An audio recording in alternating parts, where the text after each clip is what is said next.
der Livestream der Nürburgring Langstrecken-Serie. Präsentiert von Falkenreifen.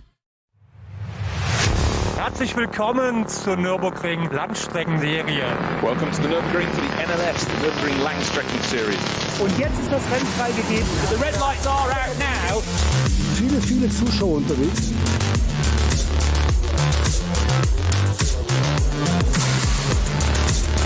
I would think that's very, very close. Jetzt kommt er ran, zieht sich ran.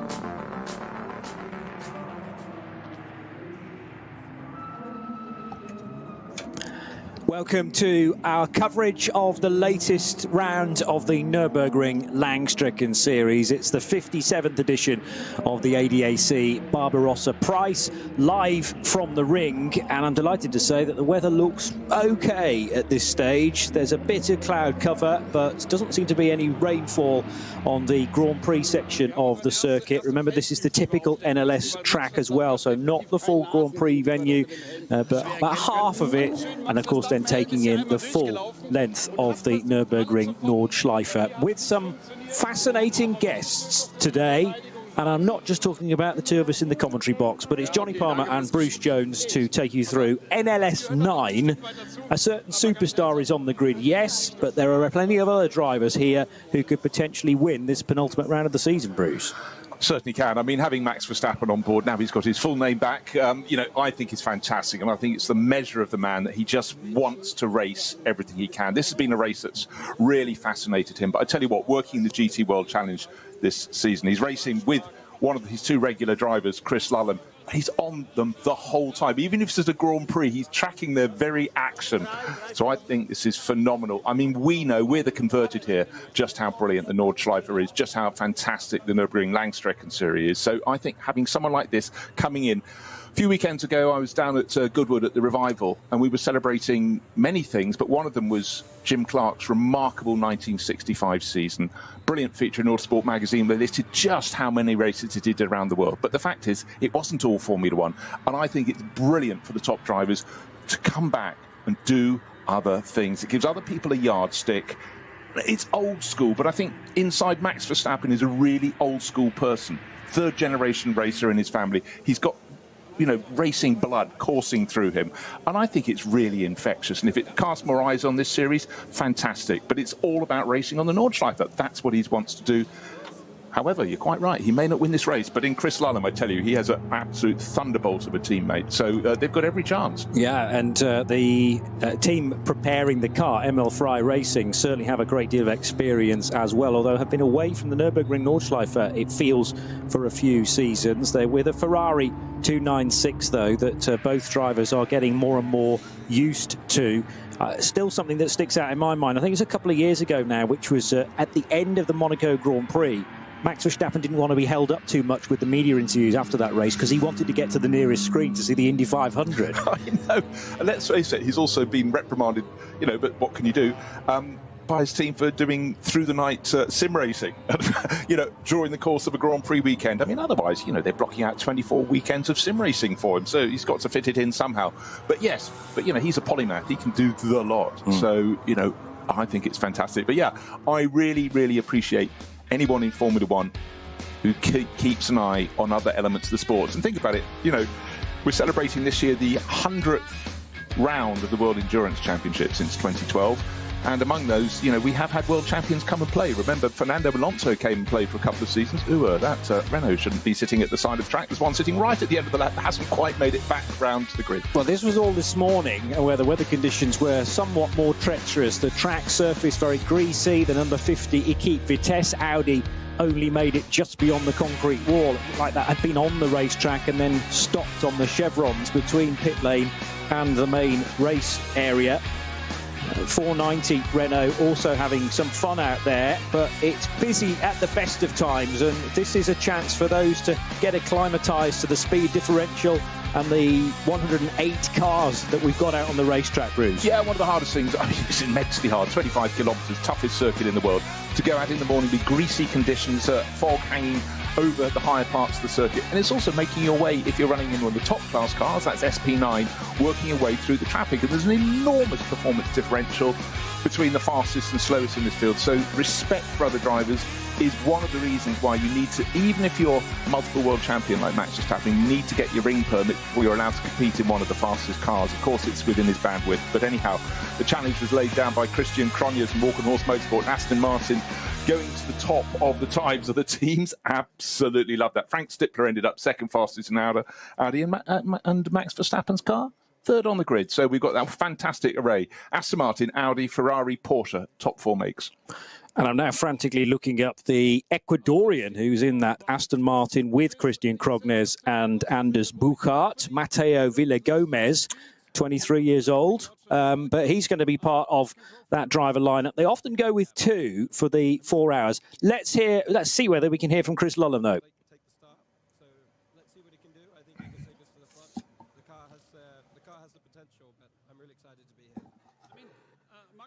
The whole quali session on his own, I mean, on tricky conditions. Are you confident later for the race for yourself? Well, it seems like the track will be pretty dry. I mean, of course, we never know at this circuit what will happen with the weather, but it was easier to keep it that way in qualifying because the track was always developing. You know, the driver is very familiar with the circuit, so no, I'm very confident. So later, if you have more experience, maybe it's easier to jump in the qualifying session in a car with conditions like that. I mean, you just come as a new winning GT World Challenge champion in the gold category, but the Nordschleife is a different cup of tea, isn't it? Yeah, absolutely. It doesn't really compare with the GT World Challenge. It's a very different challenge, a different skill set for the driver. So this is also my first time, not only Max. Yeah. So it's a big learning experience for all of us and the team Memofrey. How difficult There he is, Chris Lullham. Big learning experience, he says. Has had GT experience. I remember talking to him several occasions last year is what I meant to say, in the Radical Championship that toured the UK. But he comes from sim racing and has applied himself to the real stuff, and almost the transition has been seamless. He's getting better and better behind the wheel of a full metal racing car, as you often call them.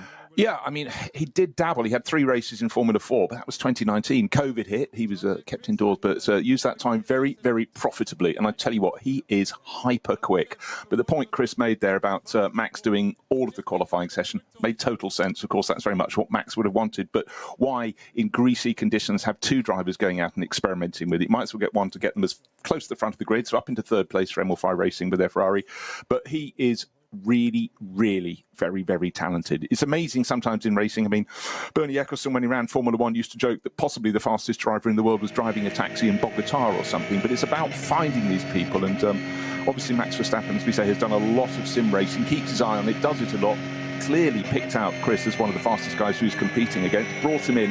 But there is a sort of line, a history here, completing the circle, if you will, because Jan Mardenborough is coming back to compete for the first time in 10 years in the Nürburgring Langstrecken Series. Of course, he came from sim racing, that fantastic Nissan competition to find a rising star. They certainly did, and it's great to have Jan back here. First time on the Nordschleife. That said, he was racing on the Grand Prix circuit when the GT World Challenge came here earlier this year. Had a really good run for Ford, for the Hout Racing team, and he's back on board one of those mighty, raughty Mustangs this weekend. So we'll see how Jan can get on. But I tell you what, if you take a look at Jan right now, he's been in the gym. He is hyper fit for everything that lies ahead. And it is a big test competing around the Nordschleife. It's very, very physical indeed. So again, a little tie-in with people from sim racing. And we saw this, of course, during COVID. There was the digital NLS, which was phenomenal. Within a few minutes, I actually forgot when commentating that it wasn't the real thing. And of course, we had that ability, if anybody had a shunt, we could have replays from 5 different angles. The TV direction was absolutely brilliant. But we realized then and there, Johnny, didn't we, just the talent of some of these sim racers and their crossover to be working even for Grand Prix teams, sitting on the sims, doing endless testing for them. And the crossover of skills has been phenomenal. And for engineers too. They learned from digital. and certainly it would have helped develop, if I call them their testing rigs, you know what I mean, but obviously that's underplaying what they really are now. I ran into Gaetan Palatu earlier on this season. He's another name from that Exactly GT Academy, coming from the sims into the real stuff. He was hanging around at Le Castellet back in, what was that, May time. And it's bizarre, you know, you remember these people being so prominent for a couple of years and then they disappear, and then you think, oh, you know, he's aged another 10 years. He still look great, by the way, but doing very little racing actually these days. But as you say, Jan Mardenborough is back again. I'm liking the fact that we're finally getting different cars winning this year, because last time out, an HRT Ford Performance have come pretty close to flirting with a race win in previous races. Well, they finally managed to do it in NLS 8, which was part of a double header. There was a Saturday evening race for NLS 7 and then a more traditional start of day, midday, I think it was, on the Sunday for NLS 8. Vincent Kolb and Frank Stippler, who is in an Audi, and I was just checking whether he's in a Ford as well today.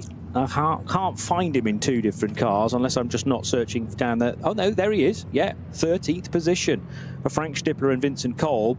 And he's also going to be driving the Jutta Racing Audi, which normally he starts. So it's double duty, but coming to this 9th race of the season off the back of that win.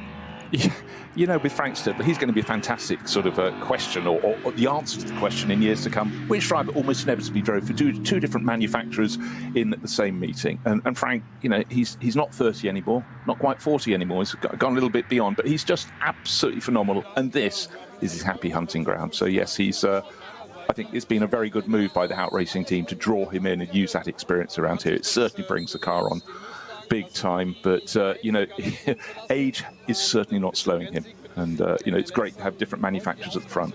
Well, that will be a Stippler time to have bagged 2nd position on the grid, and alongside the Christian Krognes, Matteo Villagomez and Anders Buchart Pro-Am car. So it's actually 2 Pro-Ams that are on the front row because of the driver combination job. Then the all-pro team of Emil Frey Racing with Max Verstappen and Chris Lullham in that car. And then behind that, you've got a Cup 2 Porsche. Now, Cup 2 is reserved for Porsche Cup cars, funnily enough, 911 GT3 Cup cars in their latest spec. And 917 was 4th fastest. So I would expect it to start in that position. Sometimes there's some reordering of the grid to put the GT3 cars all together in a group, but I'm pretty sure that the last NLS race I called, they just began the race in the order that they had qualified within that starting group. If there's overlaps between the 3 starting groups, that's where it becomes slightly more complicated, and they need to be sorted out before those grids are printed and therefore assembled. Again, if you're new to the 4-hour races here at the Nürburgring Nordschleife, it might be slightly unconventional to have 3 entirely separate grids, but we'll watch the first one head through the sequence at the Mercedes Arena, then down towards the cut through, that hairpin bend, which brings them back onto the Grand Prix circuit, having missed out a substantial part of the lower portion of the Grand Prix Strecke. But then 2 minutes later, there'll be another batch of cars working their way through the Antonius Bucher and into Tiergarten and across the line. So we'll have to have eyes everywhere, because the timing screen will tell us where the leaders are through the 5 individual timing splits. But there's always a fascinating battle in groups 2 and 3, for that matter, with quite a lot of BMW 240i's, I'm sure, entered further down the field. The Cup 3s tend to start at the front of Group 2. They are all Porsche Caymans, and there's a great deal of those that were qualifying earlier on as well. It's very easy to overlook really intense fights in these races, but we'll try our best to cover everything. Yeah, it really is. And over the years, the Porsche Cup for the, well, as you say, one of them's qualified up in 4th place, can be absolutely fantastic in the battle. But actually, what we tend to see, we have a lot of onboard action, clearly around 25 kilometres. You can't have a camera at every corner. And sometimes it's when the leaders are going through carrying some of the onboard cameras, we see what's happening further down the field. And there could be, as you say, the slowest cars in the field could be having a fantastic scrap, but they have to have their eyes absolutely peeled, and the marshals have to wave their blue flags to inform them that sort of the rolling thunder of the SP9 cars are coming through to put a lap on them for the first time.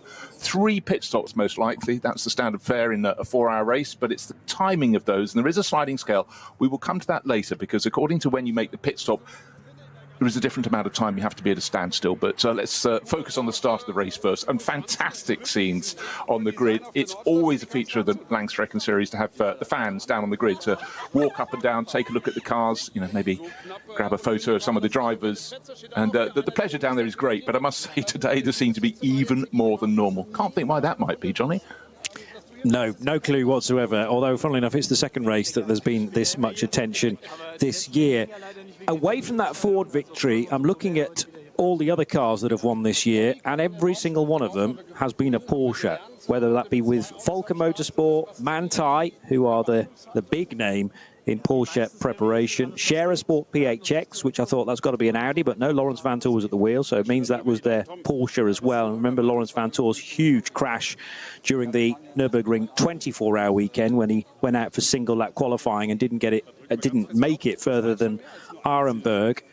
And then most recently, NLS 6 was won by Klaus Bachler and Sven Muller in their Volker Motorsports car. It's Vulcan again, but with different drivers for NLS 7, and then that Ford victory.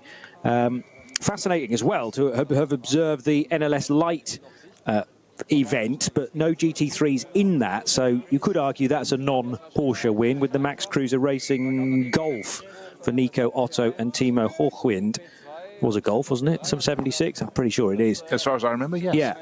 But yeah, I don't remember a season where there's been this amount of dominance from one particular manufacturer. They've won every race apart from one.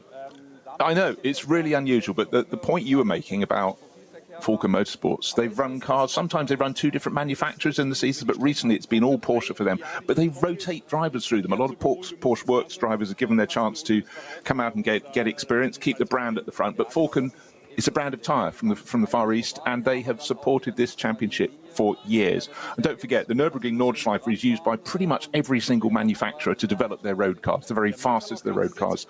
There's a whole area just at Moyes Path, pretty much running parallel with the main road that runs alongside the return straight at the end of the lap, and it's just chock full. Various manufacturers, tyre manufacturers, have bases there because they keep pounding around the Nürburgring Nordschleife. It's a busy circuit, and of course you can drive around it in your road car pretty much any day of the week. It's an extraordinary thing to do, and certainly gives you new respect for people who raced here over the years. But I mean, it's serious business now. Yeah, and I think until you've actually driven it, I have not driven it, and I've had the offer in the past of being taken round, but I think you have to choose your pilot very carefully as well. Okay, name those you've rejected. No, I couldn't gloss possibly over that. But no, it is extraordinary because you simply think it's a test enough if you're driving on your own. But I can guarantee if you're going around and there are motorbikes on the track, you need someone to ride effectively looking backwards to check where they're coming, because they'll come past at warp speed as fast as you think you're going. But it gives you just immense respect. And then you factor in you might be racing 2x2 around the Nordschleife at the start of a race like this. So that is why there is so much control over people getting the right license to come and compete here. You can't come and race in one of the top class cars. These are the SP9 category. That's for what we globally call GT3. You need to start in low speed formula, not just to show that you're not going to crash on the circuit, but also you're going to behave and understand what happens when the faster cars come through and what you have to do when you come across the slower cars who have every much as right as you do to be in the field, but they might be driving something that's 40, 50 miles an hour slower down the main straight. We've also got GT4 cars represented on the grid. They are known as the SP10s, but sometimes a GT4 car might be out of the SRO regulations, out of the homologation set, so therefore you can run them in SP8, or if they're turbocharged, SP8T. And taking pole position in SP8T, Marek Bachmann in the 191 Aston Martin GT4 for Pro Sport Racing that he's sharing with Raphael Reinhofer, the Austrian racer. So they're going to be having a fight from the off, I reckon, with the Toyo tyres with Ring Racing Toyota Supra for Giuliano Alesi and Miki Koyama, who have been very fast for a lot of the season. SP Pro, I think just the one car as normal within that individual category. Yes, it is. And SP Pro is again for GT3 type cars, but if they are running slightly again out of the normal regulation, then they can go there. That's a Porsche 911 GT3 Cup car, though, interestingly. Yeah, which is the sort of slightly tuned up Toyo tyres with Ring Racing car number 347, which qualified 16th. So behind most of the SP9s, but still faster than the SP8Ts, for instance. So kind of in that gap in between. And the 22 car is drawing my attention as well, which is an Audi R8, but an alternatively fueled car. Yeah, Max Cruz Racing stepping up to race effectively in the top class, but by dint of running the alternative fuel, they're in a class of their own, 81. But again, this is an element that's been so strong, going back to the manufacturers using the NLS, using the Nordschleifer. This is about bringing on new technology, new fuels, that may well be something that is really important. Well, it definitely is already in motor racing. You know, we're trying to find ways of keeping everything on its tiptoes so that we can carry on in the years ahead. But this, almost every round of the NLS will have something racing on alternative fuels. Some may be the answer, some may not, but how do you find out? You take them racing. Max Cruz, he's run cars for so many years in the TCR class, those silhouette touring cars around here. He's stepping up, safe pair of hands, and it's always intriguing. So do go online and see what you can find out about alternative fuels, because you never know, in years to come, you know, people might be on them. Historic racing now is almost all done on sustainable fuels, so people are really pushing hard to keep things valid and keep things racing. We've got to respect that. They'll be pitting in the normal, well, they'll peel off at the normal area, and then there's a little lay-by which kicks them right and left where the tankers that bring this fuel to the circuit are parked up, and that's where the fuel is accessible for these slightly differently powered cars.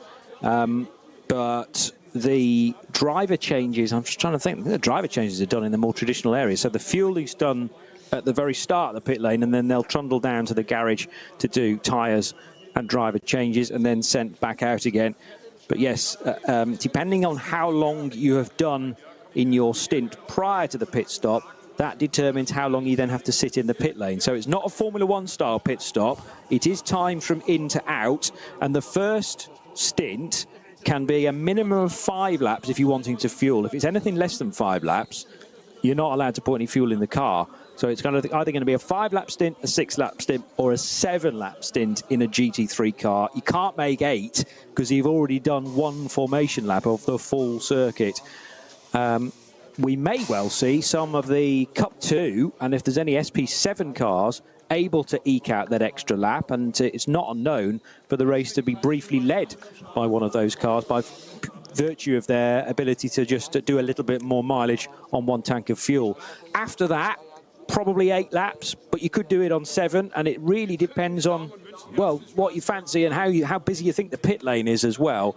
But I agree with you that it's going to be 3 pit stops and 4 stints to get to the end. Absolutely so. Let's just reiterate, 25 kilometres, timing your pit stop. It's very little scope to gamble, but we haven't mentioned one thing that may well come in this race. I think it may stay away. Rain. Now, what do you do if you're racing on a regular 4.5, 5 kilometre circuit, say a Grand Prix circuit?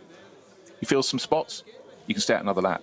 Here, it could be absolutely hurling it down at the opposite end of the circuit, and you've got to then tiptoe, and I really mean tiptoe, your entire way back. Just another, oh, don't worry, it's another 13 kilometres on entirely the wrong tyres on one of the trickiest circuits in the world. It goes up, it goes down, it turns from side to side. So here, you need a meteorologist, big time. Today, though, the smile's on the grid. The track is dry, but it is a massive, massive factor. We've seen races where someone's been dominant and someone's decided you can do another lap, and oh my word, they absolutely can't. So we will see, but it's a factor. And there's so many factors here. Whether this series goes across the course of the entire season, from March through to end of October, start of November, and the array of weather we have. And we've had races snowed off, we've had some where the rain has been torrential, and then, of course, the worst sort of rain, Johnny, is when it lands only on one part of the circuit. Yeah.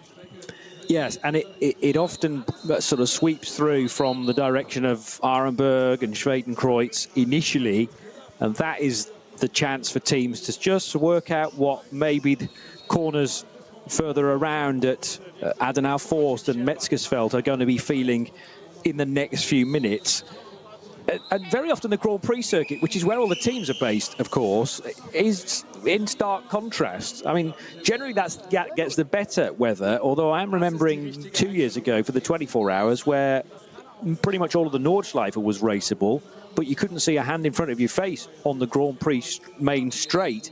And that was, yeah, mind-boggling, really, because I don't think I'd ever seen that before. But the nature of the gradient change here and the various valleys around the region just generate different areas of cloud cover. Sometimes the cloud's low enough to just envelop the odd marshal post, and that's the big problem. If marshal posts can't see one another, it's not safe to race.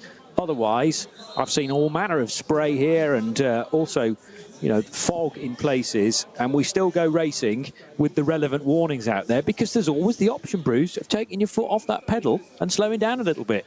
A lot of drivers don't go that far through the driving manual, but anyhow, that's fine. But just think about the vagaries of the weather you get at Spa-Francorchamps and multiply them, I would suggest, by 2, possibly 3 for here. The consequences of getting it wrong. It's a longer lap. These circuits are not very far apart. It's almost a forest that runs the whole way. The Eiffel Forest almost feeds into the forest of the Ardennes in southeastern Belgium, for another one of the great European circuits. But certainly when you look at the season printout, what's coming up ahead in Formula One, you look at Spa-Francorchamps, you go, okay, that's going to be dicey. There is much, much more jeopardy. And here, well, it's almost a guarantee. And if you do the entire Nürburgring Langstrecken Series, you are going to get every single flavour of weather. You know it, and that's part of the challenge. And it's being able to react to different conditions, even one lap to another. By the way, the Aston Martin that has been prepared by Valkenhorst Motorsport on Pirelli tyres, I'll take a mental note of that, because we also have a tyre battle within GT3 in actual fact, but also up and down the order. Max Verstappen and Chris Lullham's Ferrari on the Michelin tyres, with the Red Bull backing, of course. But that car, an Emil Frey racing prepared car to start from 3rd position. Predominantly the GT3s will be on Michelins, but yeah, the Aston Martin is different, and there may even be the odd Goodyear shod GT3 car, but we will check on that as they work their way through. And Falcon tyres too, of course. And Falcon, of course, yes. But just a point about the Emil Frey Racing Ferrari is the fact that all season long, with Chris Lullham at the wheel, has been competing on Pirelli tyres in the GT World Challenge. So again, it's something else. You might think tyres are round and black, and most notably they are. When I talk of Falcon Motorsport, of course, they're not here this weekend. I just had a sudden frisson of fear because I thought I hadn't seen them on the grid. Of course I haven't. Falcon, certainly for M24, an event sponsor, so you may see the odd car with Falcon over the wheel arch, but that doesn't mean that they're on those tyres. It's just that they tend to sponsor all 4 corners of each car. There's a couple of Porsches already getting side by side on this, the warm-up lap. And yes, we don't start till midday local time, but the warm-up lap takes the best part of 20 minutes. So the first group is already being waved away in order to become acclimatized to the latest conditions, but also in an attempt to build some tyre temperature, build some brake temperature where possible. The car's going through the Mercedes arena at relatively slow speed at this stage. This is going to be very useful as a sighter lap, and each group will get the chance to do this then before we are racing in 17 minutes time.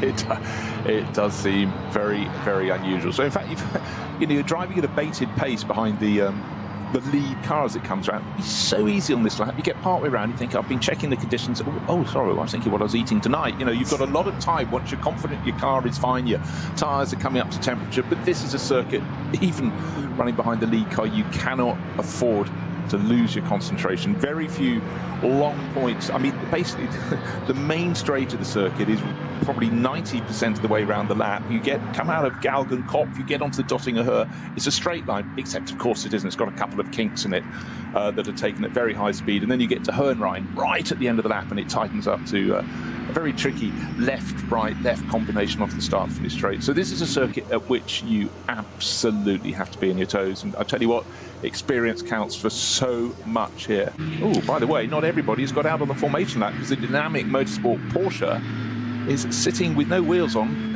Joel Sturm should be starting that. That was 6th on the grid, except that is clearly going to have to start once the lead group has blasted away.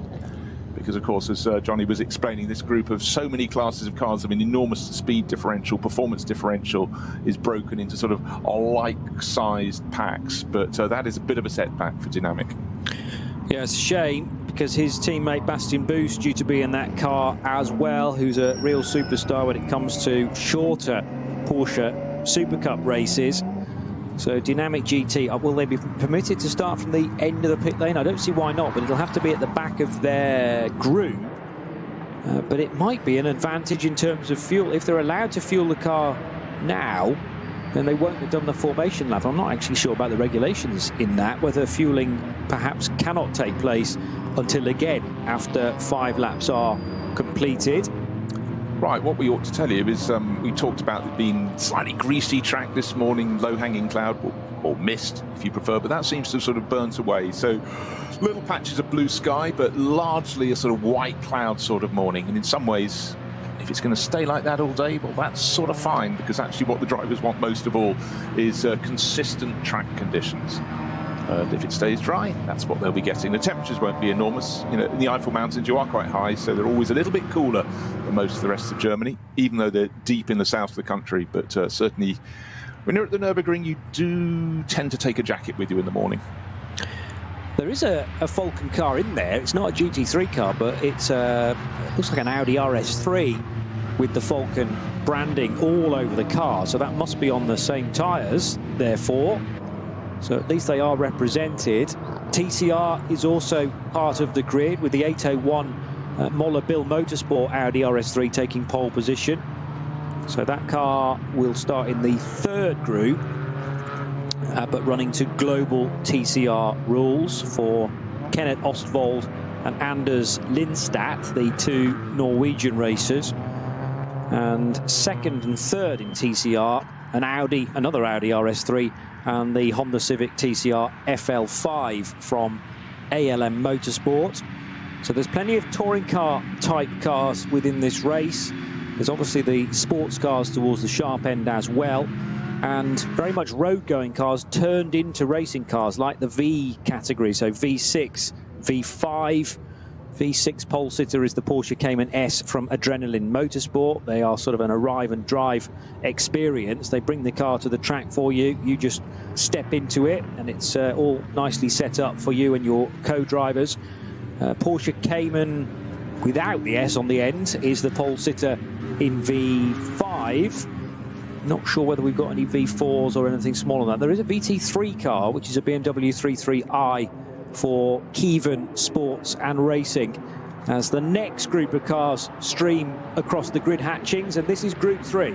Yeah, worth explaining now about who is likely to be the NLS champion. We've still got one further round to come. However, you score points in your category against rivals in your sort of car, and if your class is really well supported, you score more points. You score basically according to the number of cars in your class. So say 10 cars in your class, you come first, you get 10 points. So if you're driving in a class that's only got 2 or 3 cars in it, you're not going to be the outright champion, because mysteriously the one with the greatest number of points at the end of the season will be that person. And over the years, it's really frequently been cars in some of the junior classes that have produced the championship drivers. And you mentioned Adrenaline Motorsport. They had a 4-year run where a driver called Danny Brink, alongside frequently Christopher Rink, Rink and Brink, they won 4 titles in a row with BMW 325i. So these are sort of basically production cars at the back of the group, but production plus, of course.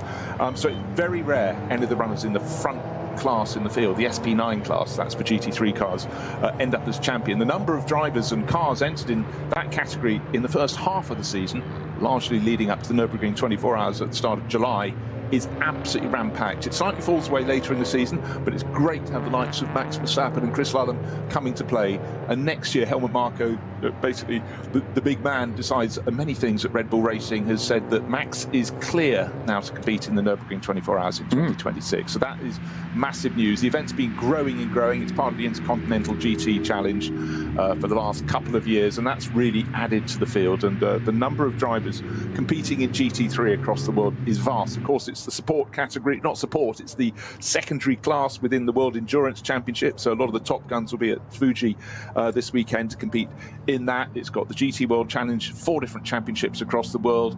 There are many other series as well, and you know, created by Stefan Rittel quite a while ago, 2006, and already we've had a couple of historic GT3 racing series announced. They're going to be quite big next year. I was talking to ADAC Motorsport, and they're going to be running some of the cars. A lot of them, if they were lucky, still had some back of the garage, because they've suddenly doubled in value since the championships. The historic GT3 cars were announced, and we'll be riding on board mostly with the GT3 cars that race in the top class here at the Nürburgring, and you know, their performance is truly epic. But here we have a Porsche Cup class car from Cup 2 lining up 4th on the grid. But qualifying here for these races on the Nordschleife, it's nice to be at the front of the grid, but it really isn't the end. It's more important to get a good feel for your car, the tyre performance during qualifying. But so many times qualifying is held in misty, greasy conditions because it's early in the morning. We go racing at midday, and inevitably you have to have a few hours between qualifying and otherwise. Some teams take it really seriously, others just put in one banker lap and rotate through their drivers. But as we heard from Chris Lullham being interviewed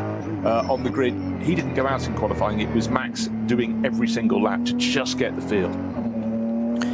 Just spotted that the top 4 cars in qualifying are from 4 different manufacturers, so a good spread of variety.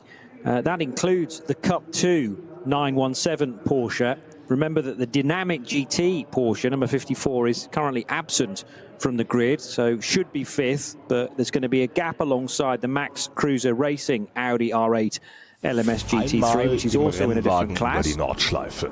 Ein Traum vieler Rennfans, der für die allermeisten nie Realität wird, mit dem neuen Gran Turismo 7 aber ein ganzes Stück realistischer. Mit der neuesten Auflage des Kultspiels für die Konsole fahren wir zu den wichtigsten Streckenabschnitten der grünen Hölle. Die AMG Arena. Erstes Nadelöhr nach dem Start und durch die unterschiedlichen Linien ein toller Ort für Positionskämpfe auf der Grand Prix-Strecke. Auffahrt Nordschleife. Nach der Vidol-Schikane biegen wir ab vom Grand Prix-Kurs. Hier beginnt der 20 Kilometer lange Ritt durch die grüne Hölle so richtig. Fuchsröhre. Mit Vollgas bergab, durch die Kompression und den Berg wieder rauf. Wie so oft auf der Nordschleife, kein Platz für Fehler. Breitscheid, der tiefste Punkt der Nordschleife. Die Brücke über die Hauptstraße von Adenau ist ein Zuschauermagnet.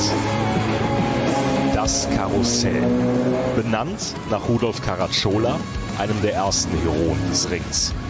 Die alten Betonplatten der Stallkurve sind Kult. Brünnchen, der Zuschauer-Hotspot. Ob beim Rennen oder bei Touristenfahrten, ob bei brütender Hitze oder im strömenden Regen, hier ist immer etwas los. Die Döttinger Höhe. Windschattenschlacht bei 270 km/h und die Überholmöglichkeit schlechthin am Ende der Nordschleifenrunde mit dem neuen Gran Turismo 7. Und damit von der virtuellen wieder zur realen Nordschleife.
Sie sagen, es ist nur ein Auto, aber wir sagen, es ist Herzblut, Schweiß und Perfektion. Denn wenn du schraubst, dann zählt jeder Millimeter.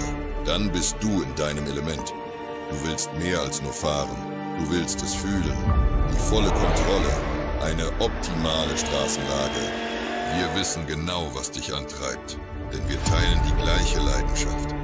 Egal ob auf der Straße oder auf der Rennstrecke. Wir sind immer an deiner Seite.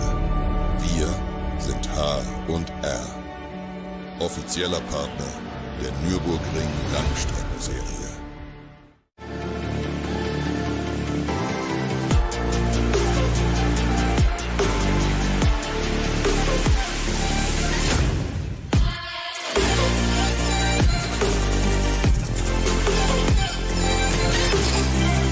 Faltenreifen.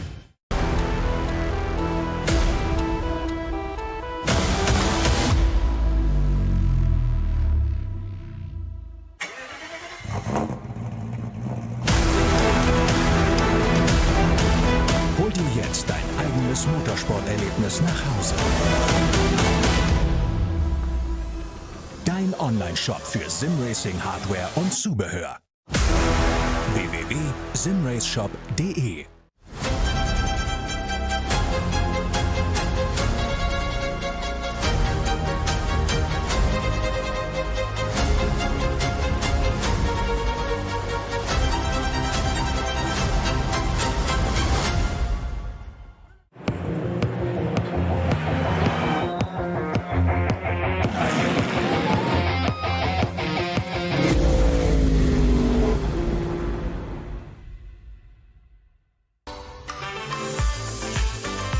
Liebe Fans, lovely fans, besucht uns auf unseren Social Media Kanälen, follow us auf Facebook, Instagram, YouTube und TikTok. Willkommen bei der NLS.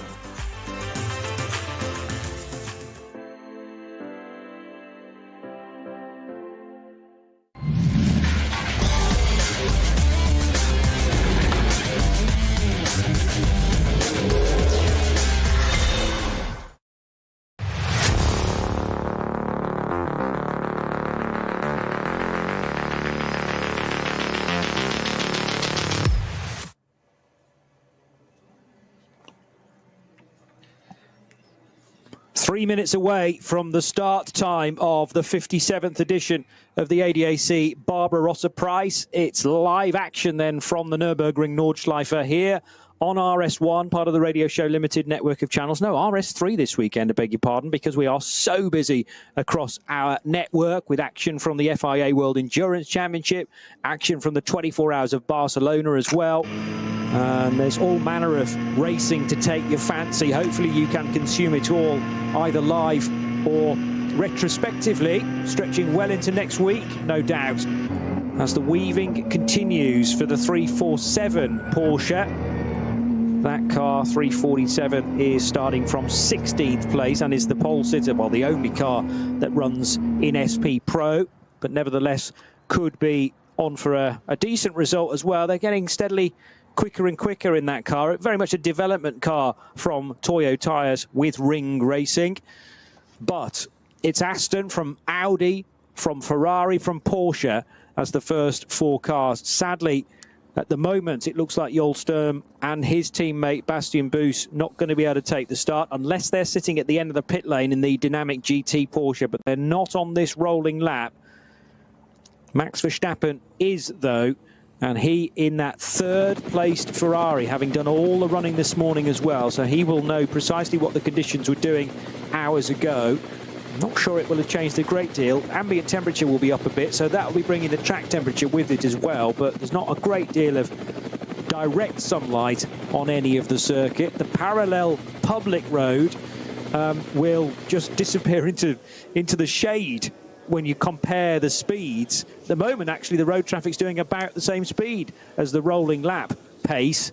But you just wait for this first lap down the Dottinger Hill, which is the classic slipstream action potentially, to maybe have a lead change at the end of lap one going into Tiergarten. It must be 3 times that you can go from the Tankstelle up towards the main entrance.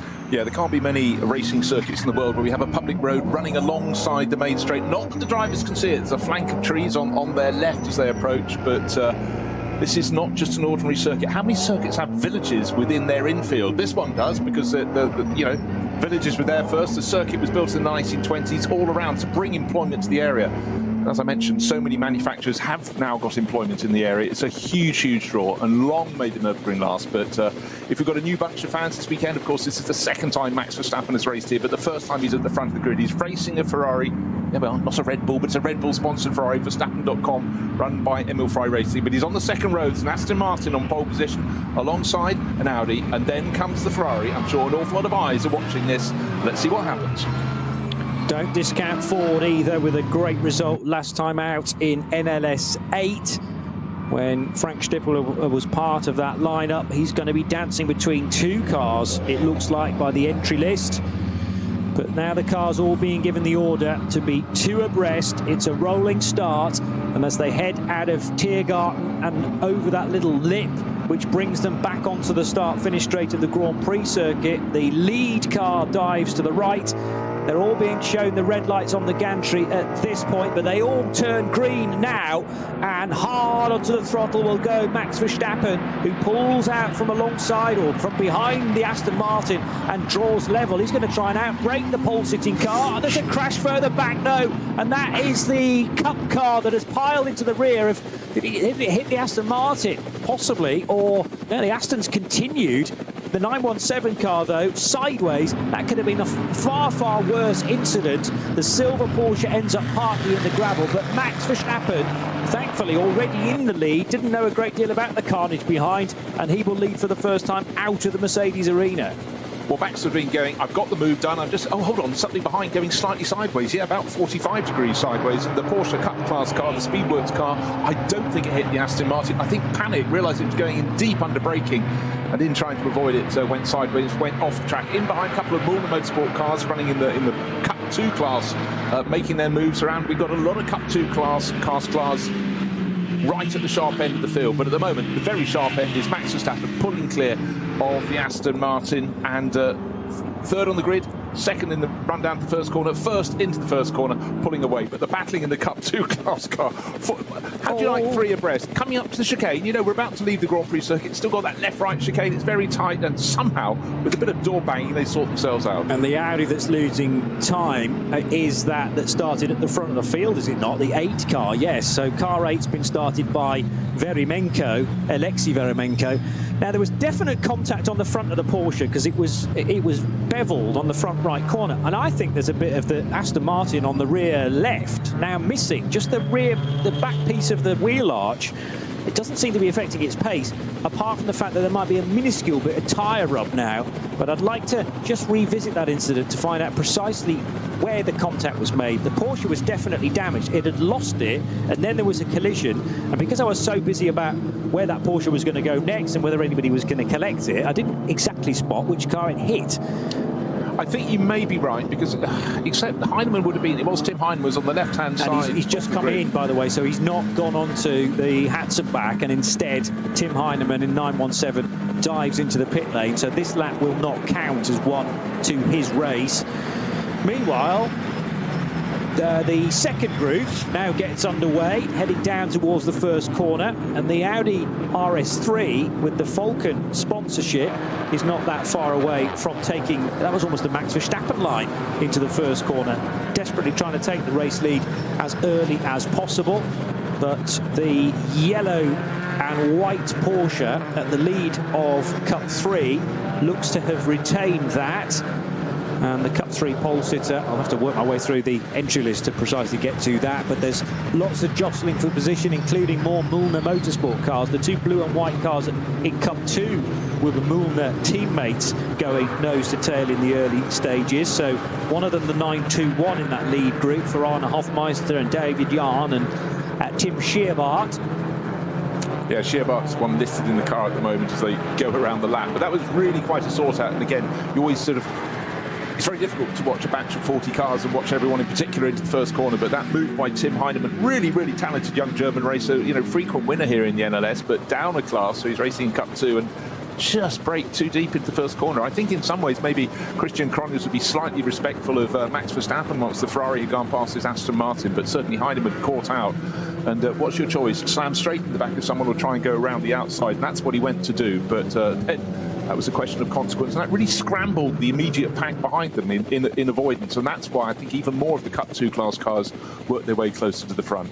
But front right-hand corner, yeah, well, that would tally with hitting the left rear of the Aston Martins. He tried to kink past it, but Tim Heinemann's car, 917, in the pit garage at the moment. So it wasn't just a run through the pits. You might ask, how has he got back to the pit so quickly? Of course, round the Grand Prix loop, and you go into the back door of the pits rather than turning left and going on to the point where we join the Nordschleife, the mighty circuit out through the forests. And here, now, 2 minutes later, is the third group. This is the final one, I can assure you, but it's just as populated, and a couple of Caymans are going to squabble for the early positions then at the sharp end of this. Good getaway then from the purple and white car with a VW Golf involved as well. Other cars working their way through. I think there's a Sirocco in the middle of that, and the rest of the BMWs as well. So don't lose your focus. Oh, there's another spin.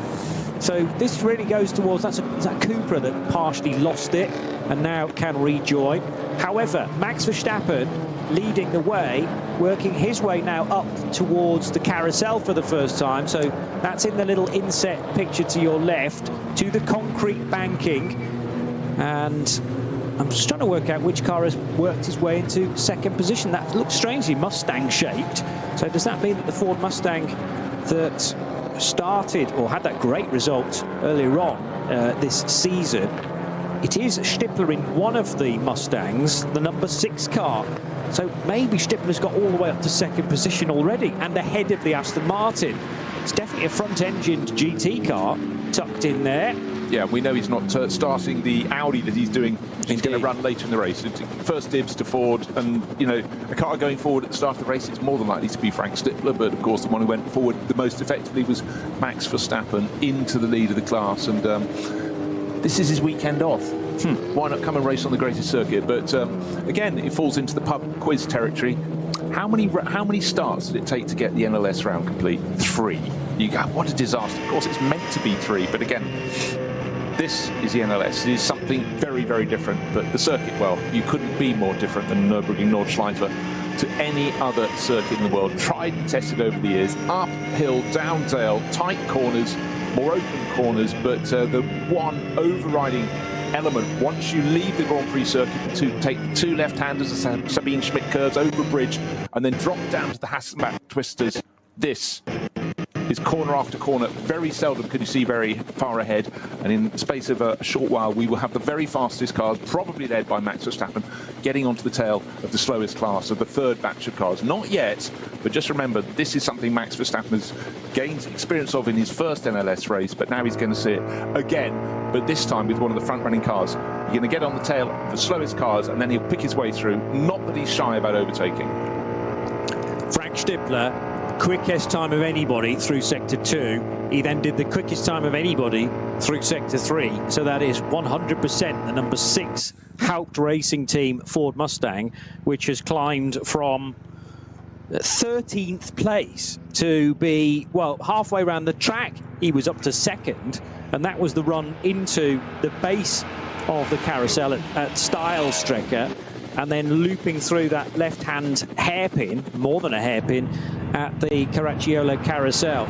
So it is Ferrari, Ford and Aston, the completely different order from that when they left us for the first time. And I know there was a lot of carnage at the head of the order. That could have been a far bigger crash than it turned out to be, as Verstappen will rush across the line at the end of something like a 8 and a bit minute lap to confirm that that lap is led then by the Emil Frey Red Bull backed Ferrari 296, and the battle is very much on for second and third between the two front-engine GT cars. Well, look, 2 seconds covered the top three, but Stippler is the one making progress. The white and blue striped Mustang heading off after Max Verstappen, and at certain points, again, these cars all deliver their performance differently. I must say, normally you expect the Ford to have loads of grunt, but coming onto the start-finish straight, the Aston Martin seems to be hauling him in down the start-finish straight, but then braking deeper into the first corner. Well, that's what Stippler can do. He's raced here. He can race here almost with his eyes closed. He's been doing it for so long, but he's keeping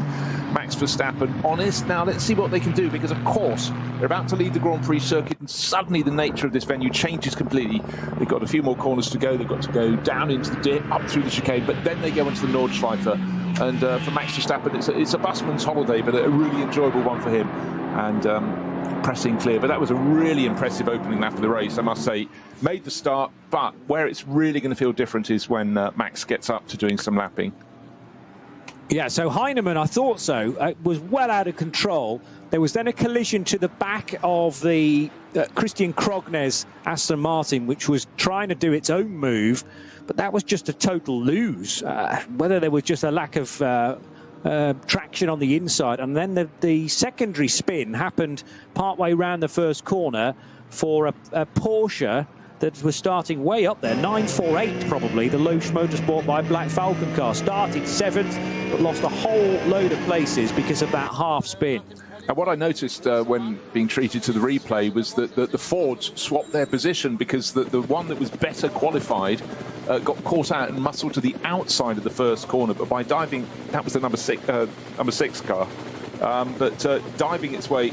Sorry, it wasn't. Beg your pardon. Got my sheets back to front. That was the better placed Ford on the grid was car 9. Car 9 that started 9th, and that was 4 positions ahead of Stippler, but that ended up going slightly wide, and Stippler's car went, thank you very much, gained about 5-6 positions in the opening corner. Circumstance it may have been, but again, sometimes the knowledge to see if you can get on the inside line makes you a little bit safer. Very wide the first corner here at the Nürburgring, but it does narrow down a bit, and then, that factor, it turns through about 150 degrees to the right, so there is consequence if you're going a bit deep into the corner, you're going to struggle. There is space on the exit if you go to the left of the circuit, you come out of, but you are on the rough stuff.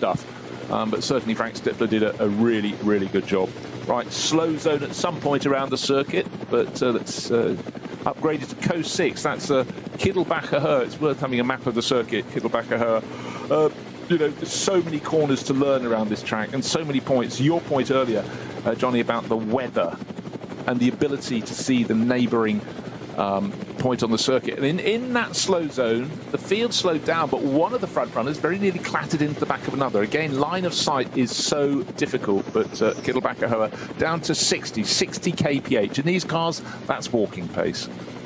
The fascinating thing for me when you're entering a code 60 is that the initial part of it is just a single wave yellow flag without the speed limit, and then you get progressively bigger warnings and more substantial slowdowns. So it's single yellow, double yellow, then the speed limits tend to kick in at 120 initially and 60. But as you're approaching a yellow flag, even when you're going through a yellow flag, that just means no overtaking. There's no speed limit. So it means you can actually make up quite a bit of ground if, and this is later on in the race, if your GT3 rival is stuck behind some of the middle order cars and can't get through because it's not allowed to overtake. So all of a sudden a 10-second gap might come down to about 2 seconds purely because you're entering a code 60, and it will stay at 2 seconds then when you leave it. So very often we see huge gaps leaving us, they disappear into the forest, and then they're back together again coming down the Dottinghoor at the end of the lap. I mean, in some ways it's a TV director's nightmare. They cut away to look at a really good class battle. The next thing they see, the front runners are coming through, and the order has changed order, not changed in terms of order, but changed in terms of how big or small the gaps are. And you can just have really, really bad luck. Incident happens up ahead, immediately a slow zone is thrown, but the rival in front of you was just in front of it, so they can carry on at unabated pace and set off into the bamboo yonder. However, you know, you like to think if you do enough of the races, it'll be yin and yang, and you will be able to have form come your way at a later date if you've been caught out. But it really, over the years, has led to endless consequence. But, you know, with a circuit like this, how could it be otherwise? Around, it's always a debate, how many corners around the Nordschleife. I'm not joking. A lot of people think it's 172. I don't know all their names. What, all the people that think that? No. All the corner names? Well, both, neither. Yeah. Neither. Yeah, there's a lot of difference of opinion. I entirely endorse that. And more than enough, I think, is the answer. Yeah. Or just enough, maybe just enough. When is a corner not a corner? I mean, there are little changes of direction of the track between Stylestrecker and the carousel, but whether they're actually corners, because you're still flat through there, but you have to slow clearly for the old drainage ditch that is now part of the racing track. And Verstappen fully focused on the road in front, climbing the hill towards Hohe Acht. He had at the start of this lap a gap of 1.4 seconds over Frank Stippler, who has certainly wasted no time in scything his way up the order. At the moment, though, Stippler can't get close enough to just start to rattle Verstappen, and that itself takes a bit of doing. But if the Mustang can get close enough through the Kleiner carousel and then through the right-hander at Galgenkopf, it might be that Mustang can pick up the toe from the Ferrari, but he may need several stabs at it. We're looking at least 5 racing laps for this opening stint. Meanwhile, Christian Krognes is still circulating, didn't feel the need to pit at the end of lap 1, and the team, I'm sure, will have been keeping tabs on how bad that damage is, mainly just getting up on the pit wall and watching the car come through. The problem is it's sort of on the wrong side of the car for that, the damage on the rear left. But the occasional overhead shot and then the footage being beamed back to them from the Grand Prix track will be very, very helpful. As long as it's not getting any worse, it might be that initial tyre rub has become less serious now.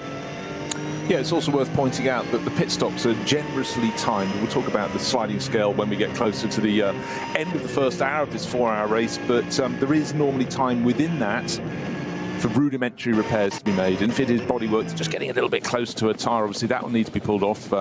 If there are bits hanging off the back of the car, they need to be pulled off as well. But anyhow, we will face those as we come. So Max Verstappen leading the race, but Frank Stippler keeping him more than honest. So it's Ferrari ahead of Ford, Aston Martin hanging on in 3rd place. Then there was a gap of about 5 seconds back to that alternative fuel car, the AT1 Max Cruz Racing GT3 car. And of course, this is the first time that Max Cruz Racing, so many years running cars, very effective in the TCR class, has stepped up to the top class, albeit in a class of their own, because they're running alternative technology. So this is, well, what a fantastic laboratory, I think you can say. Saturday racing, as tends to be the way. And just to touch on the name of the race, the Barbarossapreis. Redbeard Prize, nice combination of Italian and German. It's so successful. This is the 57th year it's been run. Traditionally a race in the autumn, traditionally a race, frankly, Johnny, that's been affected by weather. But so far, as we end the second lap with Max Verstappen still leading, the gap may have increased slightly, but in dry conditions, it's a grey day now. It's not very bright at all. This lap seems to have extended the lead for Max Verstappen. The Ford in 2nd place with Frank Stippler and Christian Krognes in the slightly damaged Aston Martin in 3rd. These 3 cars, these 3 drivers, Verstappen, Stippler, Krognes, are the class of the race. Best of the rest is Benjamin Leuchter in that alternative fueled Audi back in 4th place, but that is some way back. Aston Martin at the moment, qualified on pole, looking pretty tidy, getting right on the tail of Frank Stippler. And that is a yardstick, has been over the years. If you can stay with Frank, you're doing something very well indeed. Isn't it the podium at the end of the Barbarossapreis, which it's essential to have a bright red wig, curly-haired wig, as you accept your prize as well? Well, you've got to put it under your chin, haven't you? I suppose it's more like beard. Okay. Put it upside down. Yeah. Yeah, strap it to your face that way instead. As the Huber Motorsport Porsche almost made contact with the 8 Audi, and a great battle for position within Cup 2 just ahead of that as well. So Huber Motorsport car in its blue, orange and central white stripe. That is, which number? The 25 car that runs in SP9 AM, and that will head across the line now behind those 2 Porsches, and one car darting down the inside of the Mullham Motorsport example. 25 and 50 it is in actual fact. So the Equipe Vitesse car, which was in strife earlier today, stopped at the end of the pit wall on the main straight and in need of some aid. The Toyo Tires Porsche is getting involved as well. So it's 4 Porsches and the mid-engined V10 Audi, and that just about gets the judgment coming out.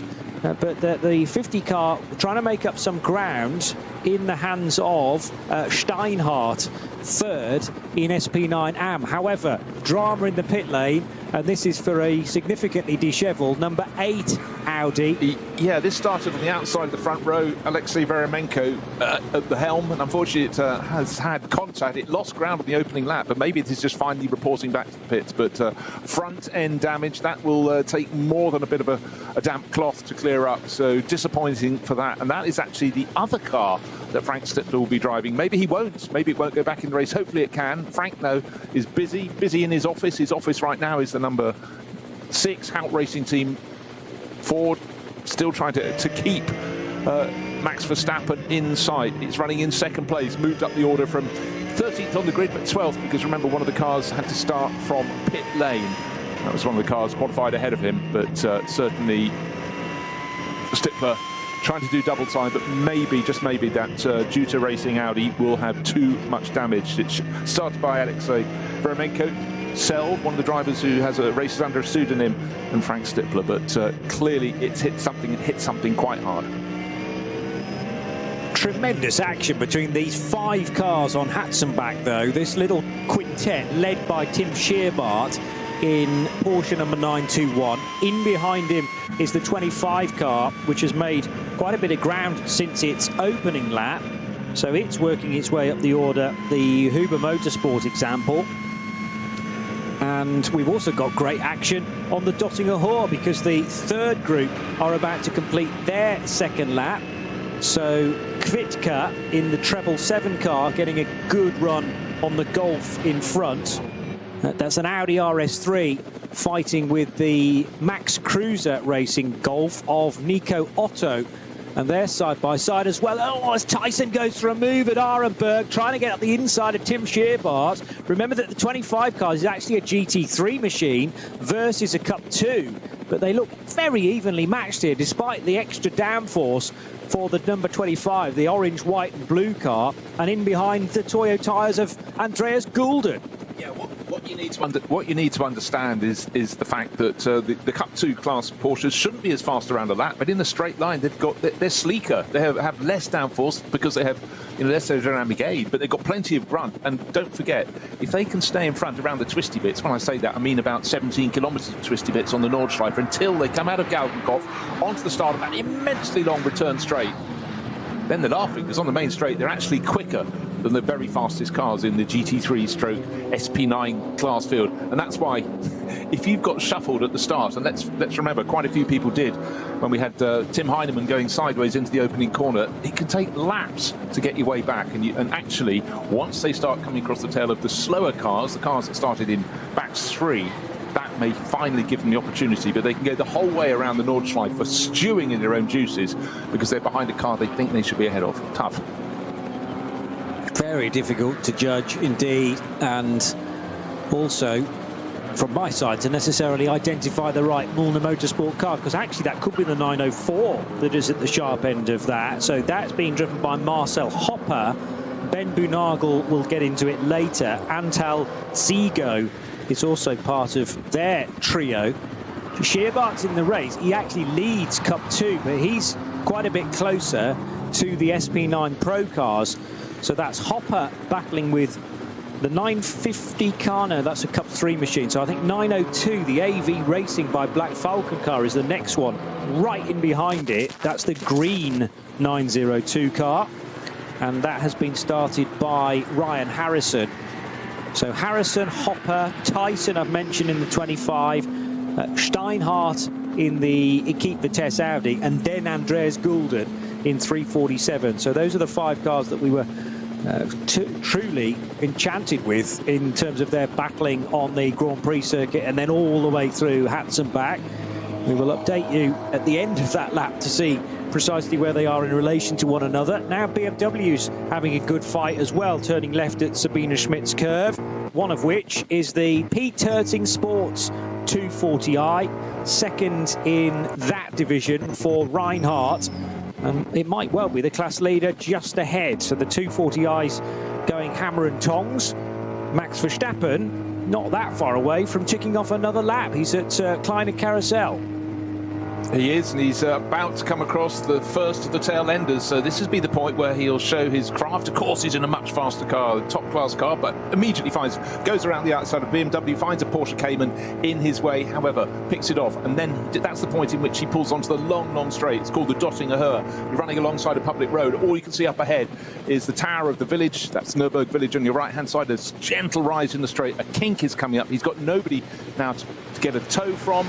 Well, he's leading the race. He's very unlikely to, but importantly, he's broken the toe to the chasing Ford and Aston Martin that are still very close together. But right now, he's got a clear line of sight up the rise. Kink coming right now. He's got the end of the lap, and right in front of him is a Renault Clio trying to keep out of the way. Does so. He dives up the inside of that to the right. Wait for it, wait for it. Oh, tail of his Ferrari coming out a bit. Turns left onto the start-finish straight. And this lead would have gone out. Fastest time in qualifying. We know people don't go too seriously there. 8 minutes and 6 seconds. And the second flying lap of the race, or first real flying lap, because it was 8 minutes and 10 from, that looks even quicker. Still 8 minutes and 2 seconds from Max Verstappen. So his lead has been stretched. He gained about a second on that lap. But it's a second across 25 kilometres. So it's really, you know, it's the equivalent of winding 0.2 of a second if you're running on a traditional Grand Prix circuit.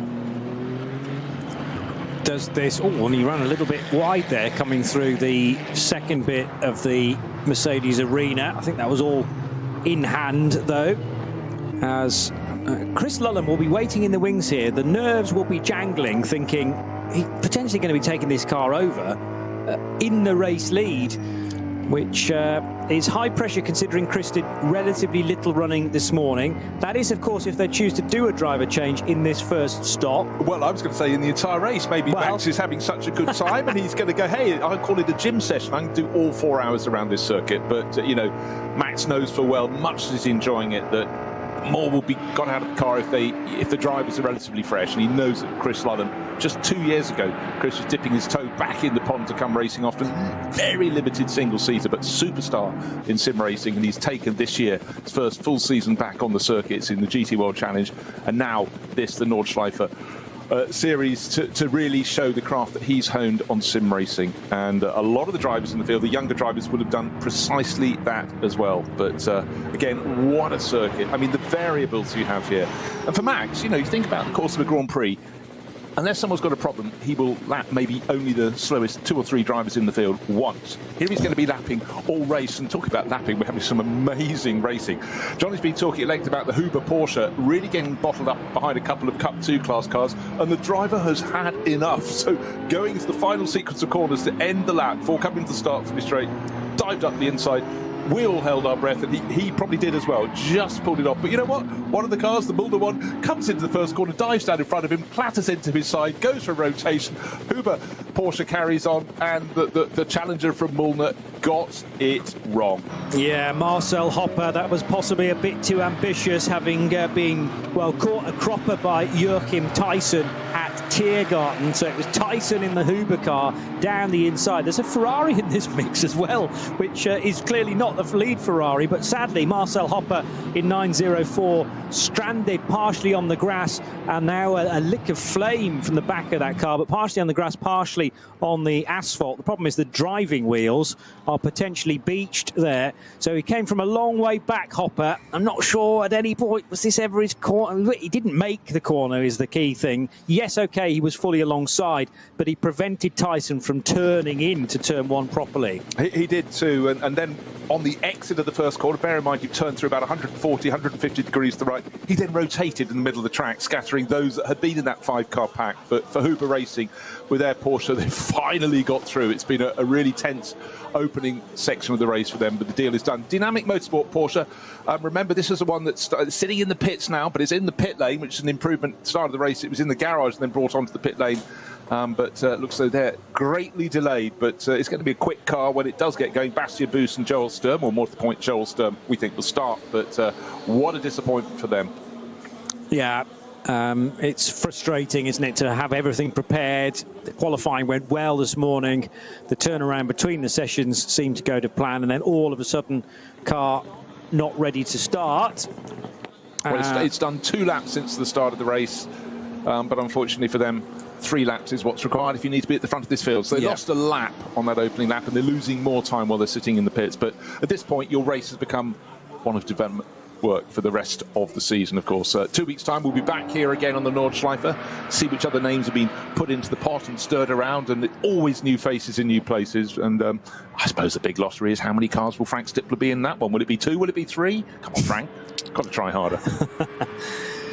Rejoining Marcel Hopper in 904, although is that actually the sister car, because Tim Scherbart is still going very nicely. He's in splendid isolation, however, as the lead Cup 2 car.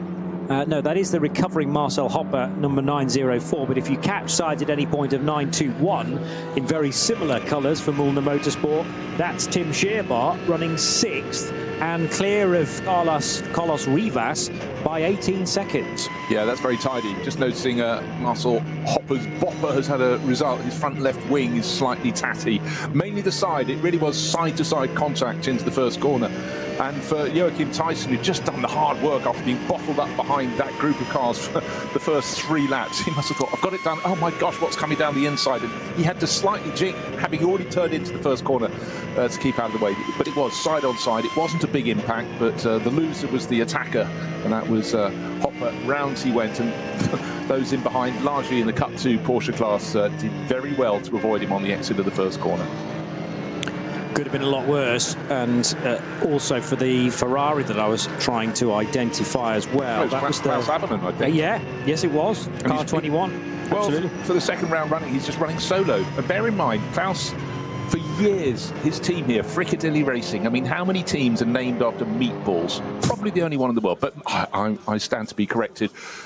Such a staunch supporter of all things the Nürburgring, married to Sabine Schmitz, who became famous as the star of the Nordschleife. Alas, she died a few years ago, but Klaus raced on. Then he had his moment in the sunshine when he decided to change from running Porsches for years and years and years at the Nordschleife to run one of the brand new 296 GT3 Ferraris, and get this, turned up, won the Nürburgring 24 Hours in 2023.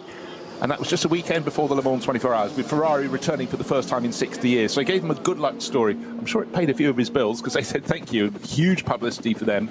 And he's raced on with the Ferrari ever since. But racing solo suggests he's probably not likely to do all 4 hours. Maybe he just wants a Saturday morning run out. But he's running just outside the top 10. So, in fact, he's down in 18th place after that sort out. But, you know, good to have him.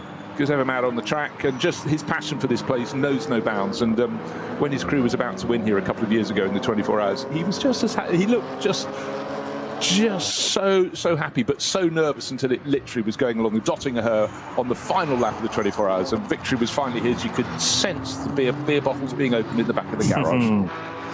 And a few frikadellis will have been polished off, I'm sure, in celebration of that as well.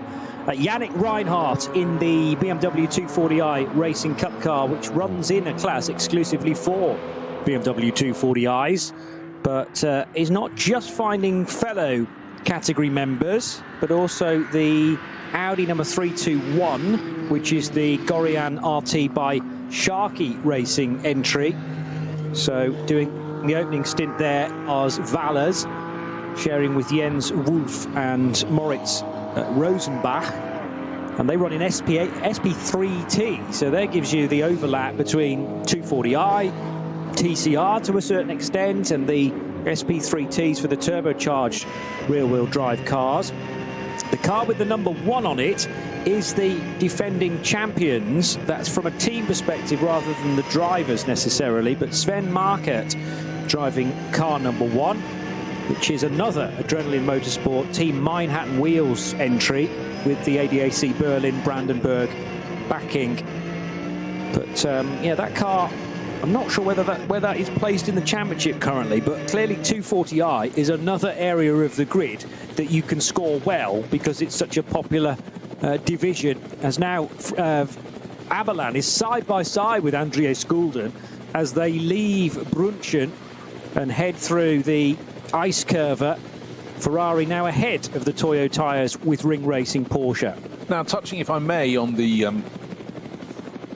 M240i Racing Cup class from BMW. Over the years, they've named one of their cars, brought it on, and have their own championship within this. But what they do, they place a lot of their young drivers. They take a look at how they can fare around this circuit in this championship. It gives them a lot of driving time, because a lot of races they might otherwise be doing in that sort of car would be short, 40-minute sprints or whatever. They see all the vagaries of the weather, the other cars, dealing with the faster cars coming through, and it's always worth watching. We've had the M240i, I think this is its third, possibly its fourth season, but it's always hotly contested. We only have 4 cars in it. Sorry, 4, I cannot count. 7 cars in it, I can count now. But some great names, but you have people who are just, some people are very happy just doing the shorter races, but I think there's something special here. And Porsche, of course, with the Cup 2, for the Cup 2 class cars, and the Cup 3 for the Caymans, those are really well supported as well. But we have the whole array of people who are looking for a future in the sport, and other people going, that's just a really nice price championship, I'll do it, and just enjoy the action. And now, having wriggled free of a properly fraught area of the grid, Joachim Tyson is finally making a bit of ground back to his fellow SP9 runners in the Huber car. But remember, that is an SP9 AM car, so it's all dependent on your driver makeup and their grading within the FIA metals system. So there'll be some bronze and silvers in that, and highly unlikely to be a gold. Although there's sometimes room for 1 if you've got maybe a 4-driver lineup. Repairs continuing for a different car this time. The 492 Hyundai i30N is now in pit lane, sadly, for Stenley Marketing. And this is the Fabian Tillman car, which started down in 61st position. It's a VT2 car. VT2's grouped slightly differently compared to last year, in that they put the 4-wheel drive cars in with the front-wheel drive machinery this year. It used to be with the rears. Yeah, it's a 2-pronged division, VT2, depending on where you're getting your drive from in the car. I mean, again, it just goes to show it's not quite run what you brung, that awful phrase, but it is, there are so many different ways you can go competing here. And but above all, you have to be, whatever class you're in, you've got to be aware of who's coming around you, what their performance is, as well as keeping check on, is that driver in my mirror in my class or not? But anyhow, lots to be considered. So on we go. Gap between first and second at the end of 4 laps. It was out to just almost 11 seconds. That's Max Verstappen leading in the Emil Frey Racing Ferrari from still the Haupt Racing Team Mustang, which has gained 8 seconds now over the Walkenhorst Aston Martin. Maybe there is a little bit of damage for Christian Cronje's car after that strike going into the first corner, but that's the runner. And Max Cruz Racing in their alternative fueled top class car, but running in a class of its own because of that, is Benjamin Leuchter running very nicely in 4th place. He's another 9 seconds back. So quite evenly spaced the first 4, but it's stretching the whole time. Another 9 seconds behind that in 5th place is Fabio Scherer in the 2nd of the Haupt Racing Mustang. So the Blue Oval took a win last time out. They may do so today, but one person is trying very hard to stop that, and that's Max Verstappen. So, and by the way, in terms of the pace, Max has already lapped 10 seconds faster than pole position. But pole, as I say here, it's about really getting your side to laps in greasy, slightly misty conditions. Still not overly bright, but it's dry. Track conditions constant, which is good news. But last time around, both Max Verstappen and Frank Stippler, first and second in the race, lapping under minutes. And any lap around here under 8 minutes is not hanging around. Certainly not. BMW is doing battle again, one slightly out of step though, and that might mean there's an opportunity for an overtake at Hoa Act. Not quite. 4 absolutely nose to tail. The other thing I spotted, by the way, about Fabian Tillman's Stenley Marketing Hyundai is that because it runs in VT2, there are 5 studs on each of those wheels. So if you have got a problem behind the wheel with the brake caliper or a bit of suspension as well, it is the same sort of process that you get down the road at your local tyre fitters. It takes such a long time compared to the centrally mounted wheel cap, the stud to take. Oh, one of the BMWs is off now, and that means it's going to run wide, and its tyres are very dirty, having been out in the grass. This is Brunchen, lost 1 place. It's going to do well not to lose any more than that, but it looks like it's weathered the storm now. And that is classic Nürburgring Nordschleife racing. A bit of a consequence. You go slightly wide, you lose your momentum, you can't pull over, you've got other cars around you, but also it's just, the next corners are already upon you. You may not be able to see over the crest of the next hill, and just one little wobble, 3 places lost, but rejoined. Lost a couple of seconds, but 3 places. Don't worry, you've got 3.5 hours to make it up. Yeah. So, yeah, going back to the point about wheel nuts, it's not like your Formula 1 pit stop where one nut is unleashed and you take the wheel off within milliseconds. More like a NASCAR-style pit stop with 5 buzzes of the wheel gun, and then finally you can gain access. But with the time pit stops, it's less damaging. Speaking of which, we are working lap 5 of this opening stint. So look for the lead BMW. See this again. It's just way too much curb, and that put it out onto the outer curbing. And actually, the leading BMW did very well not to go further wide into the Brunchen gravel trap, because there's very often no coming back from there. The number of sort of home video bits of footage I've seen of tourist laps where it goes very, very wrong at Brunchen. You attack that corner at high speed, and you think it's slightly simpler than it appears when you are then mid-corner and skating off towards the barrier. So that could have been a lot worse as well. Just one place lost, I think, as those BMWs near the end of their lap. I think one thing really worth explaining is just how narrow the circuit is for much of its course around the Nordschleife. If you ask people to take 3 cars and park them side by side, possibly 4 if they're very good at parking, wouldn't be able to open their doors, but that's how wide the track is. Either side of the track, for most of the Nordschleife, there is the width of 1, possibly 2 car widths of grass either side, but generally 1 on one side and possibly 2 on the other. So it's super, super tight. But again, as long as you keep it off the grass, you can go on. But grass, particularly in the end of September, it would be cool overnight. There was that mist. It's going to have that sheen on top of it, and it would be no use if you're going off to keep you away from the barriers. So far, so good. But the track width isn't consistent either all the way around, so you have to always be mindful of where you are and how much wiggle room you've potentially got. The 885 BMW M2 is the one, I think, that was off the road. So that is the Holtzum-driven car. And Giuliano Holtzum racing with Sandro, together with Alfred Nilsson, the Swedish racer for Schubert Motorsport. So that's a significant entry, actually, in the for the M2 CS Racing.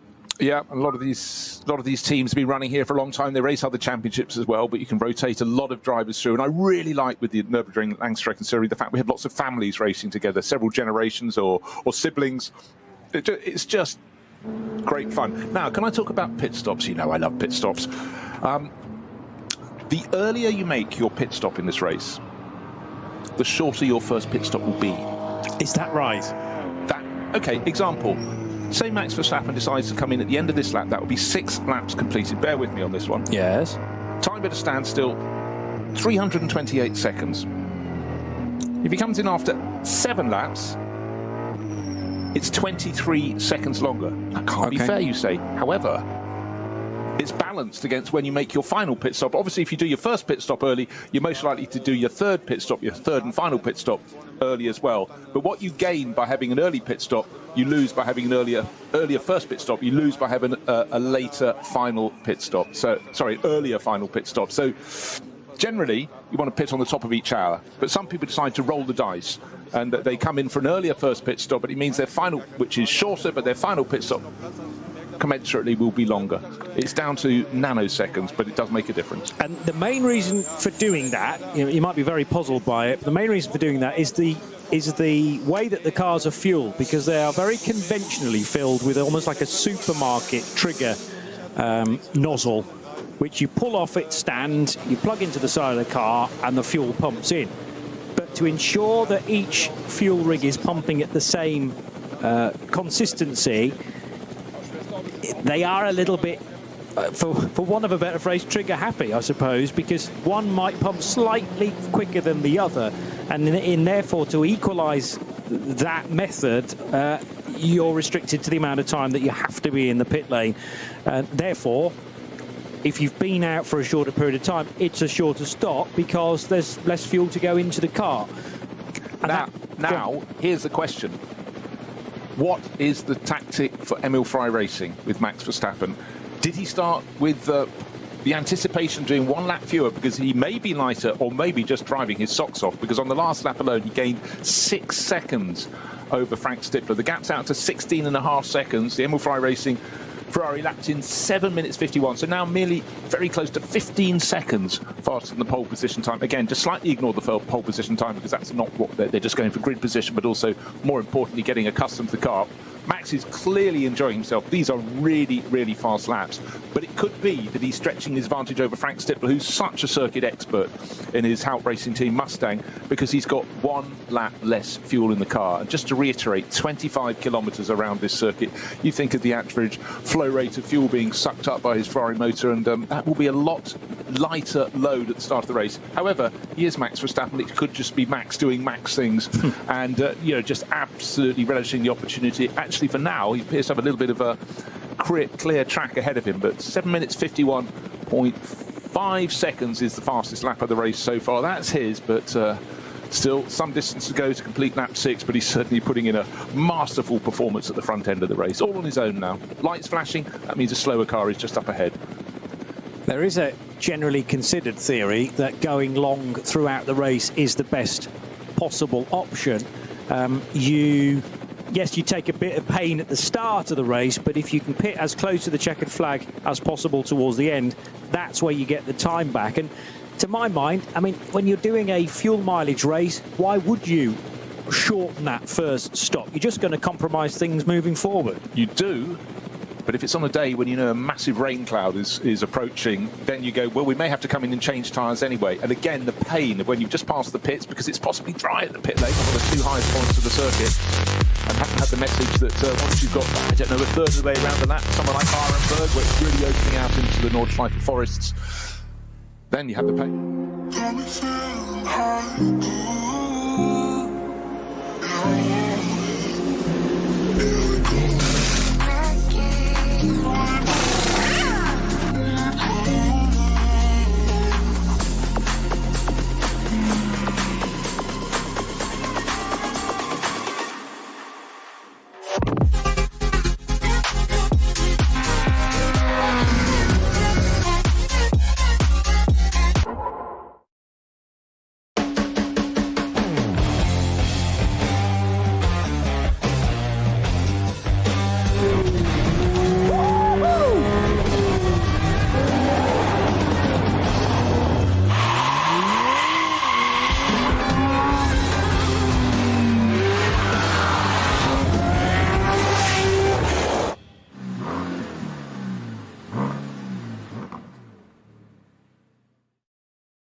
Sie sagen, es ist nur ein Auto, aber wir sagen, es ist Herzblut, Schweiß und Perfektion. Denn wenn du schraubst, dann zählt jeder Millimeter. Dann bist du in deinem Element. Du willst mehr als nur fahren. Du willst es fühlen. Die volle Kontrolle. Eine optimale Straßenlage. Wir wissen genau, was dich antreibt. Denn wir teilen die gleiche Leidenschaft. Egal ob auf der Straße oder auf der Rennstrecke. Wir sind immer an deiner Seite. Wir sind H&R. Offizieller Partner der Nürburgring Langstrecken-Serie.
Liebe Fans. Lovely fans. Besucht uns auf unseren Social Media Kanälen. Follow us. Auf Facebook, Instagram, YouTube und TikTok.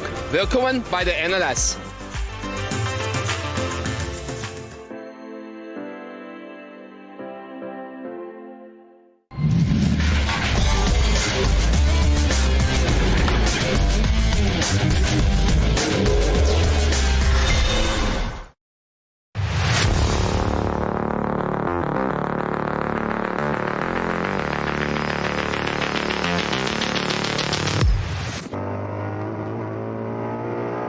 Huge in regular motor racing, but that is part of the feature of this circuit and the way things go. So will at the end of this lap, when 7 laps are completed, will we have Max Verstappen coming into the pits to make a pit stop, or will he go for one further lap? But already we're getting cars in, and one of the Mustangs is coming to a halt, and that is the one from 5th place, Fabio Scherer, bringing on board. And the dolly jacks go underneath. That's not because they're probably going to tip it round and pivot it into the garage, but they need to pivot it so that the car is parked at 45 degrees from the pit garage, so nose sort of roughly towards pit exit. And looks like a driver change is going on. No, not at all. Just a bottle of water passed in, or what, a drink of his choice. And so clearly Fabio is going to carry on for a little bit longer in that. He's showing that with Jan Mardenborough and Dennis Fetzer. So maybe Fabio's going to do a double stint at the start, and then the others are going to get 1 stint each. But that's in after only 6 laps. So that may actually be a car that's got a possible problem. Or is this just a lot of teams deciding to pit as early as they can? Remember, 5 laps is the first time you are permitted to pit for fuel. So Ben Leuchter came in his number 22 Audi R8. There was also a stop for Fabio Scherer, as we're dealing with. Not Fabio Scherer, the number 9 car, which is, yeah, Fabio Scherer. I'm second guessing myself then, but Scherer brings the Ford Mustang in. Talked about Tim Scheerbart coming in to hand over to David Yarn. Noah Nagelsteak has definitely taken over the number 948 Loesch Porsche, so that's stopped. And then there's some more Cup 2s that have come in after only 5 laps. The 900 Cup 2 Porsche, the 901 for Fabio Grosser, and Klaus Avalan's Ferrari made a stop as well, where he's got nobody to hand over to, we reckon. Yeah, handing over to himself by the sound of things. And as soon as you get cars starting to pit, possibly rolling the dice 1 lap earlier than thought, but maybe it's just what they intended, I automatically look to the sky, see the shape of the clouds. You need to be a meteorologist doing any events at the Nürburgring Nordschleife. They're a little more towering, certainly rather grey. They were brighter at the start of the race. There were almost little patches of blue sky. Those have long since been covered over. But am I seeing rain clouds? Don't think so yet. Certainly we've got quite a height on them, but maybe the teams know something I don't. It's definitely a theory, and clearly it's catching, this idea to pit earlier rather than later. Tom Coronel in 927 is not a driver change. Was he in from the start, Tom? Yeah, he was. Okay, and he's sharing with Jan-Jaap van Roon, so fellow Dutchman, taking over possibly in the next pit stop. That's a Pro-Am Cup 2 driver lineup. Talking of Tom Coronel, there was a lovely little moment at the start of before the start of the race on the grid when all the fans are around, and he was showing that he's got a little pocket on one of his shoulders of his race suit, which he puts his mobile phone in. And you sort of need that in the Nürburgring Nordschleife because you don't get radio contact the whole way around the circuit. Because if he's been put off, or just simply stopped for lunch around Adenau, he can call the team and let them know. But just little details like this just emphasise the sheer scale of this circuit. 25 kilometres. And even if you were on a circuit that was round and 25 kilometres, it's going to be a long way to the far point of the circuit. But this one's got endless trees and valleys and hills in between, so clearly getting signal isn't always easy. But Tom, well, he's never known being someone who doesn't like a chat, so having a phone with him will keep him feeling secure. But you know what I mean. Finally been able to identify the I had the Porsche that was leading Cup 2. I've now instantly forgotten it, but Fabio Scherer just stuck a lap on that car. Might have been 961 potentially. Yeah, that is a Cup 3 WNS Motorsport Porsche. But there was no driver change for the number 9 Ford Mustang for Haupt Racing Team. Pitted from 4th. but will rejoin obviously quite a bit further down. Also Andreas Gulden taking a stop now in the 347 Toyo tyres with Ring Racing Porsche, which is the SP Pro entry this weekend, and so often is the case. We're just under 7 minutes away from the end of the first hour as Porsche number 900 snakes its way through Tiergarten and across the line. That is the Hart-driven Black Falcon Team Porsche, 6th in Cup 2. Right, at this point in the race with now a 20-second margin. This is really unusual in this series. That's how far clear Max Verstappen is in his Emil Frey Racing Ferrari, ahead of Frank Stippler's Hout Racing Team Mustang, and almost a similar margin back to the third place Aston Martin of Walk and Horse Motorsport and Christian Cronjes. Tell you what, if you've got some questions about this, if this is the first time you've watched an NLS race, 2nd, 3rd or 25th, it doesn't matter. Why not take a look at RSL_studio in Twitter? You may have some questions and we will do our very best to answer them. But certainly after covering this for many years, I still have questions when I look at the NLS because, you know, again, let's just give you the numbers. 25-kilometre long lap, about 172 corners, an entry of over 100 cars in the race, spread across about 20 classes. Of course, there are so many moving elements, plus it's the Nordschleife, plus it's late autumn, plus we could have rain. There's some material for you. Just at RSL_studio. Yeah, and call it X, call it Twitter, you know what we mean. I'm sorry. No, it's fine.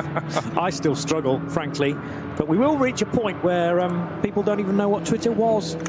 It's so far deep in the memory, but yeah, old habits die hard, I suppose. But it's the same handle moving forward into x.com, so at RSL_studio for all of your comments.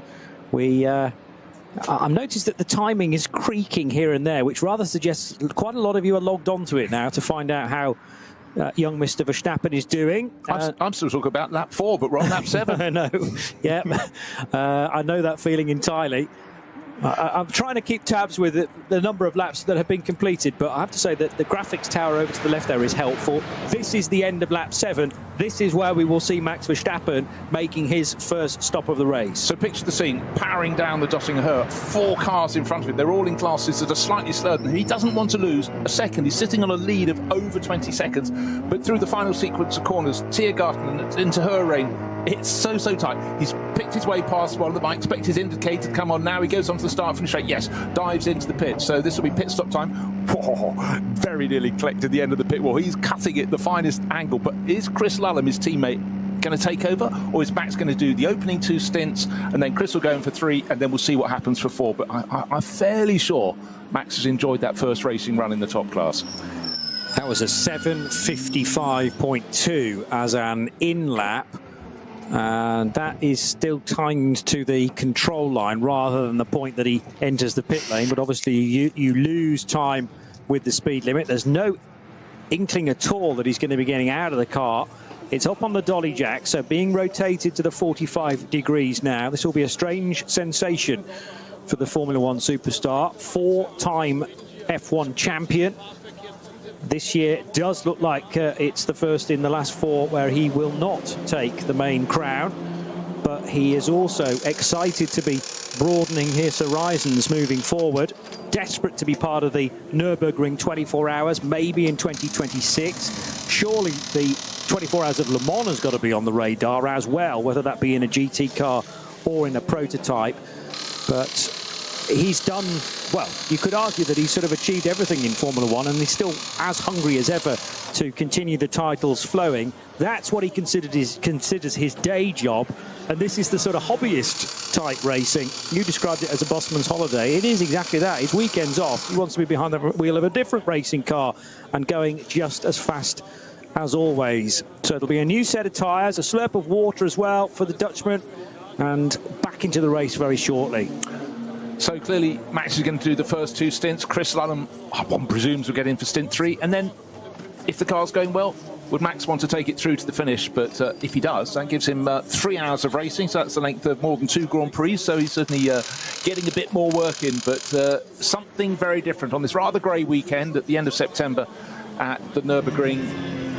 And I think when you've had as much success as he has with those world titles and you know, effectively hitting the ground running. First season in cars was Formula 3, placed third in the European Championship.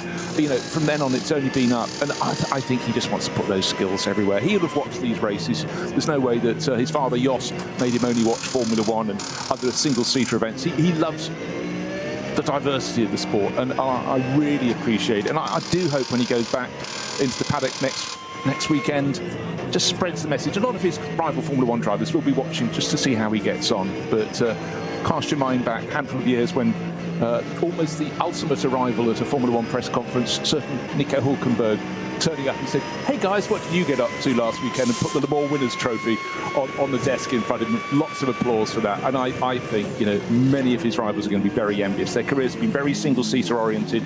You know, karting single-seaters, get to Formula 1, which is absolutely fantastic. But I think to do more things, try circuits haven't done before, would be for the benefit of absolutely everyone. Did Jos's dad ever race GTs?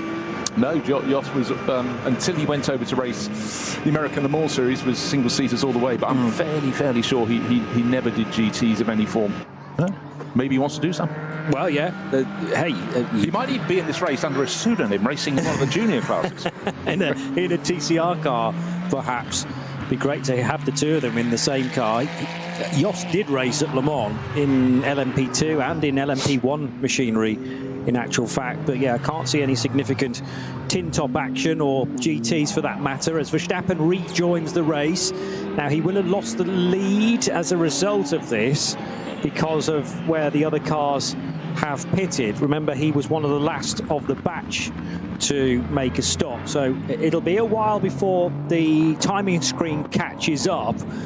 Obviously, from a net point of view, still very much in a comfortable position. Now, remember, if you pitted a lap earlier, you probably come out ahead. We've just seen that as the Walkenhorst Motorsport Aston Martin came in from third place as those top three pitted at the end of 7 laps.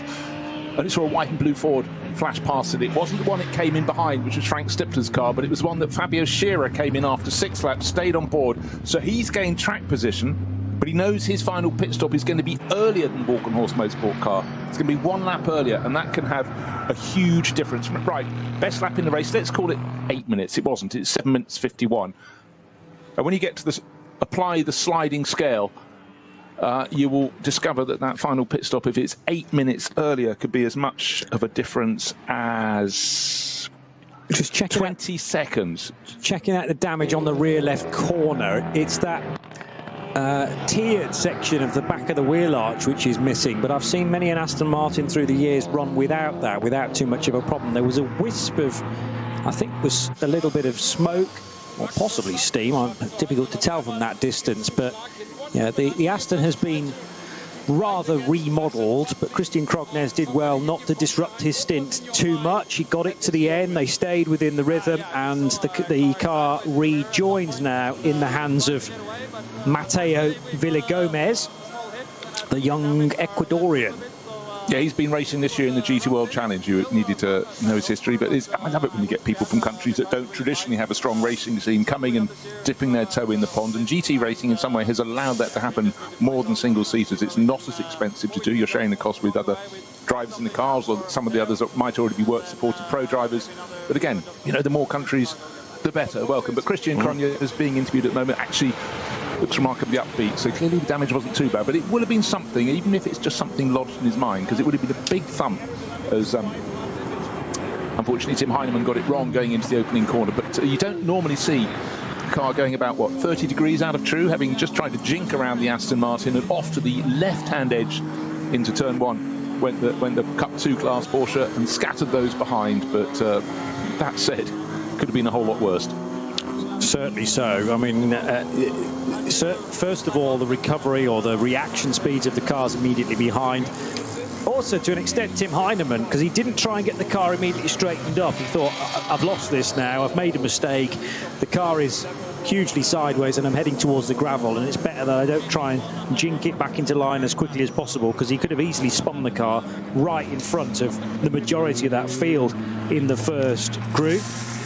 Max Verstappen may have seen a real run of colours in the rearview mirror, the silver from right to left, but because he was already leading the race, it wasn't a huge concern for him. He was more focused on the apex at turn 1 on that opening lap.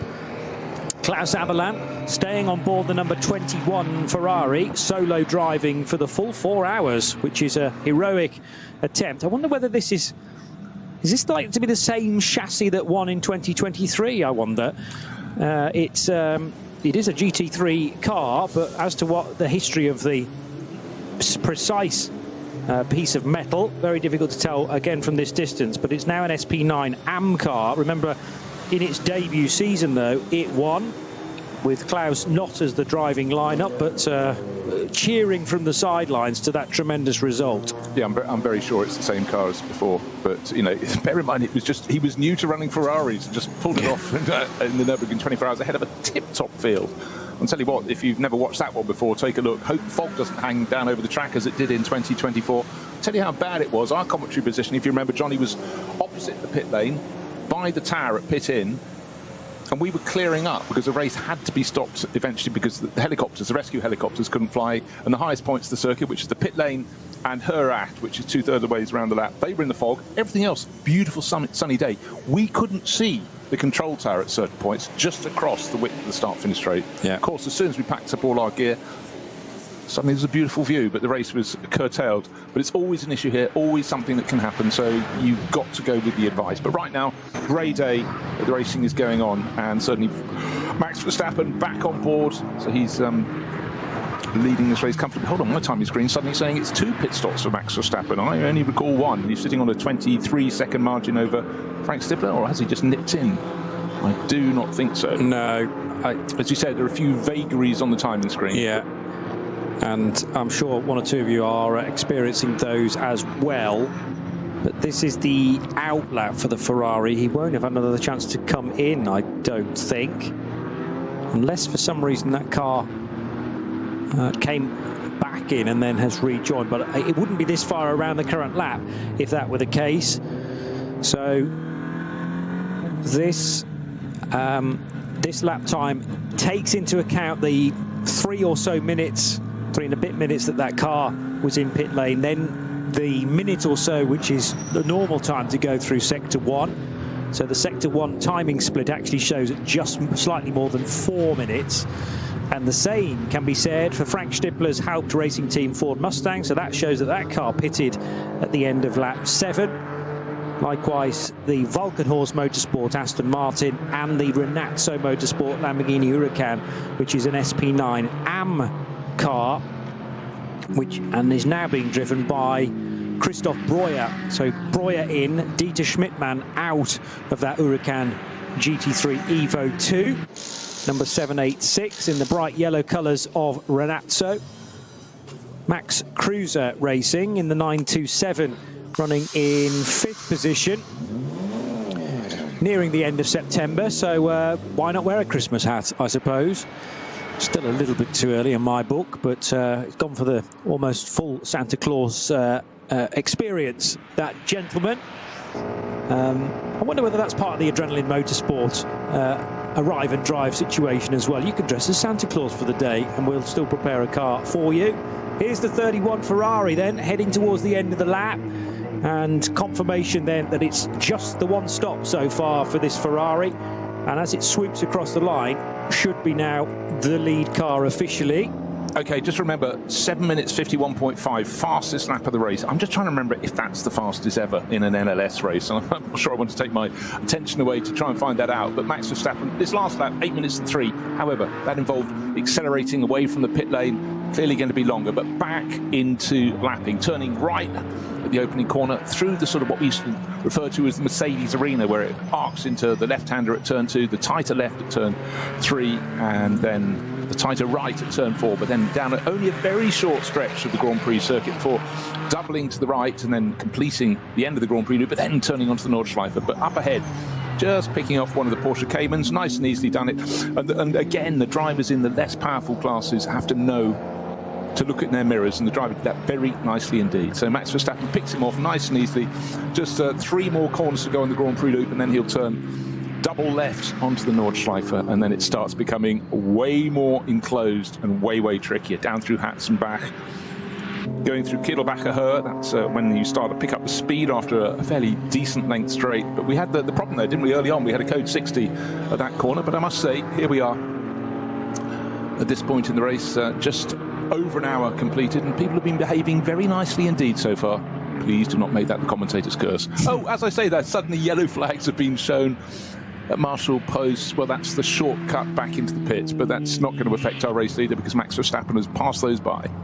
Next driver to get there is a driver who's second in the race, and that's Frank Stippler, still on board the Hout Racing Team Ford. So like Max Verstappen, the race leading Ferrari, he stayed on to do a double stint.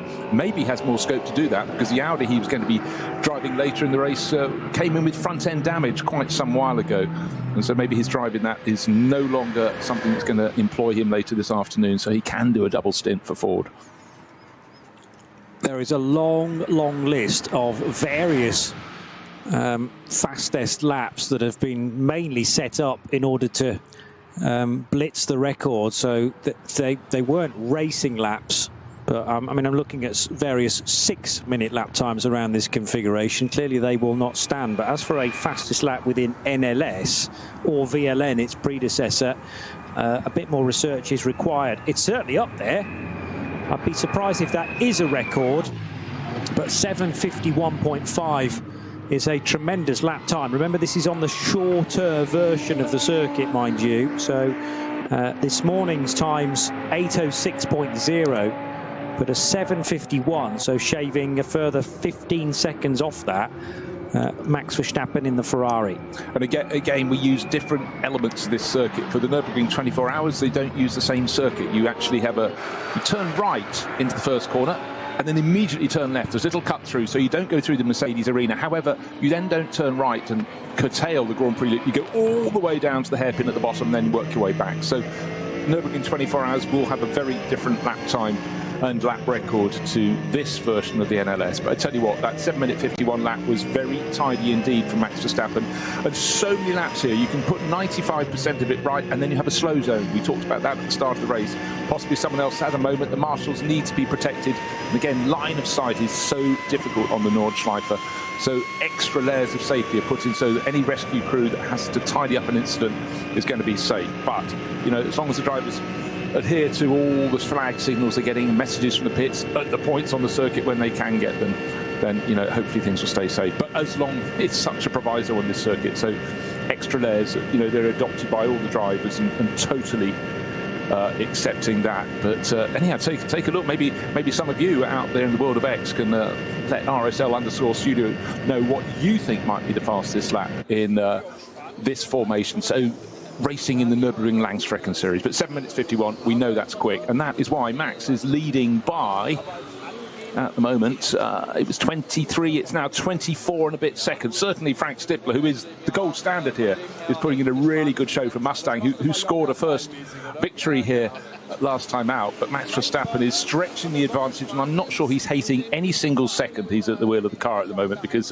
this is his weekend off. What a busy place to be having it, but clearly one feels that the Dutchman will be smiling big time when he gets out.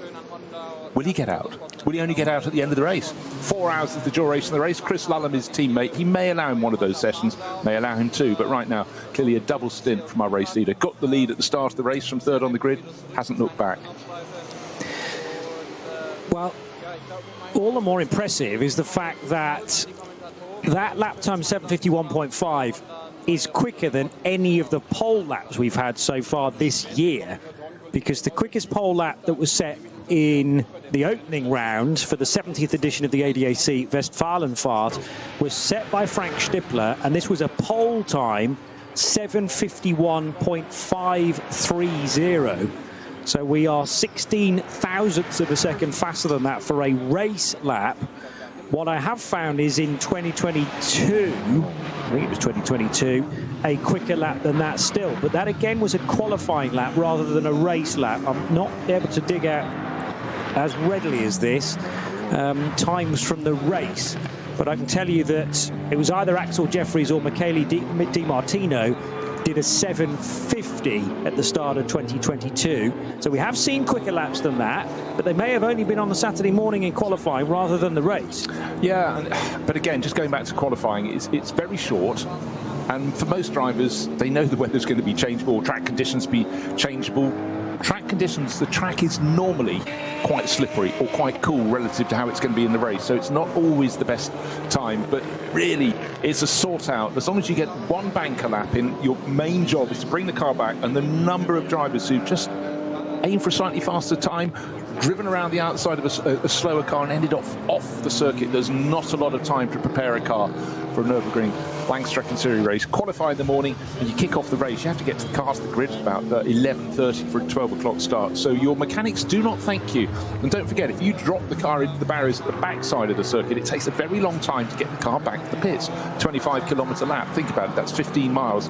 And so really heroics are kept in check, but certainly a lap of 7 minutes 50, that is very impressive. So in race trim, well, we'll see. How low can he go? Yeah. We'll find out a little bit towards the end of this stint. So around about lap 14 or so, his fuel load will be light. Tyres will be slightly past their best, but that could be the next time that Max will strike for glory. However, of course, that could be obscured by a moment if someone's put a slow zone on the circuit, somewhere around this 25-kilometre lap, or simply traffic at certain points on the circuit. But anyhow, we'll see. But certainly Max Verstappen flying here on this now Saturday afternoon on the Nürburgring Nordschleife. Now getting some suggestion that it might be as low as a 7 minutes 49 second lap. Yeah, that's in my mind. I'm fairly sure someone's crested 7 minutes 50. I thought it was 7 minutes 48 something, but at the moment it's very difficult to go down the rabbit hole to find it. So I'll keep attention on the timing screens and the race action.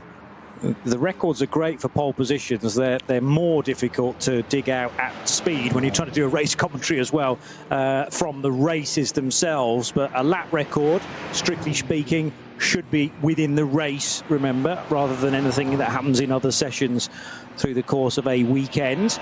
Just caught sight of a very nicely turned out BMW M4 GT4 from Plusline Motorsport. That's for the Greasex, Richard and Philip. Can't tell you who of the two's actually in the car at the moment, but it is one of the family members. And Plusline's BMW running fourth in SP8T. There are 5, 6, 7, 8, 9, lots of SP8T cars, 9 in total. And Supras, BMWs, that's basically the order of the day. There's an Aston Martin Vantage as well from Pro Sport Racing, and indeed an Aston Martin from Pro Sport that leads the category for Marek Bachmann, number 191. He's up as high as 24th overall. As the 800 Honda Civic, the FL5, turns right, and that is Thiago Monteiro. I was just about to come to that. So this is a new TCR class car from Honda, and Thiago, really lovely Portuguese racer. Of course, he had his time in Formula 1, raced a lot in the World Touring Car Championship. Again, that's why you need to print out the entry list, vln.de, take a look. There is always a name somewhere further down. It's very easy only to look at the top few classes, but work your way down. He's here because Honda, he's had such a long relationship with them, want him to help develop this car. Why do they want that? Because they can then sell that car for people to race all around the world in the TCR class. But, you know, they call him up and he goes, yep, bags packed, on my way. I think you struggle to keep him away from this place. In truth, he has lots of experience in the last few years here. Oh, that was almost a big moment for the number 9 Mustang, which how far up the order has that now crept? 5th position. Well, it was 5th before its pit stops. Remember, it came in a lap before the top 3 cars came in. There was a Cup 2 class, Porsche still up ahead of it, but since then on this you know, it's getting going and really starting to move around the circuit a bit. Coming up on the, I think it's just past the Max Cruz Racing Audi. That's the one that was 4th overall. That's the alternative fuel car, but certainly Fabio Scherer staying on for a double stint is really starting to get the progress. But that car will be pegged back eventually by the fact it had that early pit stop, so it have to do its final pit stop earlier, which means that final pit stop will be longer than those that come in a lap afterwards. Normally about 20 seconds is the gap difference. Seems enormous, but just remember how long the lap is here. We've even got down to hundredths of seconds now for this suggested quickest race lap time. 7:49.578 is the latest suggestion. So Verstappen has got into the, did we say low 51s? Yeah, 51.515. Okay, so sort of mid 51s, and we're looking at a mid 49, 7:49.5. So he's still amazingly got 2 seconds to find. May not be the same car, of course. We're talking about a Ferrari 296 in this instance. And if that's from a few years ago, who knows what tyres it was done on, in what weather conditions, might have been slightly more conducive to a quick lap time, and also a completely different car as well. Although theoretically the SP9s are balanced through the BOP system to produce across the piece very similar lap times, even though different cars will make their time in different positions of the racetrack. Right, if someone's listening for the first time, BOP, what is that? BOP, balance of performance. It's not something obviously in Formula One and other categories, some of other categories, but certainly in GT racing it is prevalent. And that is why you can have a race with 10 different manufacturers and their lap time is balanced, so it should be equal. It doesn't mean they're going to get their performance equally across a lap, but at the end of the lap, their lap time should be very similar. Of course, it's a dark science, a bit of black magic, if you will, but it does mean you have some fantastic scenes. And again, it provides you with a difference of machinery, doesn't it? You've got the sleek 296 GT3 Ferrari, and then the much more raughty, torquey, rumbling sound of the Ford Mustang. Put them side by side, they wouldn't look as though they would race against each other, but they absolutely do. The Aston Martin probably in the middle of that, but then of course you've got the Porsches. You have, actually this weekend we don't have a BMW M4 GT3, they're normally very good. Lamborghinis as well. And I think sports car fans, racing fans overall, just absolutely love having the different shapes of cars. If you had the top 20 drivers in one make of car, it will still be good, but it won't be anything as good. And you know what, a little bit of mark rivalry never hurt anyone. To me, it's the essence of motor racing in so many ways, but balanced performance is something that we have. You do not have it in the World Championship for Formula One, but you have it in many, many other categories, and to me, it makes an element of sense. Well, that is why somebody like Stefan Rattel, behind the global category of GT3, has been so successful year in, year out, because, I mean, take, for example, the World Endurance Championship, not an SRO championship, but has adopted the GT3 rule set in effect, turning it into LM GT3. But this weekend in Fuji, there are 9 different manufacturers: Aston Martin, Ferrari, BMW, Chevrolet with their Corvette, McLaren, Mercedes, Ford, Lexus and Porsche. We haven't quite got the variety this weekend at the Nürburgring, but you know, those cars were never designed to be the same speed, the same specification when you buy them for the road. But we want as much variety as possible, so then you've got to say, well, just picking one car doesn't mean you're going to win every single race, otherwise everybody would only buy that one car. Keep the variety, keep it even, and keep it possible to win a race in regardless what car you've chosen. Yeah, exactly, and that's why, you know, events like Spa 24 Hours, the Nürburgring 24s are chock full. All the manufacturers stack the grids, and you know, it's great. If you love Lamborghinis, don't like seeing beaten by Ferraris, they start on an even footage. One little element you didn't touch on there is the fact that actually there is a price difference, because mysteriously, you know, some makes, even though their cars balance at the same level, Ferraris, so many people want to race Ferraris, they always tend to be the more expensive end of the scale. Audi tend to be the bottom. Double wave yellows around the circuit. This happens really quite a lot, and that's the warning for the drivers. As they're coming up on a corner, they won't be able to see around the corner. If they see the waved yellow flags, they have to be prepared to back off the pace. Course vehicle on the left, and the car nose into the barriers, so they'll be checking the barriers are safe, removing the car. That's on one of the rare broad verges at the edge of the circuit. Many points around the lap. There's very little out beyond. So that's Flansgarten. In fact, I think that's just been cleared now. Again, they clear them as fast as they can, but the notification to the marshals and then they pass it on to the drivers is trouble up ahead. You can't see very far ahead. Trust us, we can. Yeah, and it's having absolute faith in those that are at the side of the track with their ways of warning what might be just around the next corner. There are so many blind approaches on this circuit, with corners north of 160, and whether that be a slippery surface or a change of surface, whether that be a car off, either in the barrier and therefore off the racing line. It might be sitting right in the middle of the road. And you always have to be aware of the severity of the warning. Is it one of those where you need to slow down and be prepared to stop, for example? Double waved yellows mean that. Certainly a code 120 and a code 60 means that as well.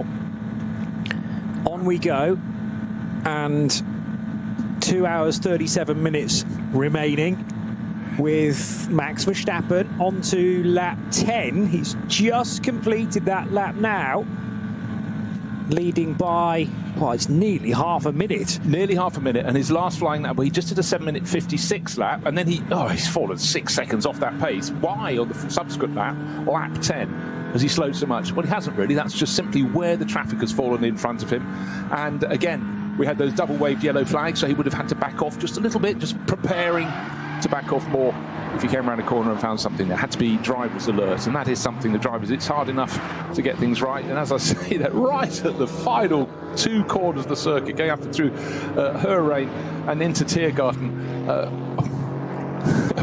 a BMW, a little Seat getting it very wrong, sorry, Hyundai getting it very wrong indeed, and snapping. The track was going to the right, the car was going to the left. Somehow he's hauled it down. So it's a fuel filler cap or something has popped open on that. Maybe the extremists of the sudden change of angle of that car. But if you're going to drop it, I don't know, probably better to drop it close to home. But anyhow, good save there. Orange and blue Hyundai coming into the pits, but that was, you know, sometimes drivers, they've done all the difficult bit, they've done the Nordschleife, I've just got to bring it in. Maybe just that level of concentration, falling to 95% from 100 was enough to cause that, but good save, so well done. Yeah, and partway through the save, Darian Donkel very nearly ran into the next car through. We've already mentioned, or I've already mentioned, the Stenley Marketing by Mertens Motorsport car, but I'm just wondering whether there are a couple in the race now. Yes, there's more than a couple in fact. 491, 496 and 492 all carry that identification, and all 3 of them are Hyundai i30Ns. So it was the Darian Donkel car that was in question. He shares with Akshay Gupta and Alex Schneider, and they run again in the VT2 front-wheel drive division, which also has the 4-wheel drive cars from VT2 in the same category this year. The Falcon car that I was struggling to identify at the start of the race is the number 10 Audi, and that is for Jasmin Preissig, in fact, for Max Cruiser Racing. Jasmin, a regular runner in the 24H series as well, and she's sharing with Christoph Lenz and Timo Hochwind. So Max Cruiser getting a nice bit of sponsorship. I can't tell at this speed whether the tyres are the correct ones, but I'm sure that that is the case. Well, otherwise, I find that very disappointing. Why? What, I can't identify the sidewalls at racing speed at something like 80 miles an hour. Yeah, it's tough. But that typically or instantly recognisable two-tone blue that we so often see on a couple of Porsches, actually, and the season started so well for the Falcon Motorsport GT3 cars. They've had at least one 1-2 finish, but neither of the cars here this weekend. It's busy certainly around Central Europe, but further afield as well. So it might be a question of just finding drivers to take to the cockpit of those cars.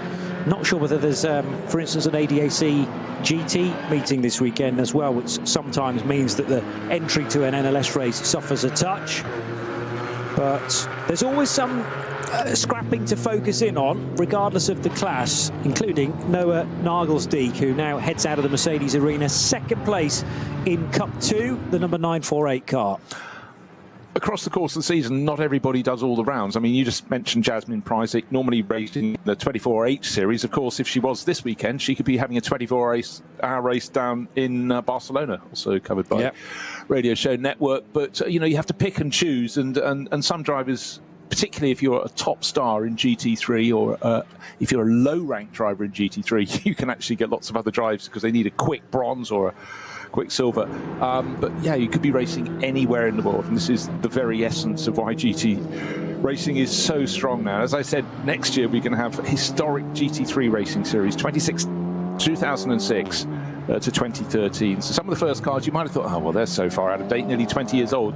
They might have been tucked away, nowhere to race. They will have next year, and it's really exciting. And one of the ones I'm waiting not just to see again, but to hear is the BMW Z4 GT3 that just made such a good sound. I'd warrant Aston Martin makes a wonderful rumble.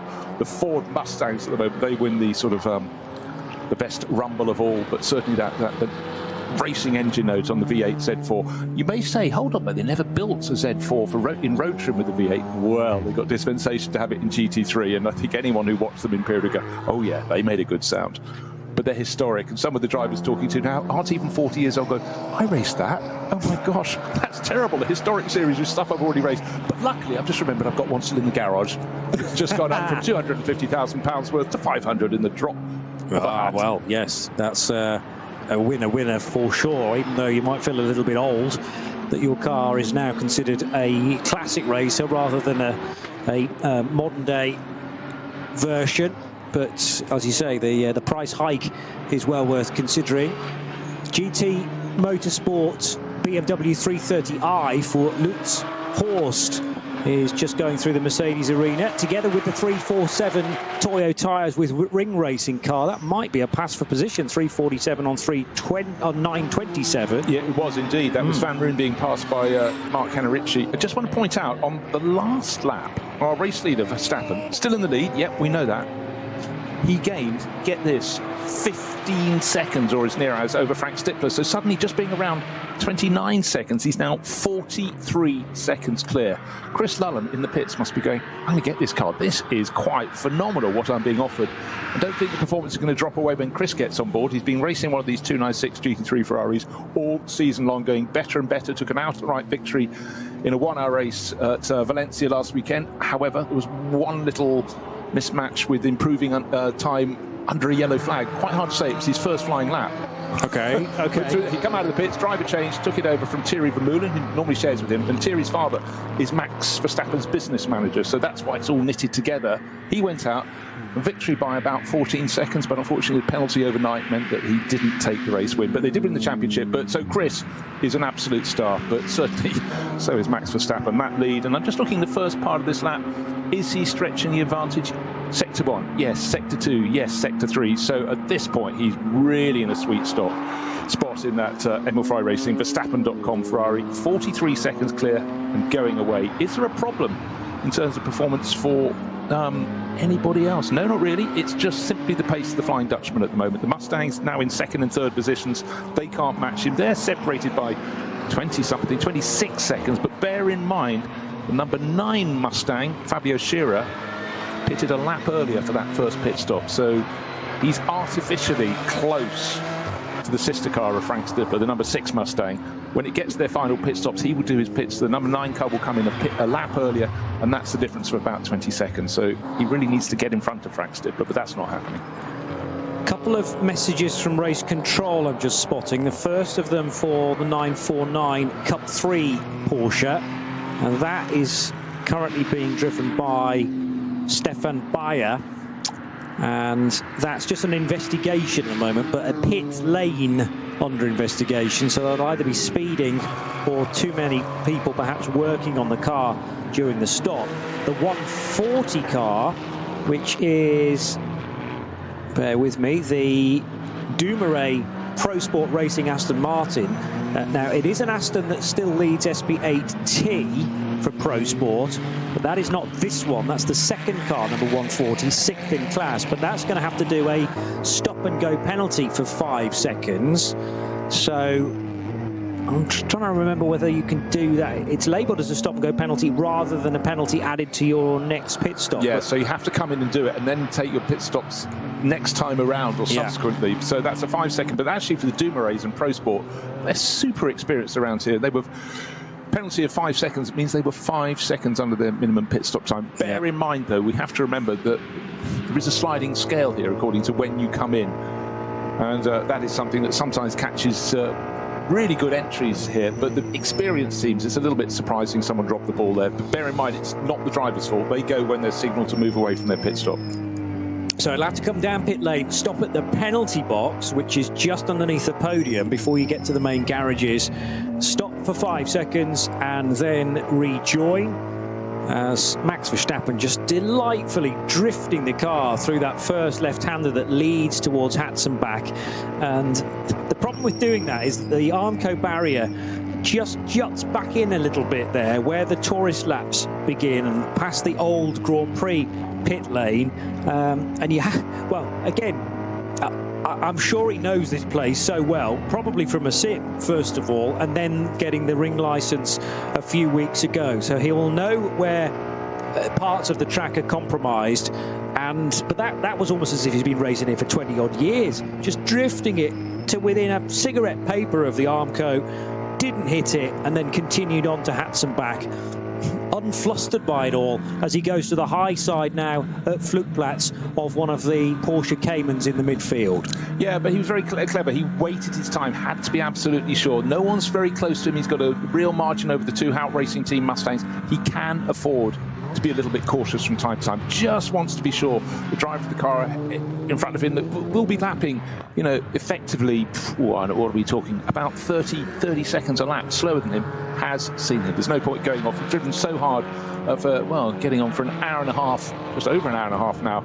But that margin is very impressive. And every timing sector, his Ferrari is pulling clear of the two Mustangs. They are the best of the rest. And the Morgan Horse Motorsport Aston Martin, by the way, had a much longer pit stop, and it had, with Mateo Villagomez still learning his craft, still, you know, relatively new to racing in Europe, the young Ecuadorian, he's falling away, but it's a daunting challenge.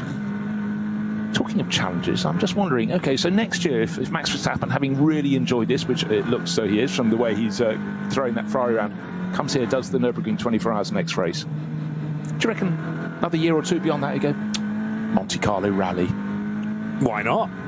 And I mean, his dad has done a little bit of rallying, I noted, in the WRC. I'm not sure whether it was at Monaco. It may well have been. But, you know, there's, again, the example of chopping and changing the disciplines. And Max is doing that with in spades now, with a chance to see him in at least one 24-hour race. And once he does one, he'll want to try and sample them all. Well, look, he's not that busy in January, so let's just use ink and put the Daytona 24 Hours in. Just imagine, you know, for Max, he gets 3 Grand Prix a year racing on the North American scene. Well, 4 if you include, obviously North America includes Canada, so Montreal as well. But, you know, to go to the fabled circuits like Daytona, that'd be something really special. I'll tell you what, why don't people draw up Max's dream season? I know 24 Grand Prix is an awful lot, but there must be some weekends where he doesn't want to really sit at home or do anything or play with his family. Go racing or go having some competition. I'm sure you can come up with some very good suggestions at RSL_studio in the world of X,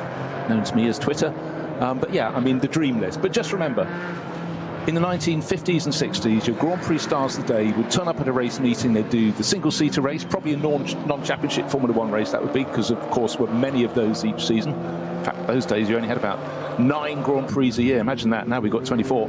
But then, of course, they'd also do the sports car race, the saloon car race as well. Anything that paid prize money, that's how they got their salary. Their salaries were nowhere near what they are now. But for the people racing in those championships, they might go, oh, here comes someone who's going to beat me. But no, you're racing against the superstars. And if that was Jim Clark, you knew he was the absolute zenith of the sport. And the fact he could win at all those levels, well, I'll tell you what, in 1968, when Jim just inexplicably, you know, was killed in a Formula 2 race, a Little League Formula 2 race, relative to what he was doing at Hockenheim, a lot of his rivals were competing in the sports car race at Brands Hatch. Just went, oh my God, if it could happen to Jim, it could happen to any of us. And they were very, very much more dangerous days back then. In fact, the circuits were a little bit, well, like the Nürburgring Nordschleife now. Of course, it's better, the barriers are there, but, you know, the proximity of trees. And think about Spa-Francorchamps when it ran into the neighbouring valley and that long climb from Stavelot, flat out through kinks. With the only one that's left on that climb is Blanchimont. And when you think of a lap of Spa-Francorchamps, think Blanchimont. Oh, yeah. You know? Yeah, that is the close your eyes and hope you come out the other end. And there were so many of them on the longer lap at Spa. Oh, and of course, I forgot to mention there were no barriers. There were just trees. And houses. Houses, mere details, yes. Yeah. The master kink, oh yes. Indeed. I've driven through there on the road, and you think, how on earth did they go through at the speeds that they used to? But yeah, there is still some opportunity to wedge a few extra races in for some Formula One stars it need not just be Max Verstappen, surely. And no, the more the merrier. Maybe that bug will work its way through the F1 paddock generally to open one or two other people's eyes to racing elsewhere. Just caught sight, by the way, of the purple and white Porsche Cayman for the Adrenaline Motorsport Team Manhattan Wheels crew of the Korn family.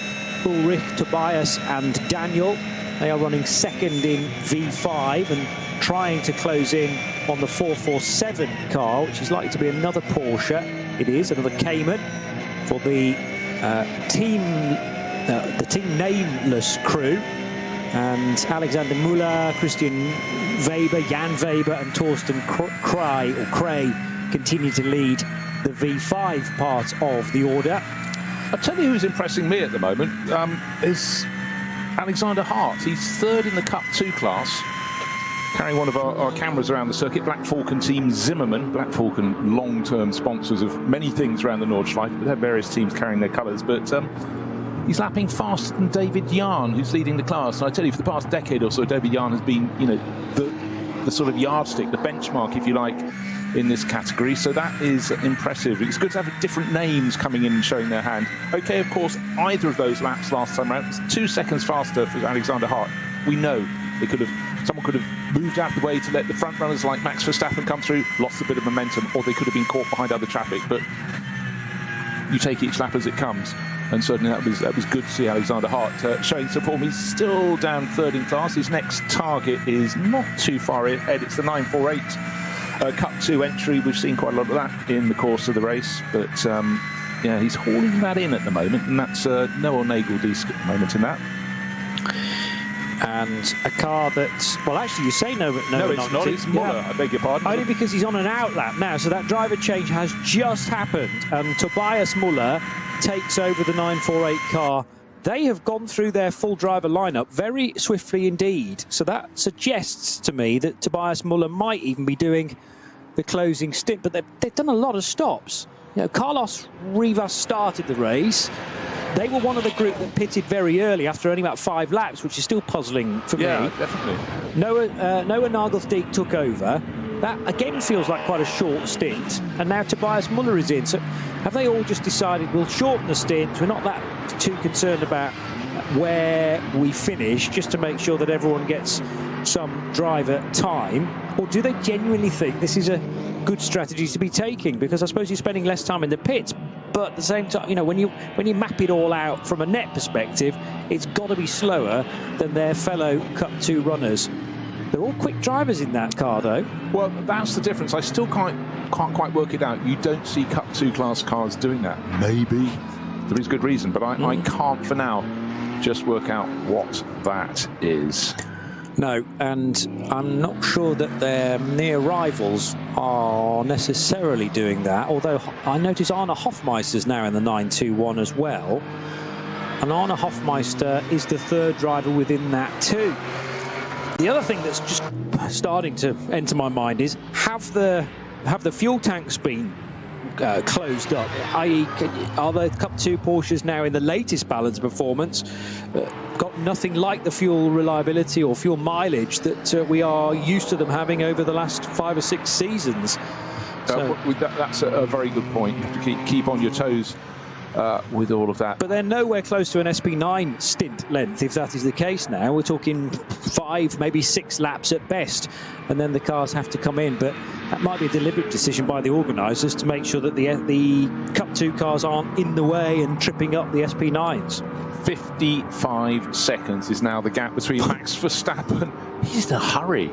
And then Frank Slipper. So the Emil Frey Racing Ferrari just bashing out quick laps. And there was a sector midway through the 25-kilometre last lap. In one of the 5 timing sectors alone, 6 timing sectors, 5 seconds gained in that point.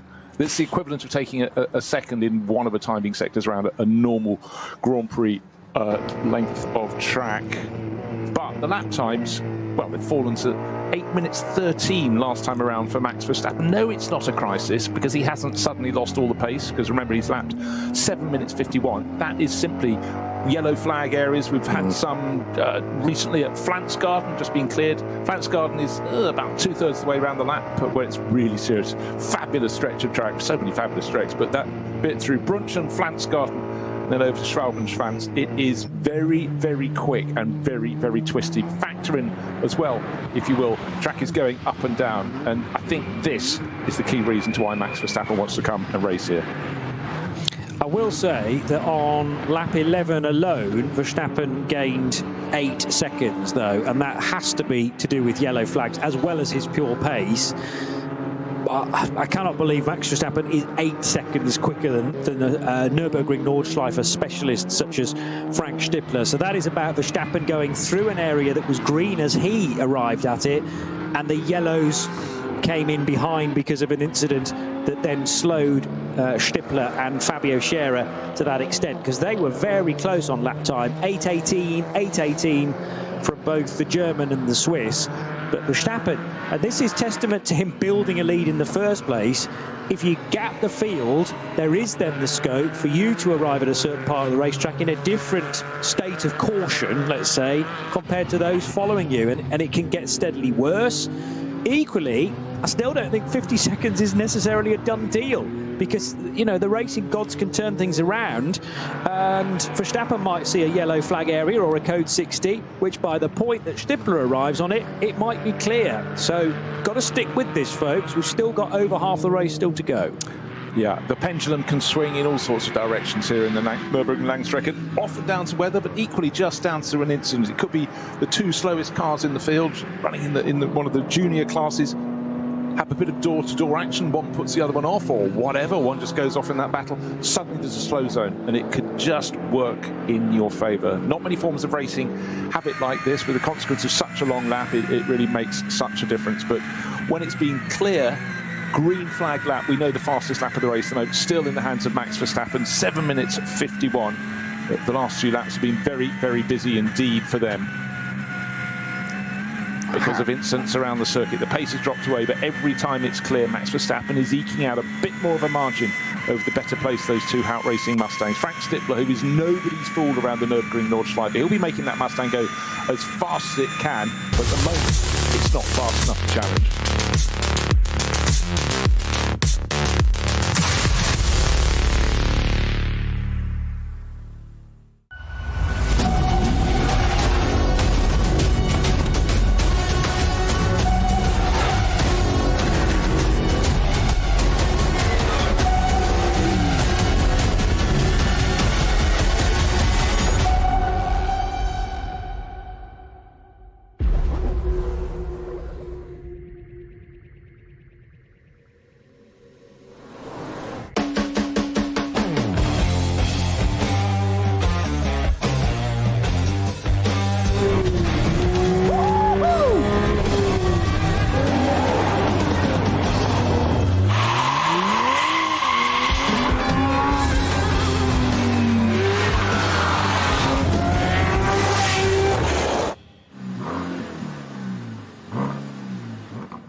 Sie sagen, es ist nur ein Auto, aber wir sagen, es ist Herzblut, Schweiß und Perfektion. Denn wenn du schraubst, dann zählt jeder Millimeter. Dann bist du in deinem Element. Du willst mehr als nur fahren. Du willst es fühlen. Die volle Kontrolle. Eine optimale Straßenlage. Wir wissen genau, was dich antreibt. Denn wir teilen die gleiche Leidenschaft. Egal ob auf der Straße oder auf der Rennstrecke. Wir sind immer an deiner Seite. Wir sind H&R. Offizieller Partner der Nürburgring Endurance Series.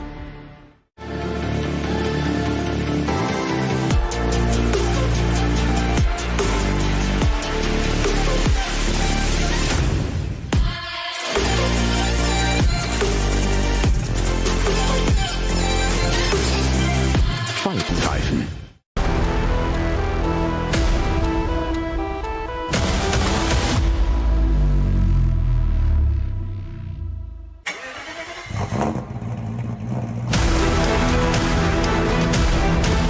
Hol dir jetzt dein eigenes Motorsporterlebnis nach Hause.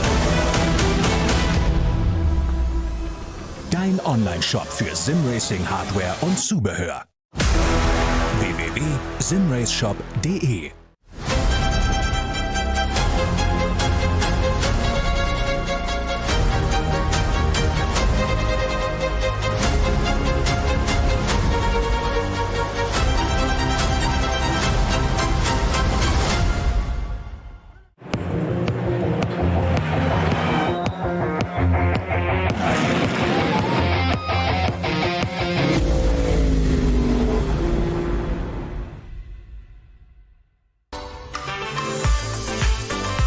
Liebe Fans, Lovely fans. besucht uns auf unseren Social Media Kanälen, Follow us. Auf Facebook, Instagram, YouTube und TikTok. Willkommen bei der NLS.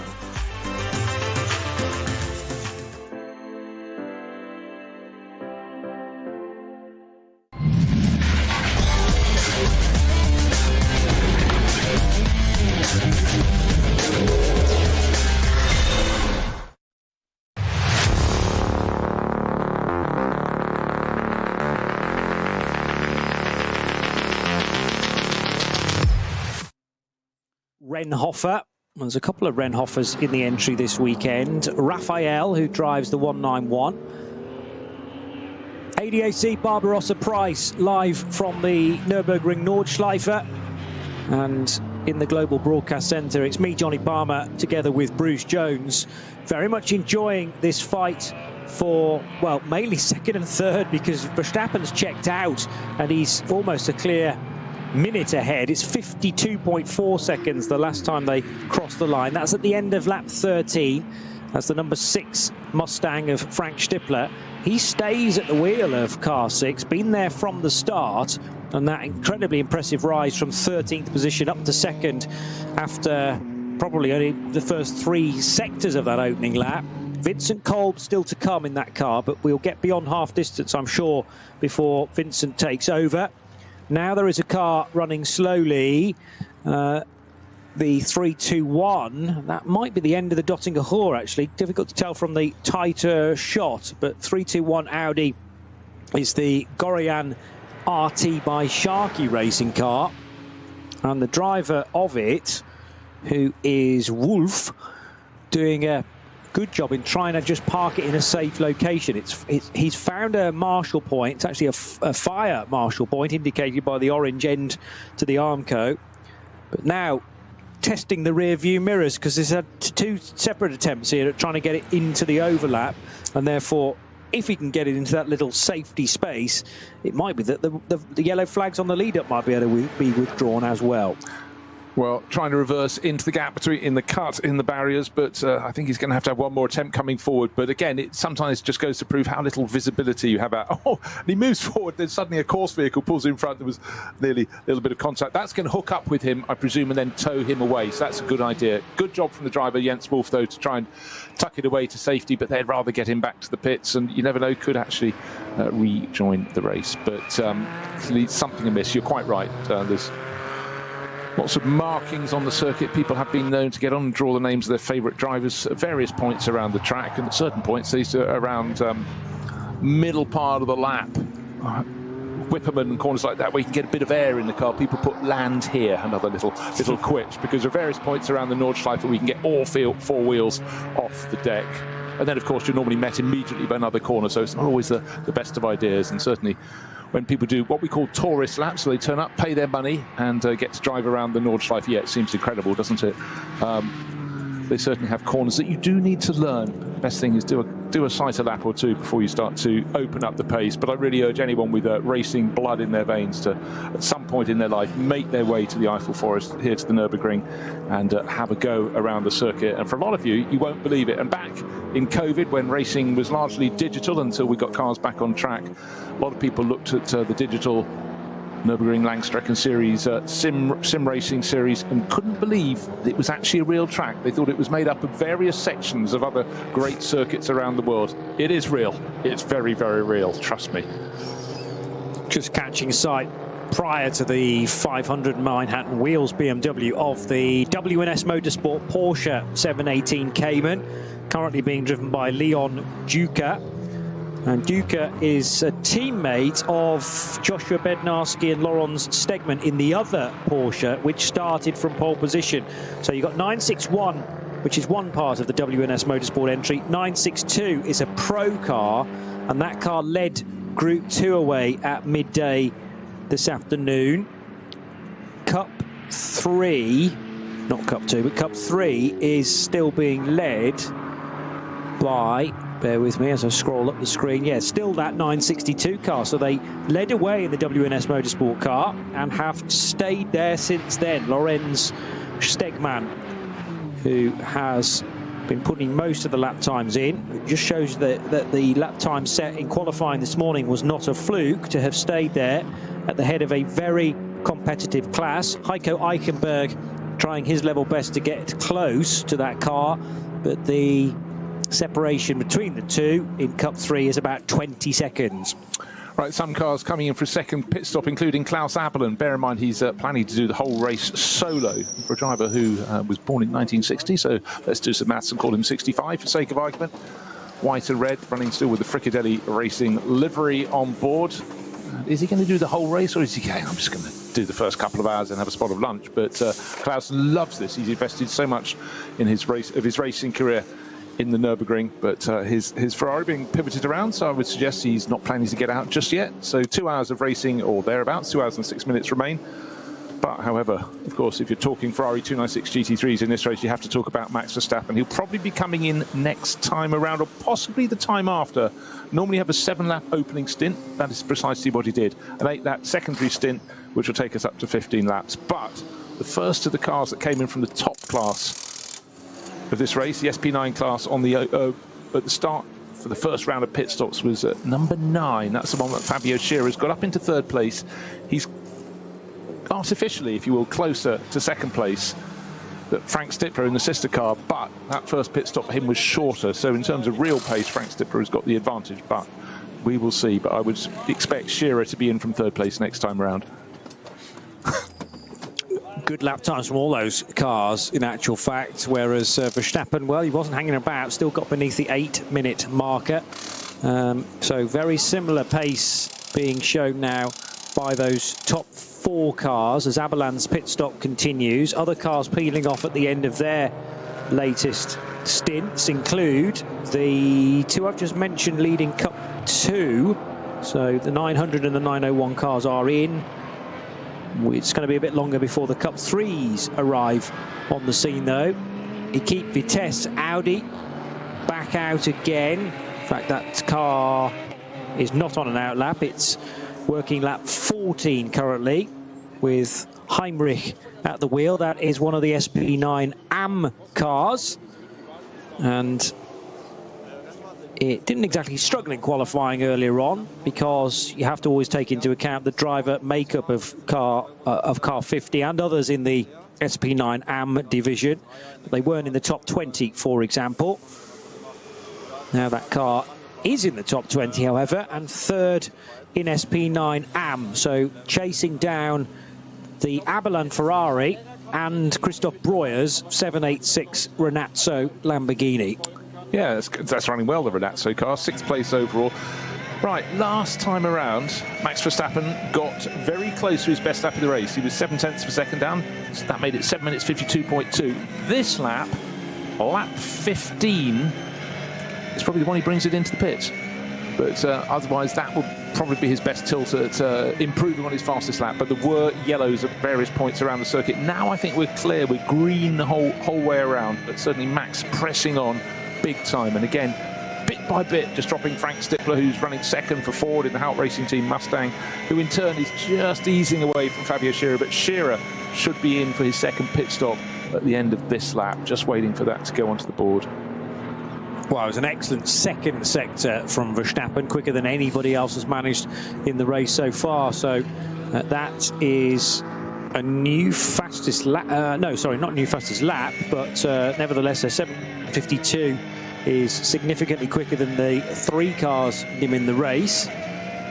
The 900 car, which is the Hart-driven, or now Rosenberg-driven Black Falcon Team Zimmermann Porsche. So Hart got out Mike Rosenberg taking charge. And, well, what about the fight between the two Cup 2 Porsches? As they both pitted, there was less than half a second between them. And I just wonder whether they re-emerged basically together, but this time with 9:01 up ahead, reaching the end of the Hatzenbach section now. And towards Kiddelbacher Hohe, which is the racetrack going over the public road. And now Flugplatz, the double right-hander, but that looks suspiciously like Grutter and Rosenberg have switched positions in the pit stop. Yeah, absolutely concur with that. Right, the car that pitted first from the top class at the end of lap 6 has come in again after lap 14. So we reckon they'd do an 8-lap secondary stint. They absolutely have. So next time around we'll have Max Verstappen and Frank Stippler in. But Fabio Scherer has brought in the number 9 and has hopped out. And that leaves Dennis Fetzer or Jan Mardenborough to get on board. I think it's Dennis who's getting. I just need to see around the high upper edges of the driver's seat. We'll find out when it goes back out. But for Hout Racing Team, owned by Hubert Hout, based just across the road in Moispath, they've been such staunch supporters of this series and all GT racing for time immemorial. But they've latched on with Ford, and certainly bringing that blue oval rumble has been something very, very popular with the German fans at the Nordschleife. Pit stop ongoing then, and an indication of the fuel hose with its trigger at the end. So again, fuel flow is tricky to govern up and down the order. One fuel pump is always going to be the temperamental one, I suppose, and in order to ensure that you get the consistent amount of time being served in the pit stop, then these are all timed visits to pit lane. This Mustang, I'm sure, similar to the sister car within Haupt Racing Team, on Yokohama tyres. So we haven't mentioned a different tyre manufacturer again, but the Advans being utilised by the big American cars, front engine with their 5.4 V8s, the Ford Coyote engine. And that is about to lurch back into life as well with a brand new set of tyres beneath it. Scherer having brought the number 9 car in, the number 9 car in by Fabio Scherer. Frank Stippler stayed out though, as away then goes the number 9 Ford.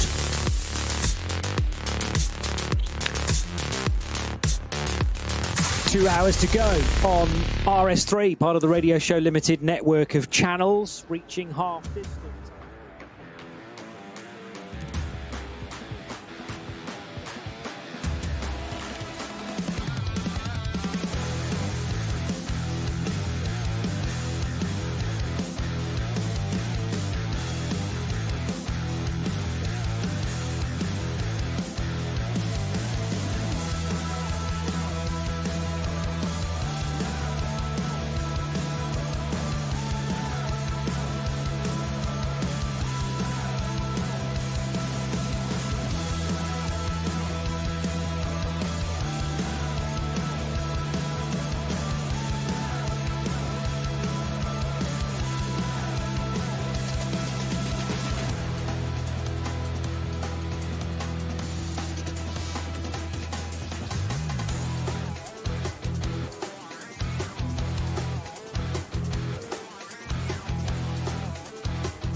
On with significant frontal damage, and then a nose to tail action from the BMWs, one squirming a tad wide on the approach to Brunchen. But there's been no shortage of action all the way through the opening 2 hours, Bruce. It's been fantastic. Again, it's lovely having a different mix of drivers at the front end of the field. To bring in a 4-time world champion is always going to draw some fresh eyes here. But again, it always strikes me when you look down through the field, there are class battles everywhere. Of course, you've got this enormous discrepancy in performance between the slowest cars in the field, which are effectively little more than road cars, up to the road rockets that are in the top class. But at the moment, the lead is, let's have a drum roll, just over a minute now. Max Verstappen ahead of the Frank Stippler-driven Hout Racing Ford Mustang. The sister Ford Mustang has pitted. That's made its second pit stop. And just waiting for update to see who took that over. Was it Dennis Fetzer or Jan Mardenborough? But again, they will make their final pit stop earlier, 1 lap earlier, one presumes, than the rivals, which will therefore mean their final pit stop has to be longer. But I think we'll revert to having 31 from 6 from 34, which is as it was in the first lap of the race. That'll be the Verstappen.com Ferrari at the front, the number 6 Ford Mustang from Hout Racing Team, and the Walkenhorst Motorsport Aston Martin. Now up into 4th place overall, making it 4 manufacturers, is that Lamborghini Huracan that has really impressed very much today for Renazzo Motorsport Team. 4 makes in the top 4. Great to see as well that the scaffolding has been removed from the Nürburgring Castle. That seems to have been renovated have been renovated for much of the season, and sadly the ideal lines of that have been taken away from our vision, but it's all been removed. It looks like that was been a success therefore, and the eye-catching icon on the inside of the northern loop is returned. Here's the Ferrari from the lead of the race. Max Verstappen, Dolly Jacks going underneath, and indeed Chris Lullham just waiting to the left-hand side of the 31 Ferrari, ready to take it over. Yeah, the young Brit, he might have wondered if he was going to get a go at all, but of course it's 4 stints in this race. The first 2 taken by Max Verstappen. He didn't lead from the start, but he led from the opening corner on the opening lap. Brilliant start from him. He'll get out. We'll see who gets to do the final stint. Maybe it's going to be 2 stints through to the end of the race. Here we are, just past the halfway point. Young Brit Chris Lullham getting on board, a serious racer in sim. That's how he came in contact with Max Verstappen, who loves sim racing a huge amount, and he's stepped up this time to his first full season of GT racing. He's only his 2nd season all. Did Radical racing, as you were pointing out, last year in the Radical UK Cup, Hackety UK Cup.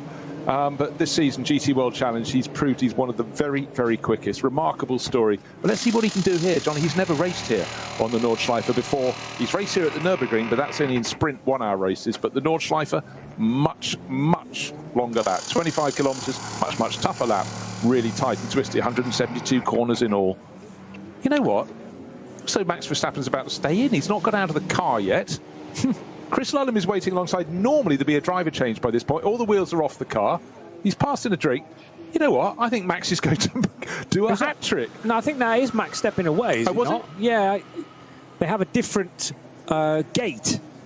So okay. I thought that was Max out of the car. He was helping Chris get strapped in. Okay, that would explain it. Maybe I was looking at something else on the car, but it wouldn't surprise me, quite frankly. Just had a quick conversation. Go. I'm having too much fun. You can do the last stint, mate. I know we had that agreement at the start of the race, but just forget about that. Yeah, whose name's on the side of the car? Who's called .com around here? Yes. No, it's more than likely it will be Chris, but I just looked away for a bit and I still saw someone wearing with a blue, white and red helmet. Yeah, similar helmet design, certainly similar race suit as well. Well, the full confirmation will be when the car leaves the pit lane and the timing system catches up with a potential driver change. Still plenty of people wanting to photograph, if it is Chris, now in that car, with photographers kneeling down at the road surface. Oh, by the way, I didn't, I think, answer my own question. Who took over the second of the Hout Racing Team cars from Fabio Scherer? It's Dennis Fetzer. It's been the completest. Yep.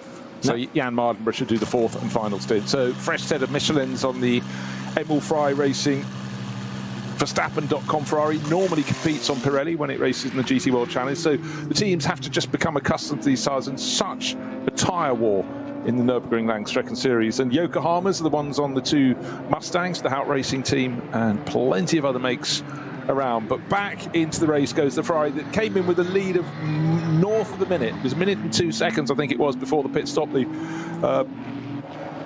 We'll see what it is afterwards, but it's not a race into the pits, a race out of the pits. Well, it is, but it's the pit stop has a mandatory time, and we have had even some of the top teams getting it wrong today.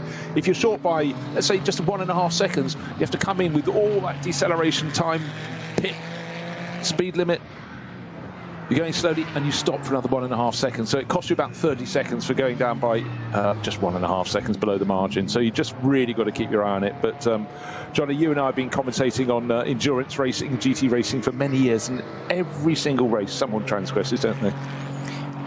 I mean, you know, the most experienced can still fall foul of that rule, and it just shows you how hard so many of the drivers are pushing. Teams can make mistakes as well when the time pressures of a stop clock are there, ever present. So still yet to, on our timing screen, trigger even just the out lap, but clearly the Ferrari is back in the race. What I'd ideally like is confirmation that there was a driver change there. He's out. There we go. That's the confirmation I needed. Yep. The face of Max Verstappen deep in conversation with those at ML Fry Racing. Yeah, because quite often you have to wait until the first timing interval around the circuit before it's confirmed to you. And around here, that's about 5 kilometres or 4.5 kilometres or whatever. But anyhow, Max is out, and he doesn't even have the decency to look as though he's got very hot and bothered. He's got that completely under control, and I think he's just reveling in this entirely different environment. The circuit is just what it is. It's just the most amazing stretch of tarmac in the world, even if it was completely level, had all these corners. But to me, the thing that really makes the Nordschleife is the vertical change, the topography here in the Eiffel Forest. And there really is appreciable up and down vertical gain and loss, and that's why the lap just is endlessly interesting. And I'd love to hear Max's thoughts as soon as he gets a microphone in front of his face. But you know, a whole new bunch of fans, both regular NLS fans, getting to greet Max here. Of course, he did a race a couple of weekends ago, but this time, for the first time, having got that ring license, he's racing in the top class, and how coming in with a margin of a minute and more. Quite fantastic run from him. And okay, he's done half the race, but bear in mind how much time that actually is. It's 2 hours. There's very rarely a Grand Prix that is that length of time. Think back to the recent Italian Grand Prix at Monza, which I think was the quickest Grand Prix in history. Was it about an hour and 10 or something? An hour and 13. 13, okay. And 24 seconds to do 53 laps. That is a race that Max won. And yeah, he's just been at the wheel of that car. Okay, there was a pit stop partway through, so take away 3 or 4 minutes for the stop itself. But you're still talking an hour and 55 minutes to be at the wheel of that car. And the concentration levels have had to be as high, if not higher, actually, than you might require in a Grand Prix, because you're not having to deal with traffic all the time in a Formula 1 race, whereas here, there's all the corners to try and remember. There's where you are on the racetrack, there who you're racing with as well. So his brain will have been in a workout there. It will. I'd say it's far better than having a session in the gym, because yes, I mean, things are coming at you from all angles. Oh, and it's fun, so why not do some more of it? I'm sure he will, but again, just a chance to see any car being driven around the circuit. You know, I could watch onboard laps all day long around the Nürburgring Nordschleife. It doesn't matter what class of car you're in, but when you're in one of the front-running cars, the sheer pace with which the corners come up at you, and more to the point, also some of the slower drivers who are doing their best in cars of, you know, definitely inferior performance potential, it's just always a changing scenario. And right now we do have, I think, a car at the side of the circuit with a rescue vehicle looking to see if the barrier repairs. No, it's a simple tow, just hooking up with, I think it might have been a Honda. Running one of them, possibly a TCR class car or a production car, couldn't quite see. We went past, but then as soon as the cars get past that, the drivers look for the signals from the marshal's green flag. Off we go again, and you know, back up to pace. But of course, they have to back it off when they get to a zone of conflict or contact or barrier damage, and have to, you know. It's such a busy environment around the Nordschleife, but you just almost have to have an extra set of antennae, I feel, to be just constantly aware of potential problems up ahead, because we see it, and sometimes if ever you're looking down and you're seeing a helicopter camera shot, you see suddenly a car in a pack of 4 or 5 coming up, and someone maybe at the back of the pack sort of nearly locking up and clipping those in front because they've just been a little behind the curve in spotting yellow flags. It's tricky. It really is tricky. Now there's a big penalty handed out to the 939 Porsche. Yes, a 718 Cayman from Cup 3 for Andre Duvet, and that is after speeding in the pit lane was detected. So first of all, the car was under investigation, and it's now going to be a 30-second stop and go penalty for the 9th placed 939 Cayman. Duvet's name not actually listed, but he is the current driver, so whether he was the one that committed the crime, but he will definitely be the driver that has to serve that penalty. And you generally, well, on a normal length of track, you get 3 laps to respond to a penalty. It might be 3 laps here, but that, when you think about it, is about half an hour in order to dive into the pit lane. I suppose you get fewer chances past pit road in that spell. Double waved yellows now on the approach to Flansgarten, and the reason for that is not immediately obvious, but it might be around this next blind right-hander. It is indeed, and there are significant difficulties here. A car's been off at relatively high speed, so there's an intervention vehicle parked on the racetrack protecting it, as now the speed is quickened again by the 347 Toyo tyres with Ring Racing Porsche. I actually thought the flag had come out just to warn the drivers there's now possibly could be sun in their eyes. The sun has finally broken through the clouds. It was stolidly grey. It was misty this morning, but it was just starting to brighten up. I looked at the clouds earlier. There are breaks in the cloud again. That's good. There you go, getting the sunshine. But thought of rain early in the race, but that has moved away. What have we got left on the clock? An hour and 45 minutes or so. So still plenty of racing. But the good news for Ferrari fans and Max Verstappen fans is Chris Lullham has hopped on board that number 31 Emil Fry Racing Ferrari and is doing just as good a job as Max has. That not to be too much of a surprise, because we know he's very quick, but he's been racing a 296 GT3 Ferrari all season long in the GT World Challenge. So Lullham very, very much a rising star, but I am fairly sure that Max Verstappen enjoyed his 2 hours or so in the car. May yet come through to do the final stint. That's definitely an option on the table if he so fancies to maximise his time. Keeping my eyes glued to the fight for position, where the 347 has now caught the AV Racing by Black Falcon Porsche number 902 that was started by Ryan Harrison. It's now driven by the Romanian racer Alexandru Vasilescu and potentially Leon Vasatila to still come in that car. Not sure whether Leon's already been in it, but that is a guest entry in Cup 2. But I tell you, those 2 cars, different classes entirely, but very evenly matched indeed as they head across the line together. All sorts of different aero as well. The 902 is a purebred Cup car, so terrific down the straights. That's probably why the car carrying the more aero wasn't able to get past it on the Dottinger Hoor. But now the 347 all over the back of the Romanian racer. 347 is in the hands of who now? It was started by Goulden. And it's Santler. Santler, yeah. Okay. Is that Tim Santler? Yes, it is. With Mark Henrici part of that lineup as well. And Santler is finally able to pick off Vasilescu on that run out of the Mercedes arena and down towards the cutout. But there are jostles for position everywhere you look at this phase on the Grand Prix track. 1, 2, 3, 4, 5, 6 cars. Could be the opening lap again with so many at close quarters.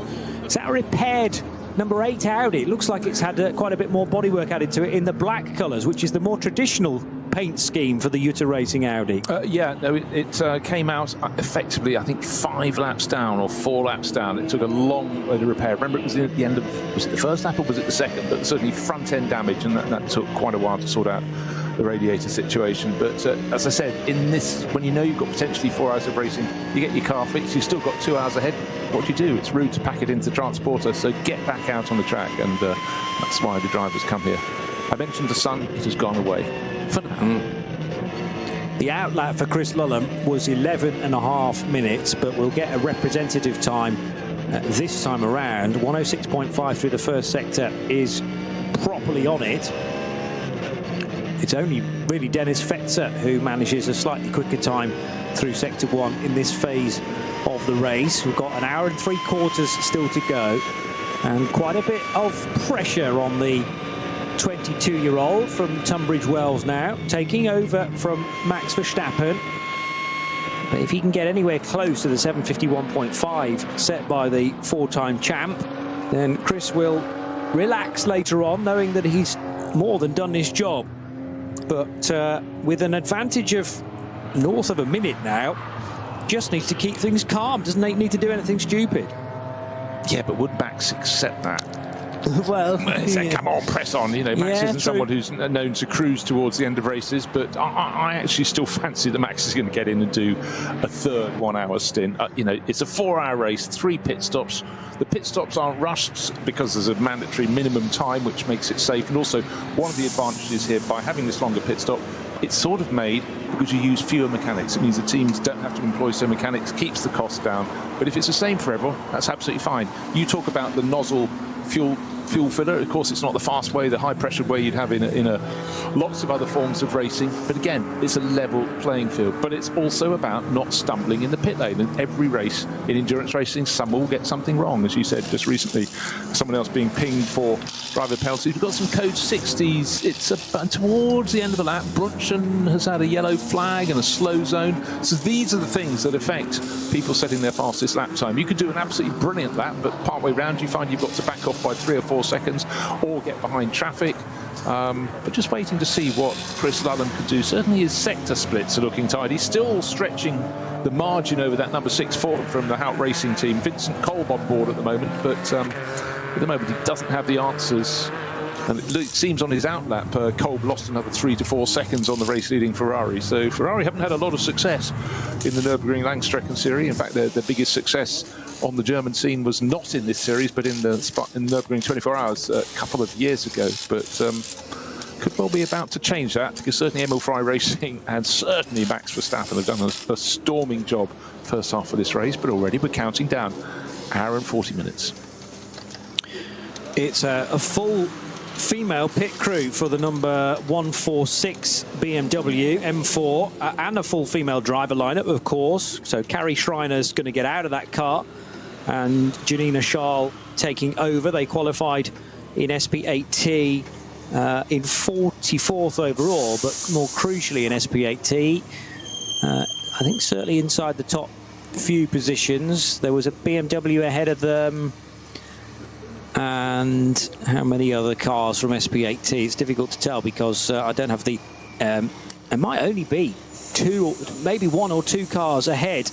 I'm sure at some point the timekeepers issue a grid with the various categories split up, but all I have is the overall at this stage.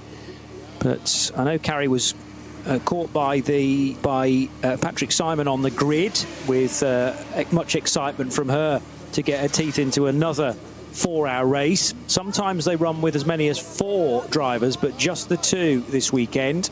And they came into the pits provisionally on the podium, 3rd position for this BMW M4.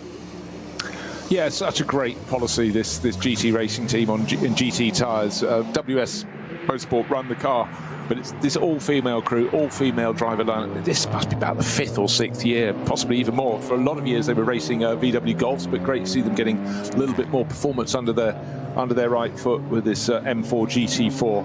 And again, if you're looking at GT categories around the world, we call them something slightly different. We call them in the SP class here. SP9 is equivalent to GT3. But GT3 and the less extravagant-looking GT4 cars, of which the GT Motorsport competition car. Oh, a little bit of a twitch. Going into turn 3 on the outlap, suddenly Janina Schal, who'd just taken over that BMW M4 GT4, couldn't get the front end of the car to turn in, but somehow at the second bite of the cherry, she did. So there we are. That's the example of cold tyres on your outlap, and now pressing up at the early part of this lap when you're still on the Grand Prix circuit. Is a chance to really get the heat in your tyres, because where do you need it most? In the bit that follows on the Nordschleife. But again, just going back, I think it's always been such a great scheme. But GT4, less flamboyant in terms of the wing size and the aerodynamic aids on the car, down on performance in terms of grunt as well, but it's a very good feeder category. And a lot of people actually say do a really quick lap around a racing circuit. GT4 car with less downforce is actually slightly harder than it is in GT3. And for GT3, which is a category that was aimed not at the pro driver like Max Verstappen or Chris Lullham, but aimed at the gentleman driver or gentlewoman driver, often you have a Pro-Am lineup, and it really has, the finance for the GT3 class has largely been based on people bringing in money and getting young drivers to race with them and guide them, and it has been supremely successful. But a lot of people start crafting GT4 beforehand, and again, in the NLS, the SP8T class that runs the GT4 class cars is always very well supported. So it's a ladder, just like single-seaters. You work your way up it, or in some cases, down. So Charles, now I think getting that front tyre temp up, but it's very tricky to do in a rear-wheel drive car anyway, because the rear tyres on a BMW clearly are the driven wheels, so they will reach operating window far quicker than the fronts. But that is a net gain from their starting position. I was ferreting around for that, but they started 4th in SP8T and now run 3rd, behind Marek Bachmann's Aston Martin for Pro Sport Racing and the FK Performance Motorsport BMW M4 for Wustenhagen, number 187. We will get an idea as to Chris Lullham's pace in the not too distant future. He's heading through the longest sector now, which is sector 4. It's not a clear racetrack though, because Galgenkopf is affected by yellow flags, so too Schwabenschwanz. So the second of the carousels, the Kleiner carousel, and up until the right-hander that leads onto the Dottinger Hohe, still affected by caution, although as I say that, Galgenkopf looks like it's clear again. This might once more be a car that's moving on a flatbed. That's possible. The flatbed's moving, the car's not. Hopefully. Yes. And what happens is, as that HGV is inching its way around the racetrack, then the yellows follow it. So we get quite a rapid stream of updates as the various marshal posts chop and change, with safety being the key. Right, to give you an example of these rolling zones and the various slow zones around the circuit, the first flying lap from Chris Lullham, 8 minutes 33. So we're talking 40+ seconds down the best by Max Verstappen. But there's reason for that, very clear reason. It's the slower zones around the circuit. And hopefully now, as I think pretty much everywhere has gone green around the circuit, therefore we can race it at full pace all over again. We'll see what Chris Lullham can do, but certainly he didn't gain any advantage that I can see as yet over Vincent Kolb in the second place Mustang car number 6 from the Hout Racing team. However, that has yet to finish its lap, and the gap between them will be just over a minute, one would expect. It's about 1 minute and 5 before they hit all those slow zones, but as we pointed out, and we will continue to point out in this commentary, a slow zone can hit one charger and the next one further down the track it could clear in front of them, and suddenly they can gain a lot of time, or vice versa. Thus far in this race, there was one moment where I think the race-leading Ferrari from Verstappen.com gained a bit of an advantage that was given to it, but in terms of its pace on every other lap, it deserves to be in the lead, and by quite a large margin, which is precisely where it is. Yeah, no issue at all with the distance that the Ferrari has as an advantage. It was just how Max kind of attacked the race from the moment off, and we should be well used to that in his general approach to a Grand Prix as well. If there's an overtake to be done, if he hasn't qualified as the pole car, then get the overtake done almost by catching your rivals napping. And Christian Krognes could not hold back the Ferrari, which was right underneath that very large wing of the Vantage. Plus then there was the hit from a wayward Tim Heinemann onto the back of the Krognes Aston Martin, which didn't help matters, and all sorts of carnage in behind, which gave Max Verstappen the best possible start. Yeah, and one thing that's always very tricky, the damage didn't seem to be too bad to the Aston Martin, but of all the GT3 cars, it seems to be the most affected by contact with the rear. It has that massive diffuser that is vulnerable, has been over the years in GT3 racing. I don't think it's as bad as it used to be about, I don't know, if I say 6 years ago, it was probably 10 years ago when it was a very prominent diffuser on the tail end of the Vantage. And certainly when it was launched, a lot of people thought, lap 1, first corner, could be problems. But certainly Christian Krognes, when he came in, didn't seem too gutted and broken by any potential damage that happened. Turn 1, opening lap, Tim Heinemann getting it really slightly wrong. And what we have to just stress is that Tim was running in a Cup 2 Porsche, but they're very quick in a straight line, and off the grid it was good. He came from, I don't know, about half a dozen car lengths back, and just he might have been caught out slightly by the way that Christian Krognes had to brake for the first corner, but he had to do so because Max Verstappen was in front, was sweeping across from the left-hand side of the track in his Ferrari, and maybe the Aston Martin braked a little bit harder than was expected by Tim Heinemann, but I think Tim's got a little bit over-ambitious. His car then went all the way across the track to the left-hand side, skirted with the gravel trap and rejoined, but did scatter the field behind it. Certainly bought the first 3 cars a bit of a margin, but ever since they've proved that they would have been pulling clear anyhow. So, but again, interesting days. Right, gap between first and second, still waiting for the Aston Martin to come through in second place. The Vincent Colk Ford coming through in second place, but it's still going to be over a minute and 8 seconds is the margin between first and second now. So again, slight advantage to Chris Lullham. Maybe this time there won't be slow zones, so we can see them pick up their pace. We'll see what the gap will be next time around. Number 1 car still in the race, being the defending champion team, and it's Adrian Richney who is now driving that. Kevin Vambach and Sven Markert are the fellow drivers in the championship winning team, Adrenaline Motorsport, from last year. They're down in 5th position in the BMW 240i class, but it is a class that is currently being led by Van der Sanden in the P. Terting Sports car. So that is John Van der Sanden of the Netherlands, Anton Abbey and Yannick Reinhardt, the 2 other drivers in the 680. 7, did we say, 240i's this weekend. There's also a well-populated BMW 325i class. We start with 5 of those cars, 6 of those cars, and now down to 5 runners after an early retirement in the 325i's. BMWs of all shapes and sizes, very nearly. But Chris Lullham in his Ferrari completes the first racing lap. You mentioned the time. That was a lot to do with the amount of caution that was around, and we still do have at least 1 code 60. In fact, it's 3 code 60s officially, with slow zone now being introduced at Brunchen as well.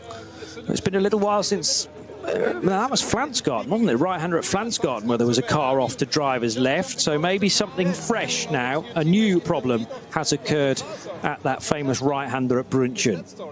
Yeah, so Brunchen, if you're looking at a circuit map, is not a great distance before Flansgarden, but to my mind, it's about the trickiest section of the track. You've gone through the carousel, the highest point of the circuit, Whipperman, but then it seems to sort of go on to fast forward as you approach Brunchen. The gradient change, the combination of corners are just, well, they're just outstanding and frankly quite frightening when you're doing a circuit that, you know, you're taking your own competence around there with you, but certainly for the front runners, it's still a challenge, but it's just they're not quite mere mortals like the rest of us. Slow zone upgraded to code 60 at Brunchen. We mentioned that fearsome right-hander, but normally when something like that occurs, it's because there is clear-up going on down there.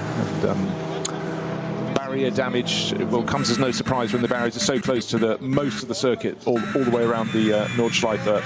You know, car hits barrier may get damaged. You cannot continue with damaged barriers, so they will be dragged around, sections brought along behind a great big 4x4 Unimog, and they're very, very good. The crews on board there are getting them fixed as fast as they can, but it can mean you could have, you know, 3, even 4 laps, so you're talking the best part of half an hour while they're fixing them. But actually, you try getting your local builder to do it that quickly. I've never found one that can do it. Mind you, I've never asked for any Armco in my garden, now I think about it, but that's where you're going wrong. Yeah, no, that's the problem. Judging by your lawnmower driving, it might be a wise addition. He's off again. The 948 car chasing down somebody different again. I think that's the 919 up ahead of Robin Cherzanovsky. Certainly the right colours for that particular car. But that might mean that those cars are not on the same lap, therefore. 948 is Tobias Muller, and he's 47 seconds behind Arne Hofmeister, who now drives the Cup 2 leading Porsche for Mühlner Motorsport. BMW going through the cut-through on the Grand Prix circuit, trailing a bit of sill, it looks like, on the left-hand side. That's the 885 that has been in the wars. It is a class-leading car. The Schubert BMW, well, that was the one that was off the road, I seem to remember, when we were calling that from an aerial shot. So whether that's a scar from that incident or something entirely different. But I think it's actually just a little bit of trim hanging off there, because the car's running a very elaborate black and white sort of split livery, and it looks like it's actually just a bit of tape off the side. It's on the left-hand side of the car from the driver's point of view. Oh, actually, the whole panel beneath the door is loose, and some of the livery according. So they'll have to keep an eye out for that. There may yet be a black and orange flag for that. We talked of Fricadelli Racing being the meatball team, but some people have always called the black and orange flag, black with the orange circle in the middle, the meatball flag. But it's the warning that you need to come in and have something attended to, because there is a possible danger resulting from something that's hanging off your car. You certainly don't want broken bits flicking up into the face of chasing rivals, so we'll keep an eye out for that one. May yet be a warning flag. Two wheels on the grass from, if that is Robin Cherzanovsky. Brave stuff then, heading through Solchen and Klostertal. There's that real significant left-hand kink, which requires a blend of the throttle. It's the Click Bescheiferung car, or online Bescheiferung. So let's just check that is the 919. Typically that particular sponsor isn't featured on the entry list, but it's, as I say, the right paint scheme for that particular car. They have also just gone through and passed at significant speed the Cameron GT3 Cup car. By Cameron I mean Bill and Jim in their Cup 2 AM machine, which is so a Cup 2 car, but remember there are different layers to Cup 2, Pro and AM, and some Pro AMs as well. Now up towards Hoher Act. One of the Supras needed to be mindful that Tobias Muller wanted to get through. I have to say, Tobias Muller is so cool and calm in the cockpit of his car. I don't think how many laps he must have done around this place. So he's just taking everything in his stride, even though it is very, very busy out there. Yeah, I think that's the ability. This must be the sort of the zone that Frank Stippler's in. He knows what's coming up. He's done every corner just endless times. So the circuit isn't the issue for some of the top drivers here, the ones with the experience. It's just the other elements that are added to the equation. But it means they've got more sort of mental capacity ready to handle those sort of variations that could lead to trouble. Double wave yellow flags just in front of one of the camera cars, the Tobias Muller car, so they don't know what's next, but they have to crack down the pace over a brow, round a corner, over another brow. So there's a yellow and red flag, just looking yellow and red. So someone's dropped something nasty and slippery on the circuit just before the moment where we've got Porsche Cayman. Two Porsche Caymans off on the left-hand side of the driver's point of view. Drivers go past, they wait for the signal. Where are they going to get the green flag to let them go all over again? Not for the next corner. Still looking at the marshal's post, still yellow and red flags. So there's a further incident next time around. Okay, this is the Brunch and Flansgaard issue, isn't it? Two separate corners separated by a couple of corners in between, but once they got through there, the other side of Flansgaard, they can get going again. And Muller now clears Cherzanovsky. I'm not convinced they were on the same lap anyway, but that might have been an element of Cherzanovsky just blending off the throttle as he picked the speed back up again to say, do you know what, I'm just going to lose you as a headache, as a distraction in the mirror. And the 948 car running second in Cup 2, keen to try and make up any portion of that 47 seconds that separates the front bumper of Tobias Muller's car from 48 Loesch Motorsport and the blue and white Arne Hofmeister-driven Mühlner Motorsport car that leads the class. Cars being shoved back into garage at the moment. It's last year's championship winning team with their BMW wheel back. That's one with Maxell sponsorship. I thought that was a message to our erstwhile race leader. Sell what? It's SE single L, friends. Oh, yes. But again, repairs under the right rear corner of the car. This is where the mechanics need to earn their keep. And if they've, just look at how little space. Now they've kindly put the car up on jacks so the mechanic can actually slide underneath the right rear corner of that number 1 BMW. Not racing in the top class, but this team won the championship last year. And just go back to the issue of points. You score points according to how many people finish or start in your class. And it's generally drivers for cars further down the order. This is running in the M240i BMW class. And if this one probably not going to win it today, but every variety of spanner and wrench being used under that one. But again, for example, 7 cars in their class. If they win, they'll get 7 points in the bag. And certainly it tends to be in the better populated classes. Yeah, more competitive perhaps, but the more people you beat, the more points you put in your pot across the course of this season. Spring through to autumn, every single weather condition imaginable will be experienced, of course, across the course of the season. But the NLS, the Nürburgring Langstrecken Series, the long distance series, it's a test for the mechanics, Johnny, as much as it is for the drivers and the pit crew, because they have to be able to react to things that get broken and know how to fix them quickly. And the better teams have watched, and they've learned from example, you know, how Audi really conquered the World Endurance Championship. But it's about a decade ago when they started just having they had special bags of tools for each appropriate job. Clever, eh? Rather than fishing around. You've got, who's taking that spanner? They know, right, we're changing the right rear corner. Here's the bag of tools. Okay, you need a lot of tools, but it certainly saves time. And if you can save yourself 20 seconds, well, you'll do that in a race, wouldn't you? You might need a spare garage as well to keep it all safe. But normally these days at Le Mans, for example, the paddocks continually getting encroached by the back of the garages, which just progress further and further out towards the fan area. Very tricky if you're a journalist to get anywhere close to the drivers these days, but that is the nature of Le Mans, I suppose. Well, it is. You walk in through the garage, walking from the pit lane side, you go through what we traditionally think of as the garage, and then we started to have little rooms behind, which might be a room where a driver goes for a massage, but largely that's where the engineers sit with their banks of screens. And yet, as you say, you get to the back of the pit building, and then people put awnings up and semi-permanent structures. And if you're walking from the front to back, I mean, you feel the seasons might have changed by the time you got to the far end. But certainly, yeah, it's harder to get through. But rooms of purpose, and you know, every bit of space is used. But you have, again, large areas where they have more than just a driver kit, but they've got these specialist bits of kit packaged up, ready to tackle individual jobs. A flurry of more announcements and potentially penalties from race control. So the first of them is that the 901 Porsche, which is third in Cup 2 for Patrick Grutter, is going to have to take a penalty lap. Now, this is not rallycross, as in you have to do a joker lap, but there is a separate route that you'll have to take in the Mercedes arena for one lap, and that is through the dotted bay, which is effectively the driver's right outside bit. There's a perfect opportunity to see it, in fact. So coming out of turn 1, see that dotted line, which means that if you drive through that lane, the outer lane, that is therefore considered a penalty lap, and it's an opportunity to slow somebody down who has been pinged for a relatively small-scale infringement. It was an unsafe pit release, so that means Patrick Grutter's going to have to drive through that part of the racetrack, which is not the ideal racing line.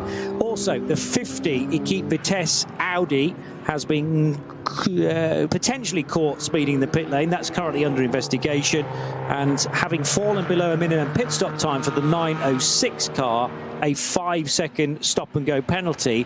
906 being another Cup 2 Porsche, this time for the Van Ramshorst driver, a team with no name. They are 9th in Cup 2. But the most significant of those is the third-placed Porsche. Now, how close is Patrick Grutter to the next Cup 2 car? There's only 5 and a bit seconds between them, although Jan-Jaap van Roem has just made a stop in the Max Cruiser racing car. So that's not going to be quite as close as it was. Grutter may have already taken that penalty, because I noticed that first sector is about 4 or 5 seconds slower than it would, well, mind you, I'm comparing it to a GT car, so won't say that that's been served quite yet. You'll get more than one chance to do it. I mentioned sunshine. Please pretend I didn't, because it certainly seems to have gone away for now on the start-finish straight. In the background there is blue sky, but the important thing for all the crews, it's remaining dry. We've got an hour and 20 minutes or so remaining in this 4-hour race. That's the standard format and length for the Nürburgring Langstrecken Series, and the gap between first and second has actually come down. It was 1 minute and 8 seconds, but a better lap last time round for Vincent Kolb. But yes, he's closed in a bit on Chris Lullham, the Emil Fry Racing Ferrari that he took over from Max Verstappen. But on this lap, it's like Lullham's gone, okay, I've got the measure of this. More to the point, though, we've got so many slow zones and waved yellow flag areas that it is making it difficult for drivers to put in really quick laps. And the fact is, oh right, okay, another lap completed. That means 19 laps on the board. But the lap that Chris Lullham has just done is 8 minutes 29.2 seconds, and that is the best, getting on towards 37 seconds slower than the best lap that car has done. That is the effect, quite simply, of a lot of yellow zones around the circuit. You have to back it off. And in fact, many a time in the Nürburgring Langstrecken Series, you might have a race with very few incidents, but just enough to mean you almost have no laps without a yellow flag somewhere slowing your progress. But the golden standard, 51.5, was set early in this race in the first stint by Max Verstappen. The car still out front by more than a minute, but the team that took victory last time out, the Haupt Racing team with their Mustangs, sitting there in second and third. But, you know, you're not, surely, with an hour and 17 minutes or so remaining in this race, going to claw back what you've already lost, and that is over a minute. Sounds good, though. It certainly does. Looks great on paper if it can stay in that margin, but one car out there to prevent that from happening is certainly Vincent Cole in his number 6 Haupt Racing team Ford Mustang. The other one is Dennis Fetzer in the 9 car with that keyboard wrapped livery down both sides of the car. It's like a QWERTY keyboard, which is an addition to the otherwise close to the livery of the number 6, but it's a helpful addition so we can tell the two cars apart from a distance. They are running second and third. How's the Huber Motorsport car doing? That's a bit further down in 15th position, but 4th in the SP9 AMS, and has at the wheel Hans Wehrmann currently, having taken over from Joachim Tyson. Thomas Kiefer is in that lineup as well. As now the two Ferraris have found one another. Now, of course, they're not on the same lap, but Chris Lullham is trying to get by Klaus Aberlan, and Aberlan actually gives him a lot of racing room around the outside at the bottom of the foxhole, heading towards Adenauer Forst now, and that could have been far more awkward than perhaps Chris Lullham was thinking it might be. One fellow Ferrari driver looking out for another. Yeah, it could certainly have been very good for the Ferrari parts department, but anyhow, you know, certainly Klaus Aberlan's been racing the Nordschleife for a very long time. The last thing he would want to do is interrupt fellow Ferrari drivers. He pulled out the way very nicely, but just get this, at this point, Klaus Aberlan, 65 years old, is getting towards the end of his 3rd hour in the race. Is he going to do the whole thing solo? Well, he might have to, because there are no teammates entered in his car, whereas our race-leading car, 2 hours completed by Max Verstappen in that. That gave a big lead of just over a minute before he handed over to Chris Lullham. Chris Lullham in for this stint, but there's still one more stint to come. We don't know if Max fancies getting back in or if he's going to go, hey, let's do this 50-50. But either way, it's going to take something quite enormous for them not to head on into victory. Worth pointing out, of course, in the early part of the season, the entry list is sort of more packed at the top end. A lot of people only do the first half of the season, then do the Nürburgring 24 hours. That will be in the back of Max's mind. You know, maybe it's not such a difficult race to win today, but all you can do is do what you can do. And the fact his car is more than a minute clear, being driven very nicely now by Chris Lullham, you know, he'll go away saying, well, if the others were there, I reckon we would have still beaten them. That's the sort of confidence you need. And as a multiple world champion, that's the sort of confidence he carries. You can be sure of that.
Sie sagen, es ist nur ein Auto, aber wir sagen, es ist Herzblut, Schweiß und Perfektion. Denn wenn du schraubst, dann zählt jeder Millimeter.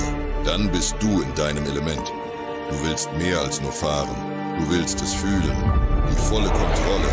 Eine optimale Straßenlage. Wir wissen genau, was dich antreibt, denn wir teilen die gleiche Leidenschaft. Egal ob auf der Straße oder auf der Rennstrecke, wir sind immer an deiner Seite. Wir sind H&R, offizieller Partner der Nürburgring Langstrecken-Serie.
Liebe Fans, Lovely fans. besucht uns auf unseren Social Media Kanälen, Follow us. Auf Facebook, Instagram, YouTube und TikTok.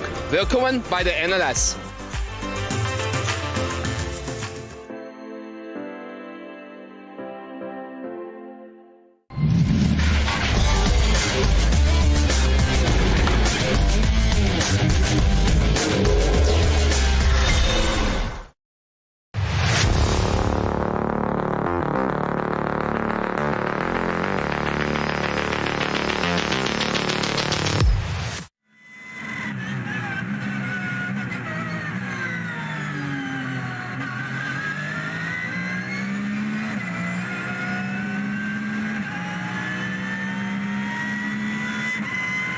Network of channels. It's another edition of the ADAC Barbarossapreis. Johnny Palmer and Bruce Jones enjoying a bit of sunshine now at the Nürburgring, heading down towards Breitscheid and the lowest part of the circuit. Bergwerk is the next significant corner for the Lullham Motorsport car, which is the Arne Hofmeister example, I fancy, that leads Cup 2 with some pressure on, because just 30-odd seconds, 34 seconds back down the road is Tobias Müller. He did an 8:42 last time around, so that was about 4 seconds faster than the Hofmeister 921 car. But with so much caution here, there and everywhere, there are local yellows at Kesselchen. There's a code 60 on the entry to the carousel, and that's precisely where Arne Hofmeister is arriving now. So he needs to be showing that he's down to the 60 kilometers per hour. And that is because, well, an intervention vehicle sits ahead of an incident that involves one car, and that is I was going to say it was one of the Mustangs. It looks like a Mustang, but it's not. I can't work out what it is. Right, okay, the car is parked against the barriers, 2/3 of the way around the carousel, that famous bank corner.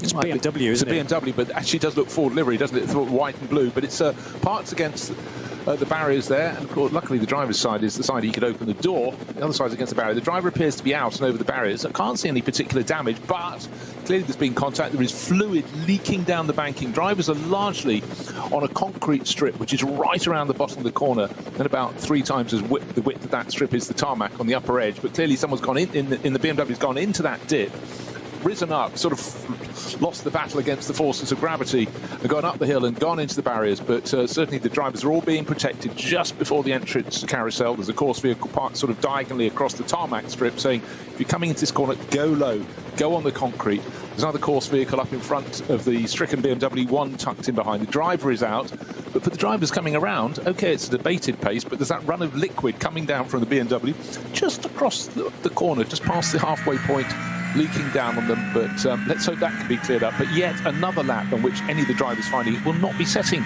a super quick time, and at the moment they're lapping last time around almost precisely, the front running cars almost precisely 1 minute slower than the best time in this race set by Max Verstappen. His car now in the hands of Chris Lullham, and Chris doing the best job he possibly can, but these slow zones and waved yellows are really making it hard for the drivers to carry on. But you race what's in front of you. If it's hitting you, you hope it's hitting your rivals as well. So it's all sort of balanced out. But in terms of being able to carry your maximum flow, you have to say it's been a very difficult race for that. And ironically, many a time we've commentated here where there've been almost snow, almost ice. They don't go racing in either, but we've had really cold, dreadfully wet conditions. And you sometimes, in those events, have fewer yellow flags than we have today. Sometimes people just push a little closer to the edge when things are all dry, or maybe they've just been really competitive batches of cars where people are having a 2 or 3 car battle and someone has just gone off. But anyhow, we'll wait for the carousel to be cleared up, but it does mean for now we're not going to get any quick laps at all. Well, that useful bit of talking from you has enabled me to check that it is Michael Bailey, who is the Australian bronze racer in the Hoffer Racing by Motorsports BMW, number 189, who has found the fence, I'm afraid. So travelled a long way to be with us in Germany, and could well be his first action on the Nürburgring Nordschleife.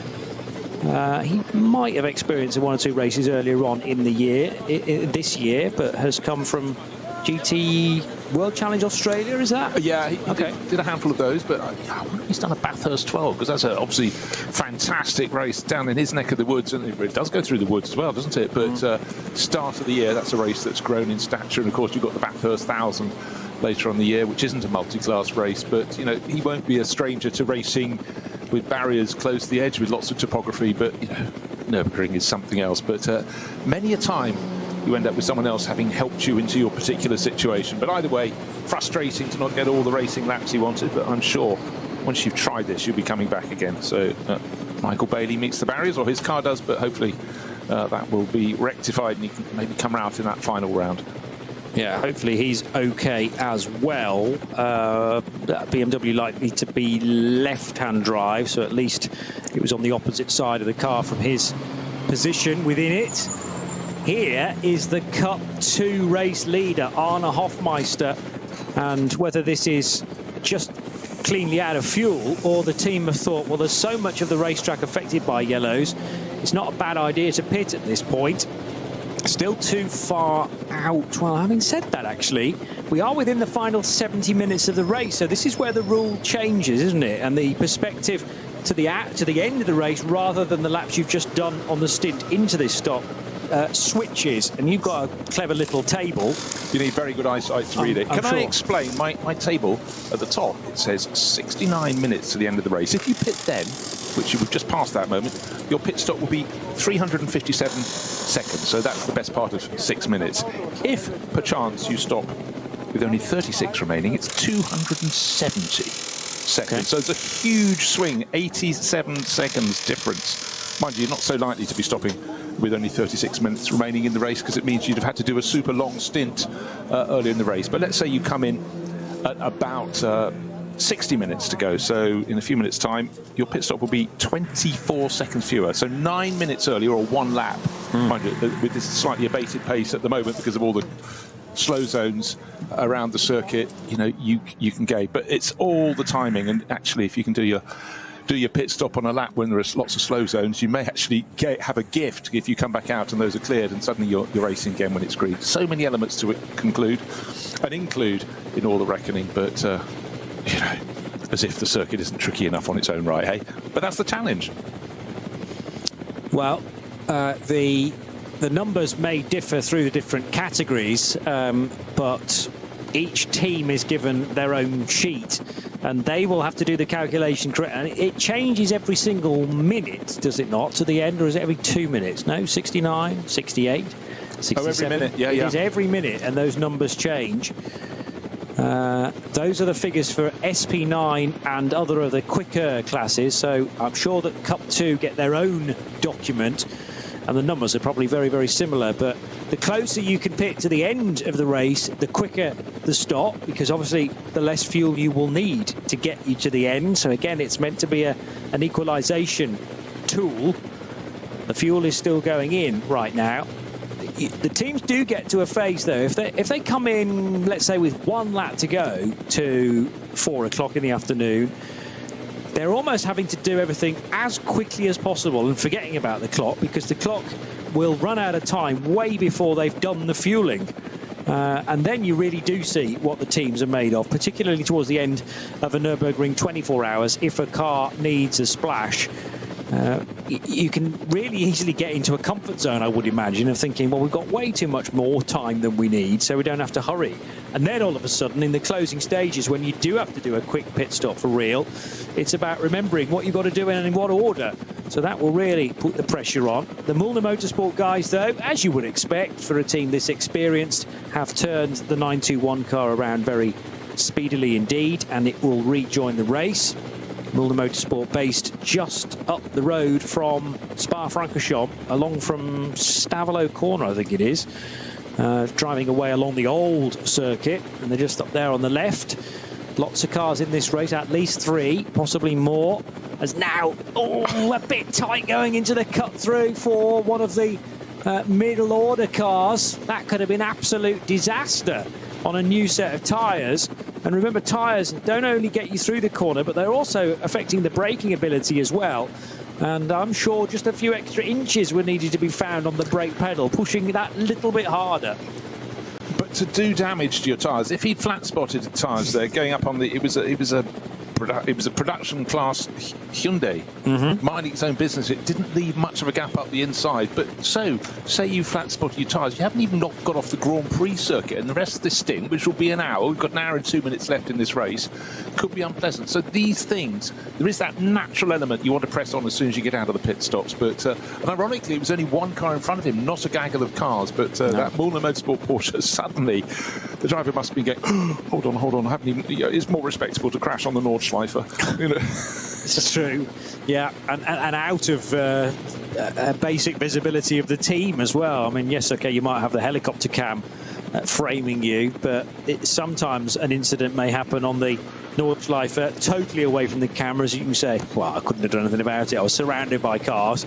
Probably went off entirely on his own, but you can make up a story. You can't do that on the Grand Prix track. What I'm trying to work out is whether this is still Arne Hofmeister, or have we gone back to someone like Tim Scheerbart in 921. Scheerbart started the race, but I'm not getting a current driver flashing up. Saying David Yarn on mine. I think just okay. May have flipped over. That's Yarn's second stint then, if that's the case. Is it not? Right, I'm just having a little think at the moment. Chris Lullham, this is his first appearance on the Nürburgring Nordschleife. He is now starting to drop Vincent Kolb, and it is not Vincent's first appearance on the Nordschleife. No. So Emil Frey Racing clearly got a very, very good handle on its Ferrari here, the 296 GT3, running on Michelin tyres. The Hout Racing team are running, did we not say, on Yokohama? Maybe that is part of the difference today. Maybe the conditions are just more Michelin favoured than they are Yokohama. Maybe the 296 is just in better form, but I think we're seeing a remarkable drive from Chris Lullham.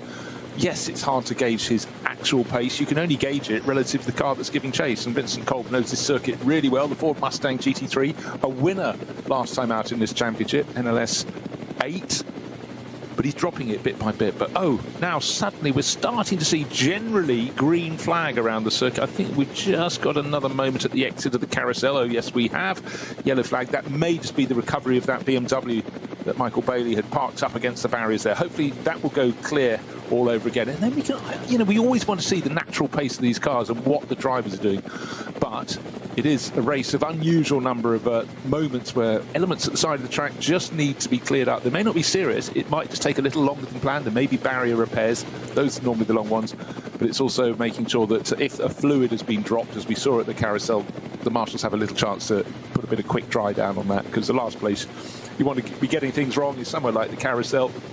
Slip at the bottom, you go straight up into the barriers at the top. Such an incredibly tight corner. It's more than 180 degrees, about 190 degrees as it banks to the left, and then immediately as the drivers come out of that, they've got to sort themselves out for the sequence that follows. And it is a very difficult circuit, however you consider it. My one opportunity per race to mention Hedvigshoer, which I always like doing because that is now affected by yellow flags. Only very briefly, because Marshall Post 153,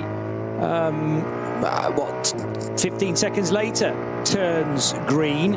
Again, is that to do with a recovery wagon, if you like, one of the HGVs that is sent out to pick cars up and then take them to a safe location? Is that now working its way through the areas around Wipperman and Hedvigshoer? Stylestrecker is clear, as is the route into the carousel. So it sounds like the Michael Bailey car has been retrieved and now maybe being taken to the nearby car park. Yeah, you get this rolling run of different Marshall's posts, and if where the yellow flag is shown, and as the number keeps on rising, it shows the rescue vehicle is getting to the closest point at which the car can be tucked away to safety. A lot of points around the circuit, there is no space available for that, but yeah, hopefully that will get to that soon. It's gone through Eschbach as well, and it seems crazy, you know, mentioning Marshall Post 162. There's an indication of how many we have. I think we get to just over 200 if you get up towards Hohenrhein and Tiergarten at the end of this lengthy 25-kilometer lap. Right, lap after lap, still getting Emil Frey Racing's Ferrari in the lead. This is the car that Max Verstappen has come here to race. His first chance to race at the top class. He did a trial race to get his ring permit last time out in the NLS. Another free weekend. Comes here and put in a masterclass. Gained in the first half of this Ferrari race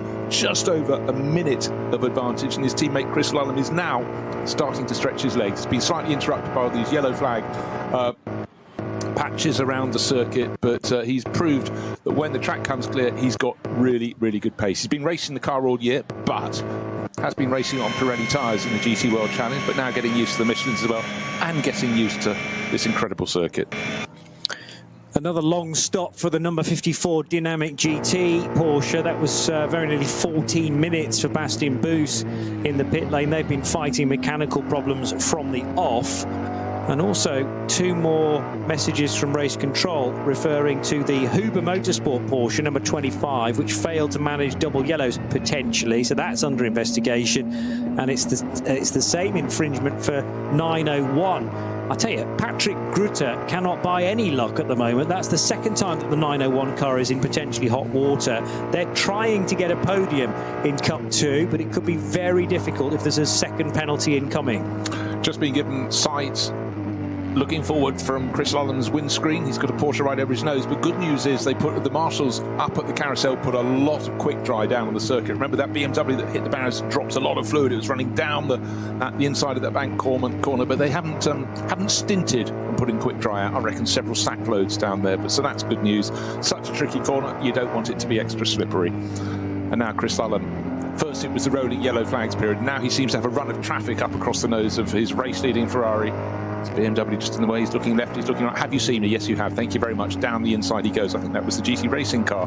May well have been, and he picked it off. That was the all-female crew. And then suddenly, a Cup 2 Porsche around the outside, 2 wheels up over the curbing, very close to the sand on the exit of the circuit there. Grass had run out. But again, this is the nature of the Nürburgring Nordschleife for Johnny. You're in the quickest car in the field. You've got to work your way through traffic. You talk about people doing sim racing. Of course, Chris Lulham's a superstar in that. But one of the best fun bits when you're doing a sim race is overtaking cars from other classes, and this is what he's doing in abundance. He'll make more overtaking manoeuvres in 1 lap than he will in the rest of the season when he's running in the GT World Challenge. That is how busy it is. Apologies, because my eyes have been in all sorts of different places. Have you mentioned the gap coming down considerably at the head of the order? I didn't, because it had come down slightly, and then it settled, and the last lap alone, suddenly, best part of 30 seconds. We talked about gifts coming and prizes being taken away, and still with wave yellows around the circuit, suddenly it's fallen in the lap of the chasing Vincent Cole, down to 42 seconds between first to second. Well, like I said, about an hour or so ago, it's not over. There were 2 hours and 20 minutes at that point, I remember, and the lead was well over a minute. Chris Lullham just needs to, well, almost not be told. I'm sure the team are keeping him up to date with the gap back to the second place car of Vincent Cole. There is the number 6 car just creeping by the Klaus Aberlan Fricadelli Racing Ferrari 296, which is much slower No, yes. I don't know if it's suddenly got a problem, but that, or else maybe, well, Klaus has every reason. Oh, well, someone's dropped it on the Dottinger Herd. There's debris all over the place. The track drops into a compression and gradually rises before it gets the kink, and drivers need to be signalled to go to their right-hand side of the circuit to go past it, because more than half the circuit has debris. It doesn't look like large body parts. It looks, it's very hard to tell. It looks like a tyre's gone. Yeah, somehow. I think so. There's lots of different elements of debris out on the circuit, and the two Mustangs literally nose to tail now, and that means the gap has come down considerably for Dennis Fetzer. So whatever advantage in terms of the going to Vincent Kolb versus the race leading car, the yellow zones have cleared, and the second place of those Mustangs in third place overall is not only alongside, going past. Yeah. There was a question in my mind as to whether they'd be allowed to overtake there, but I'm sure it's just the yellow and red striped flags indicating a change of surface, indicating debris on the road, but they were two abreast, and you're right, that Dennis Fetzer's now in front of Vincent Kolb. No, I'm not. Oh. It was Kolb going back past, because Kolb was the one with the... Hold on, let's just double check. Kolb was... No, sorry. The one with the QWERTY image was the sister car, beg your pardon. So yes. It's definitely... But I think that was arranged because, well, no, mind you, Fetzer could have pitted. Fetzer was due in. Now, there is a car with fluid pouring off it. Is that Fetzer's Ford? It can't have got to the team that quickly, surely. No, it's not. That's a VW Golf, not a Golf. No, it might be a Golf, actually. But yes, I just wondered whether because one car needed to pit, then they switched them around, but the wrong car was ahead, so that doesn't work. That doesn't compute. Anyway, Fetzer came into the pits. This should be the number 9's Ford Mustang's final stop of the race, whereas the Kolb car can stay out, and looking for the gap again. Well, it came down between them to just 6 seconds. Between Kolb the two and Fetzer, Fords, between yes. the two Fords. The gap to the race lead, we'll have to wait for it to get to the next timing sector but remember, that came down to just under 42 seconds, which is still an enormous amount with an hour of racing, and slightly less, just over 50 minutes of racing. Final round of pit stops should be coming up this next time around. The end of lap 23 is when we expect the Verstappen.com racing Ferrari to come in, sitting on a 42-second lead. But just remember, it went out for the best part of a minute and 10 seconds, so it's really come down. But that was a gift wrapped, the Hout Racing team. Clearly, Vincent Kolb giving chase, but not really actually gaining ground, if anything, slightly losing it.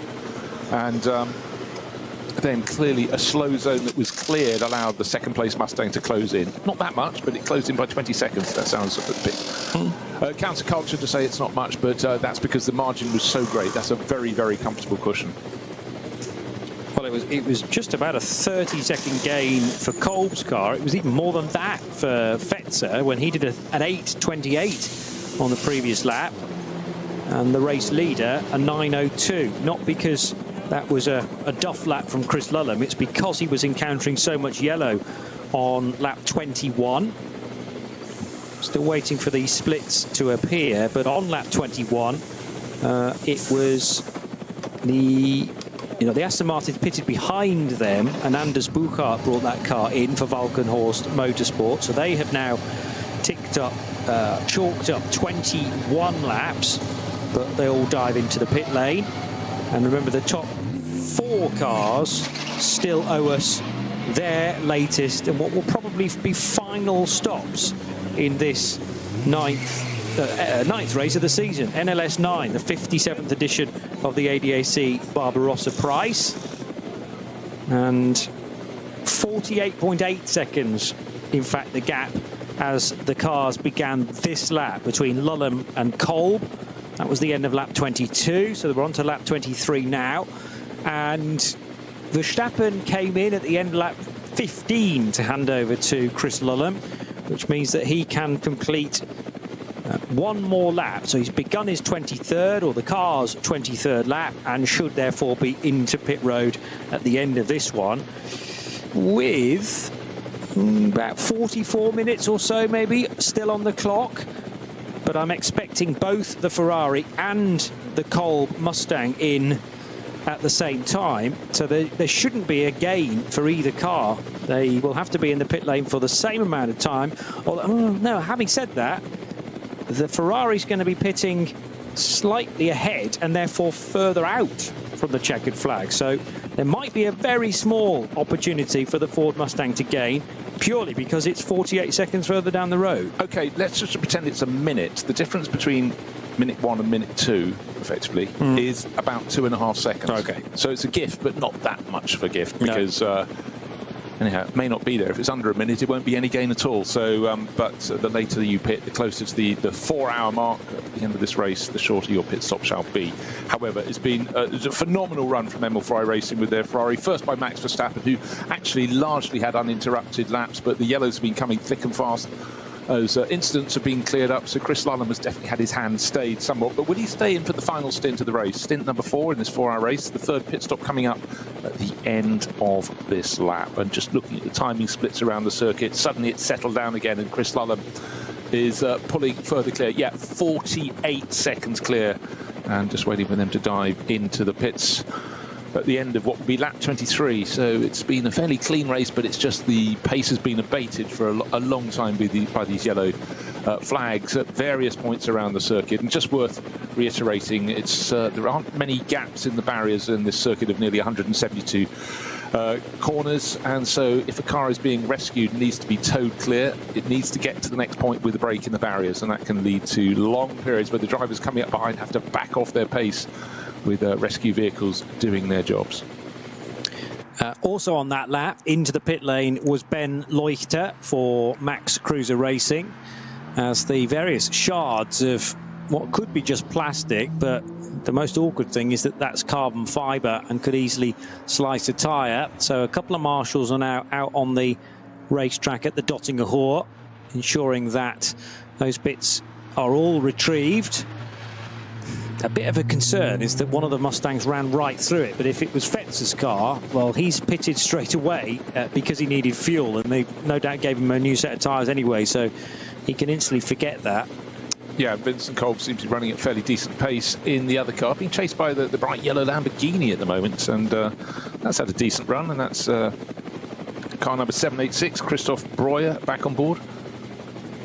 I'm just double checking that has yeah, that's served its third pit stop. That's why Breuer's back on board, whereas the Mustang is about to come in at the end of this lap. But the way Breuer's attacking means that, well, I think it's fresh tyres, actually, familiarity, but he's all over the tail of the white Mustang with the 2 blue stripes, running effectively the national racing colours of United States. Of course, you think back to the 1950s and Cunningham and other, coming to Le Mans and trying to wave the American flag and all the others. I think it's great. I love a national livery. Yeah, and what was the national livery of? Don't say Egypt. I think it was Primrose. No, of Germany, because I think the Mercedes. It's white. Yeah, it is also white, isn't it? But people talk about the silver stripe.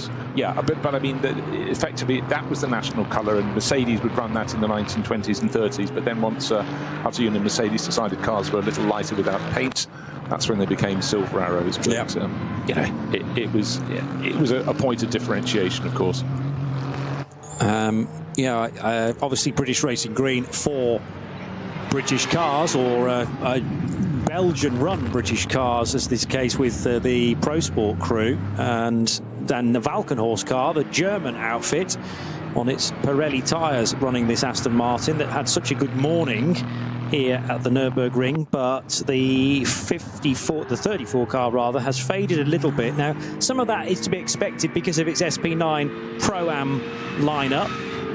It's still leading Pro-Am convincingly, because remember, the nearest rival, the number 8 Audi, has probably been in the wars after the contact early on.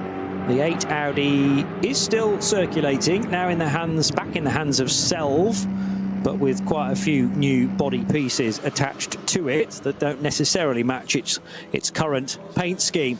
As expected, here's Chris Lullham on the in the pit lane at the end of lap 23 then, and this is perfectly on schedule. The car was handed to him at the end of lap 15. He's going to stay on board as well. No sign of Max Verstappen. I thought he might come running out saying, I've had so much fun, I want another go, but I think it's absolutely fair, because this is Chris's first race on the Nordschleife in the SP9 class, and useful experience. But coming in will be the best part of 50 seconds, his margin over the Ford that will come in next from the Hout Racing team. They both have to come on this lap. They can't go any further on their tanks of fuel. And Vincent Kolb will be bringing the number 6 in, just waiting for that to come. But such is the margin of 40 to 50 seconds that this one won't be out of the pits before the Ford arrives, but it certainly will be halfway through its pit stop. And a quick tear-off, say quick tear-off, that's the whole of the windscreen shape, which they are able to effectively rip away, and all of the nasty bits of fluid and tyre pickup that go with it. These racing cars don't have any form of washer fluid, because that's just extra weight and the mechanism that would power it. So the very last thing you want to be doing is using the windscreen wipers, unless it's raining, because that will just smear all the gunk which is landed on the front-facing edge of the windscreen. But that is just like a helmet in a single-seater, or open cockpit single-seater, where you would remove the helmet visor tear-off.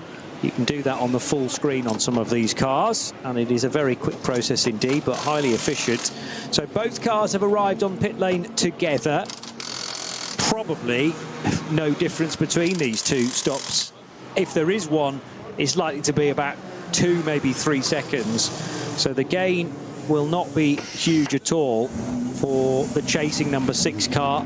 In-laps looked pretty good as well for both Lullham and Kolb. Yeah, I mean, that's the only point you can really find a margin. Of course, these are pro drivers, and they will take it right up to the line coming into the pits. Other people haven't got it quite right. We've seen a handful of penalties for those, but there may be a 2.5 second gain in the pit, possibly, just by dint of being over a minute behind or into the next minute. It's not the gap between the cars, it's really just how close they are to the end of the race. But as the fuel goes on board the Hout Racing Mustang car number 6, and Vincent Kolb has done a good stint in that, but there's nothing he can do about anything other than just chipping away a little bit here and there from Chris Lullham. But certainly that third stint out of the 4 in this race was very interrupted by yellow flags.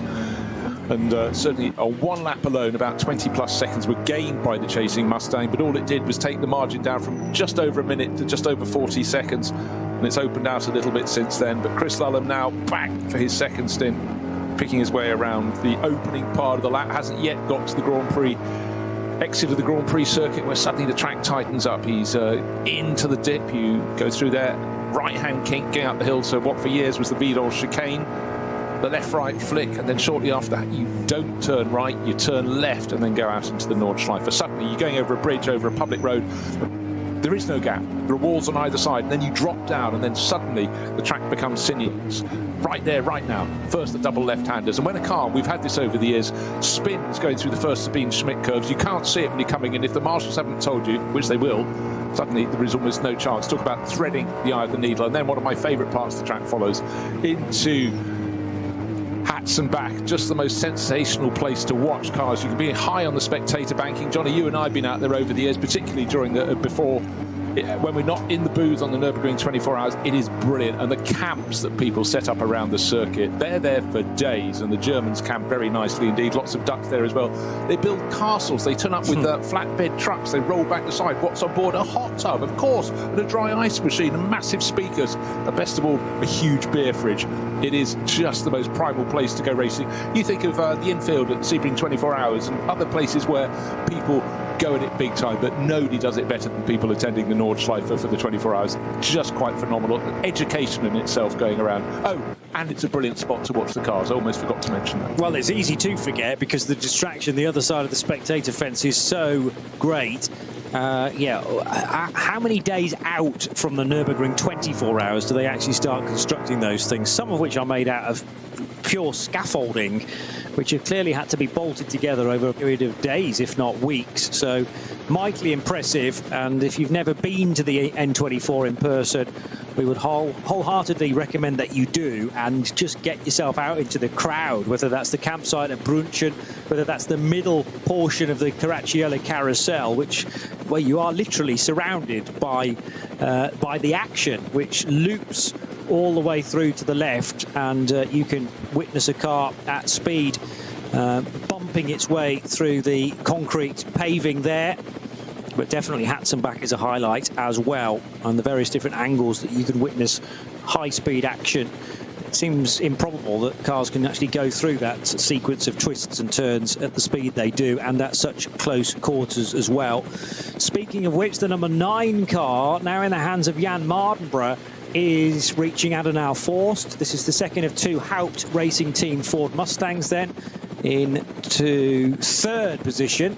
So the order is restored with Lullham leading, Kolb 2nd and Mardenborough in 3rd, even though they pitted on slightly different laps. Mardenborough a lap before, and of course because he pits about 8 minutes earlier than the other 2, he has now lost a bit of ground. The later you pit, the quicker you can be in the pit lane. Yeah, so what he gained by that faster first pit stop, faster by regulation, by pitting that first pit stop sooner than his rivals by 1 lap, closed in on them, but he knew, or the team knew, that as soon as that number 9 car came in for its 3rd and final pit stop, what it gained early in the race, it would lose all over again. So it does very much balance out, but then again you've got to factor in where these cars are relative to traffic. Are they likely to be backed up behind a whole other group of cars from other classes that are lapping as fast as they can but simply can't compete with these ones? Will they be delayed? It's such a technical element, but the one thing we haven't had this weekend so far, I'm not even going to cross anything. We're under 40 minutes remaining. We haven't had a strafing of rain, which is no stranger whatsoever to the Eiffel Forest. And you could be 5 kilometres away, 2 kilometres away. It could be dry, but at a point around this 172-turn circuit, you could have your face full of rain. You could have just the biggest dump of rain. And sitting high on the hills, if you've got people up on the pit building looking out over the Eiffel Forest beyond, you can see a very long way, but you can see stuff coming. But the big question is that dark cloud that may have just popped half of its rain down on Spa-Francorchamps and travelled about another 45 minutes to the east, is it going to pass, or is it going to hit us, or is it going to hit all the circuit, or just some of it? Eternal questions on the Nordschleife. And I tell you what, some of me actually really rather hopes that all weather apps are wiped out, because when teams are watching the whole time, I quite like, from the benefit of the commentary box, the safety of the commentary box, is the surprise of weather. There are no surprises other than the fact it could suddenly be approaching a rainstorm, and it could just miss when you've banked everything on it coming and hitting you. But anyhow, it's the Nürburgring. It happens. The dream scenario has been reached for Chris Lullham as the race leader in the Emil Frey Racing Red Bull back Ferrari 296. That is a green racetrack everywhere, so he need not worry now about a caution period that might catch him in the wrong place and doesn't catch his rival. And the sector times for Lullham on his outlap, well, favoured Kolb, the chasing driver, here and there. That might be the slight advantage he got from pitting a minute later, because there was a 5-second difference as it turned out. But I actually think Chris Lullham was taking it easy as he rejoined. There was quite a long check in the left-hand door mirror just to make sure that there was no one alongside him. And it was the measured approach. He's now quickened the pace, and through sector 3 is 3 and a bit seconds faster than the chasing Ford Mustang. He can afford not to be fully gung-ho in the final 35 minutes and 30 seconds. You know, I always think there's that element that if you just back off slightly, that's when you can possibly make mistakes. I think the more experience you have, the more not. But I think in so many sports, if you just think you can slightly underhit a shot or whatever, or, you know, my early days, back off a rugby tackle, that's when you don't quite get committed and you end up being hurt. And it's the same in racing, I'm fairly sure. So I think Chris Lullham will keep going. Yes, if he comes across a gaggle of cars, he can afford to back off a little bit. But, you know, he's shown really good pace. But in every time you've got green flag running, in each of the timing sectors around this circuit, they've got split into 6 sectors, he's got an advantage. So, yeah, cruise. Well, more to the point, no, don't cruise, collect. That's the other bit. Yeah. I suppose if you're aiming for that grey area between full commitment and a rolling lap, let's say, then there are more unknowns, because you haven't necessarily attacked a corner at 75%, let's say, and there's always the possibility of a mistake. I noticed that through sector 4, Vincent Kolb's Ford is not there. It's we've got an Emil Frey Ferrari having triggered sector 4. Mardenborough's been through as well, and there are now yellow flags at Kittelbacher Hohe and Flugplatz. Now, I don't know whether that's because Vincent Kolb is absent in some description, or is he just further back down the road and Mardenborough's got in between them because of his earlier pit stop, but definitely Mardenborough's going to snake his way through. Yeah, no, Mardenborough shouldn't be ahead because remember he had that longer final pit stop, so what he gained to close to within 20 seconds, actually it kept on closing before it came to Mardenborough. And it got down to about 5 and a bit seconds, and then they dived into the pits. Right, Kolb is there now. He's come through, and I think still in the right place. So that's again a little bit of a timing glitch. It might be that the transponder reading at the end of sector 4 wasn't instantaneous, but Kolb should still be in second place, and therefore no late drama, at least until now, for the two Ford Mustangs who are on course to be completing the podium with the Ferrari of Max Verstappen and Chris Lullham. It'd be really interesting to know how many people are watching globally who wouldn't otherwise be watching, having caught the fever for NLS by watching Max Verstappen compete to get his ring license. But obviously this is far more exciting, starting in the top class. Didn't stay second for third for long, did he? Up into second before he got to the first corner, up into first before they got to the first corner, and thereafter the Emil Frey Racing Verstappen.com Ferrari has just pulled clear, muscled its way free of the action. But the main point is the final pit stop has been done. A 4-hour race, 3 pit stops, tick them off, but every challenge thrown its way has been met by Max Verstappen first, then Chris Lullham. Looking to see if there are any changes. Right, second place is still the number 9, but it's still listed as number 9 ahead of that's Mardenborough. So that is correct. Okay, it is correct. Okay, so what happened? Remember, just before the pit stop, there was a big gain on the number 6 Vincent Kolb-driven Mustang on the race-leading Ferrari. 20 seconds dropped into his lap by dint of a yellow section of the track being cleared up before the chasing Mustang got in. But at the same time, an equivalent margin, if not more, was gained by the sister car. And now Jan Mardenborough, he took it over. He didn't take the lead on the track before the pit stop because he wasn't driving, but his car didn't on the track. It pitted a lap earlier, so it came in after 22 laps. And should have been a longer pit stop, but it had closed right into 5.5 seconds before those pit stops. Just taking a look at lap times around the circuit. I need a few more moments until that comes through, but Mardenborough looks so he's building very nicely on the work. It was largely done by Dennis Fetzer. Fetzer was the one that got the gift of the yellow flag area clearing up before him. But I was just thinking, of course, with the longer pit stop, the number 9 out-racing Mustang would lose ground, but it gained a lot beforehand. But I'm just trying to just quickly cut through the various sectors and work out, was there a really unkind, cruel sector for the Vincent Kolb Mustang? Doesn't appear to have been. Well, I mean, part of the reason that Jan has hoovered up some of that ground that separated he and Chris Lullham is that he did an 8:01. That was only 10 seconds away from Max Verstappen's best effort. But the Ford Mustangs haven't been anywhere close to a 7:51. 7:56 is the best Mustang time, which came from the number 6 sister car. But Mardenborough's just on an 8:01.4. Plus, that was all that time gained just before the pit stop as well. And whether there was an issue on the outlap, perhaps, for the Vincent Kolb car. Meantime, there is a stranded car towards the end of the Grand Prix track, and this is the Schubert Motorsports car that we've spoken about a couple of times before, the only BMW M2 CS in the entry, CS racing car, and it has stopped just after the high-speed chicane that then leads everybody towards Sabine Schmidt's curve, but car 882 hasn't quite made it that far. And that is for either Stefan von Zabienski or family member Michael. Torsten Schubert is also in the lineup as well. To say the only car entered into the BMW M2 CS class. Does exactly what it says on the tin, that particular category.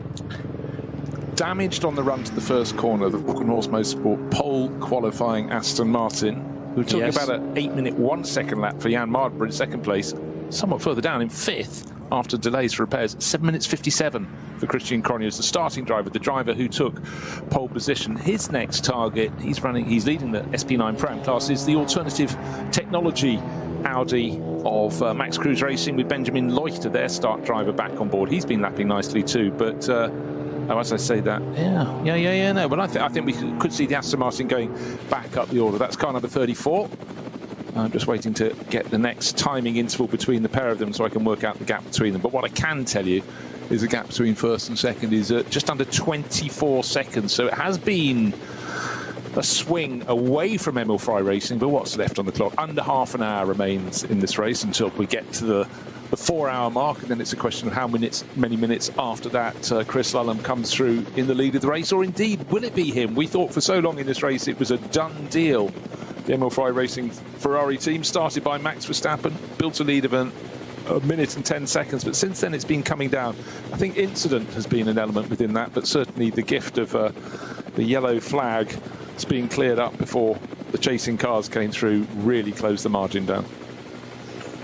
The area around the Vidal chicane is now hampered by code 60 because of the number 882 BMW stuck on the grass to driver's right as everybody approaches the end of the Grand Prix track for Von Zabienski. So the Schubert Motorsport car looking like it's going to have to be recovered before that can go green again. 218.4 is slow through the third sector, but everybody's doing 218s. So that tells us again that there's more code 60 potentially. Certainly yellow flags in the middle sector of the 3. And that is not, well, the reason for that is not the BMW that we've already spoken. Oh, that's a different BMW, Mike. Yeah, it's 885, I think, which we've talked about before in this race. That's another Schubert Motorsport car. Yeah. Same livery, the black and white split. That's Giuliano Holtzum, Sandra Holtzum, and Swedish driver Alfred Nilsson. So yeah, it's quite confusing when one team loses a couple of cars with the same livery in the space of a couple of minutes. A thunderclap for them, unfortunately, but not a good one. Right, just waiting. Muller, that's Marshall's Post 120. Don't want to brag, but lots of those around the course of the circuit. But so effectively halfway round. So that's a yellow flag, and that's now been cleared up. So whatever was there is no longer a problem, but waiting for everything to clear up. But still, the code 60 at the Vidal chicane. That's just before the drivers turn left and left again to go onto the Nordschleife part of this circuit. So there are actually 2 M2 CSs. I think I've been saying for much of the race it's only the one, but Schubert have rocked up at the Nürburgring this weekend with 2 identical examples, 882 and 885. And it looks like at the moment they're going to struggle to get either car to the finish because, okay, they may be recovered to a safe location, but can they be fixed in the remaining 26 minutes, particularly if they are a long, long way from home? That wasn't the case for the 882, and it might be that that can be on a tow rope and straight into the pit lane very, very shortly. But unfortunately for 885, on the run down towards Arenberg, out of Schwedenkreuz, and it's going to be really difficult to get that car fixed due to its location, and as I say, the time starting to run through the team's fingers there. Just 25 minutes and 30 seconds still to go. It's going to be a long wait before we find out Chris Lullham's time through sector 4. Not convinced he's quite yet up to full speed again, but Jan Mardenborough's not able to capitalise on this. Klostertal now affected by yellows, as is Stylstrecker. That again smacks as a intervention vehicle towing either some Armco bits or a broken vehicle to a safer location. Yeah, it's such a tricky thing on this circuit. So few gaps around the course, because the trouble is most of the circuit is actually through the middle of a forest, and there aren't any access roads. You've just got certainly in the past when people have decided they've crashed their car or bike, they just take a shortcut. There aren't actually any shortcuts. You could eventually wander, followed by a bear, no doubt, or a weasel, down to a road around side. But any high-up shots of this circuit, it's just a line of tarmac, not just any line of tarmac, but it's right through the middle of a forest, so it is really tricky. We wouldn't have it any other way. They have been various points where you have opened an access point, a gap in the barriers where cars can be fed back through to be put to a point of safety, but a lot of them aren't connected with roads. Cars can just be left there until after the event, and then they can be rescued. Logistically, you wouldn't plan a circuit like it, but this circuit wasn't planned for these purposes. It was just simply as a racing circuit in the 1920s. Yeah, century old, fantastic. Lost none of its attraction, the green hell, and the amount of risk that is incorporated into it, the amount of risk that everyone is taking as well to get to the finish. But that's part and parcel of motor racing. That is the adrenaline rush after all. Max Verstappen gets it. Hopefully a whole lot more of you get it after this weekend as well, or maybe even Max's debut a few weeks ago. Let's hope that a few of you now firing posts to @RSL_studio maybe had not even discovered this venue. Or you might have heard of it, but had never actually seen a race around here before, just clocked the badges on the back of people's street cars. Well, I really hope you're fully invested now and want to come back either for the final round of the season or for plenty more races next year. And who knows, Max Verstappen might even be on the entry list of the 2026 edition of the Nürburgring 24 Hours, a race that once again we will have for you live and free. So the 34 Aston Martin of Christian Krognes, he started the race, remember, then the Norwegian got out and allowed some drive time for Matteo Villegomez and Anders Buchart, his teammates, before getting back on board. And that car still on course to win SP9 Pro-Am, 22.5 minutes away from the checker.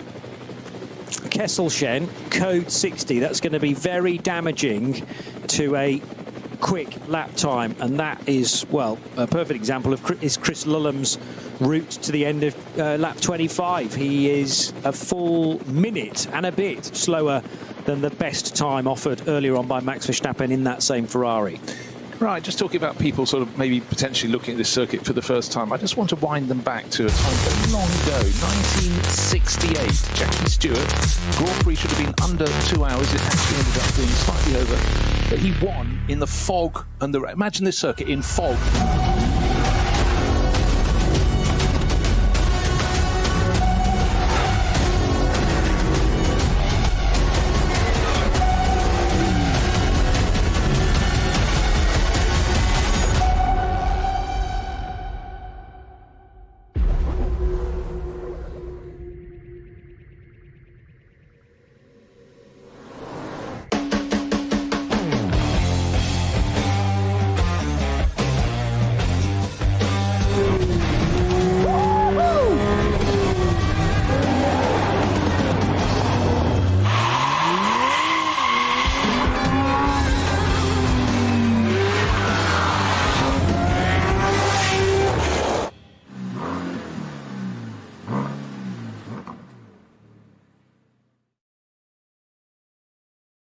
Sie sagen, es ist nur ein Auto, aber wir sagen, es ist Herzblut, Schweiß und Perfektion. Denn wenn du schraubst, dann zählt jeder Millimeter.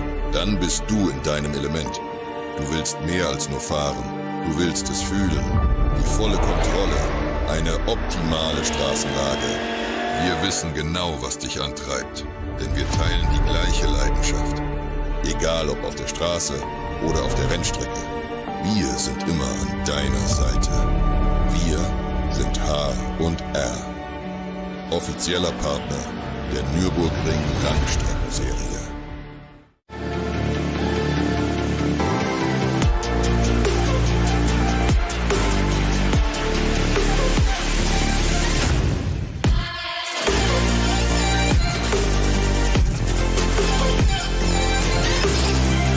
Faltenreifen.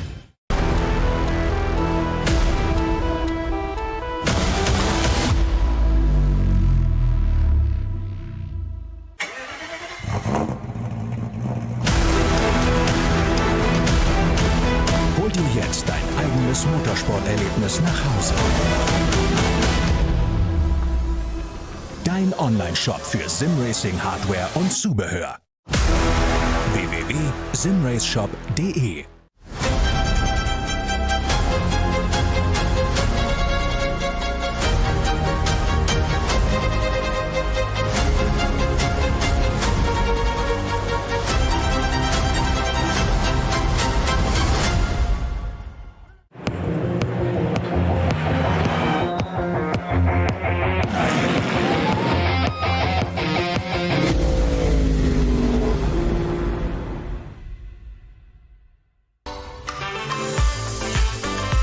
Liebe Fans, Lovely fans. besucht uns auf unseren Social Media Kanälen. Follow us. Auf Facebook, Instagram, YouTube und TikTok. Willkommen bei der NLS.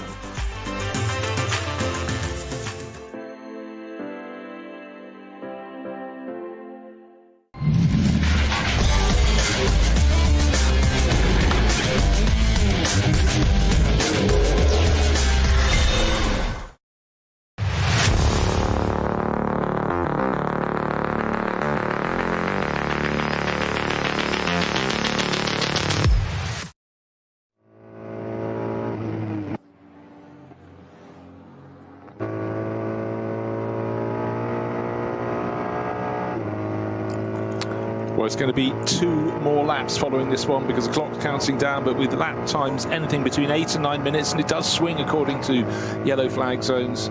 Left on the clock 18 minutes, so I think we're fairly safe to say by the time this lap has been completed, that will be lap 26, we'll have time for 2 more. But it's been all about Verstappen.com racing today, not just because Max Verstappen is here, but it's because they're dominating this, the 9th round out of 10 for the NLS for 2025. And for Chris Lullham, a learning process. It's learning how to also just cope with incidents where things slows down. The show doesn't go off the road, but you've just got to keep your concentration, your focus, obey every single flag that's waved in front of you, and be aware you're going to have to drop off your pace if an incident is being cleared up. Stay cool, calm, collected, press on again, and after a longer period, also just keep your heat in your tyres and not just attack too soon, put the hammer down if you've got a long run of corners that are in slow zone. Largely today, they've been rolling slow zones, according to a rescue vehicle, moving through to the next point at which it could remove a stricken car.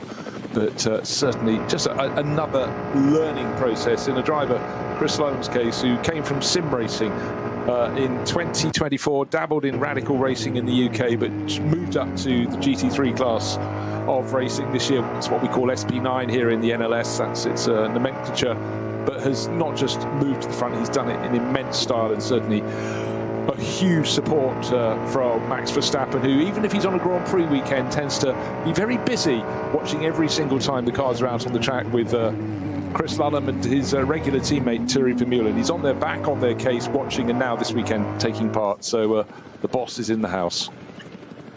Just getting word from race control that the code 60 at Kesselchen will remain in place until the end of the race. So either that's barrier damage, it's most likely to be that actually, and rather than affect or compromise the run through Kesselchen anymore by having circuit vehicles on a narrow piece of racetrack there, better to just say, well, we'll keep this code 60 in place. We will protect the barriers if necessary, but leave it as that because it's probably a fair length of Armco that needs replacing. You never have a small off at Klostertal Kesselchen due to the approach speed. Maybe even both sides of the road have been dinged with the barrier so close to the edge of the circuit. And also a potential noise violation now for the SP8T car that has fallen to second place, but it was the long-time race leader, number 191. That is just a first noise violation, so I believe it's just a warning. But obviously, if the car's caught doing that in the remaining 15 minutes again, then there might be penalties heading the way of the Pro Sport Racing Aston Martin. SP8T is actually now led by 187, which is a BMW from the FK Performance crew, and Mijatovic doing the driving there. So that is Ranko Mijatovic, joined by Nick Wustenhagen, as those are so often driving partners. And 187 has needed to cut down a substantial lead at about half distance to now be in front in SP8T. But it's still a relatively small margin. I'll make it about 8 seconds that separate that top two.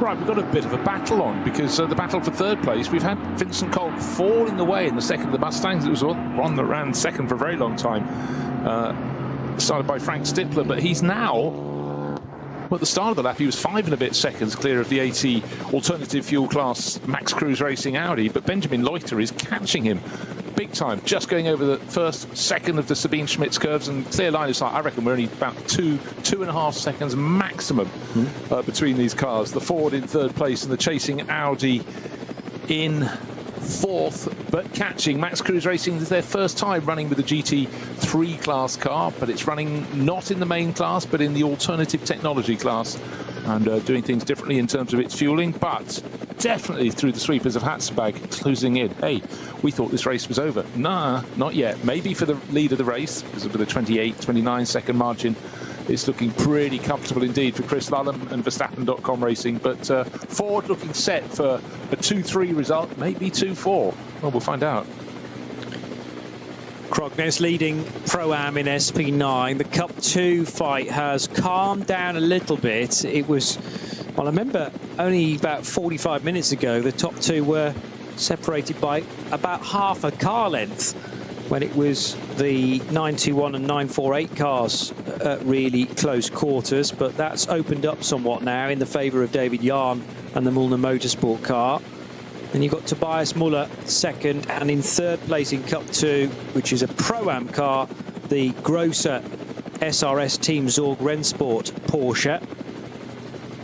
Klaus Aberlan still circulating in 10th place and doing battle with Christoph Breuer. They've got potentially a full lap between them, though. It's a significant margin after a great early run from Renazzo Motorsports Lamborghini Huracan, which rather set the foundation for a not necessarily an easy second half of the race, but a more comfortable one than the start was. Aberlan has not really put a foot wrong, but might be suffering for the lack of teammate. You've got to think fatigue now is starting to creep in after such a long drive. Even for the full-out pros at Le Mans, there is a rule that says you can't drive for any more than 4 hours in one slug, and certainly Klaus will be feeling it now. I'm not sure whether he's ever done that before as a solo racer. He was entered last time out just as a solo racer, but I'm trying to remember. I'm not sure he actually got to the finish, but certainly it's a challenge. Mind you, cast your mind back to when certain drivers tried to do the entirety of Le Mans on their own. Yeah. Didn't quite work. 23 hours, though, I think had been done. Yeah, Aberlan, even quite recently, has been racing with people like Felipe Fernandez-Larza, who could be busy elsewhere. Vasquez Garcia for K. Kramer Racing is 4th in Cup 2. Still keeping our eyes on the gap, though, from 3rd to 4th. Different categories of cars involved, but if a pass is made by Ben Leuchter, that will change the overall podium order. And here's a chance for Leuchter to really close up the ground. Maybe he could have pushed yet further, because that was only double waved yellows, I think, unless I was missing a speed board as well. No, here's his chance. So he's going to be right on the boot lid now of Vincent Kolb, who couldn't really do a great deal about that. And the Audi thought, well, if you're not going to go as fast as I want to, I'll just close up the distance.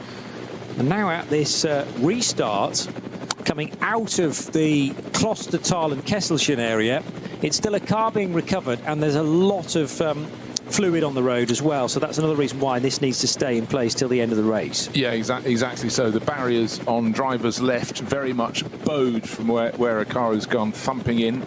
Largely an oblique blow, but still enough to rock the barriers back. And then you go around the next corner, then there's a gap in the barriers, and that's where they're trying to put the stricken car. But yes, not much time. 10 minutes left in this race. They're not going to clear all that up, and they don't want anyone to go racing. The barriers are protected by a course vehicle, but certainly if you hit those a second time when they're not in true, then bad things could occur. Other class leaders late on in the piece include the 962 car, which may be a light to flag victory for Josh Bednarski and Lorenz Stegman. They certainly got a great getaway in the yellow and white WNS Motorsport Cayman 718 that started from pole position. An early fight offered by the Falcon liveried Audi, which seemed a sort of some sort of a mismatch, and so it has proved with the more consistent run from Porsche number 962.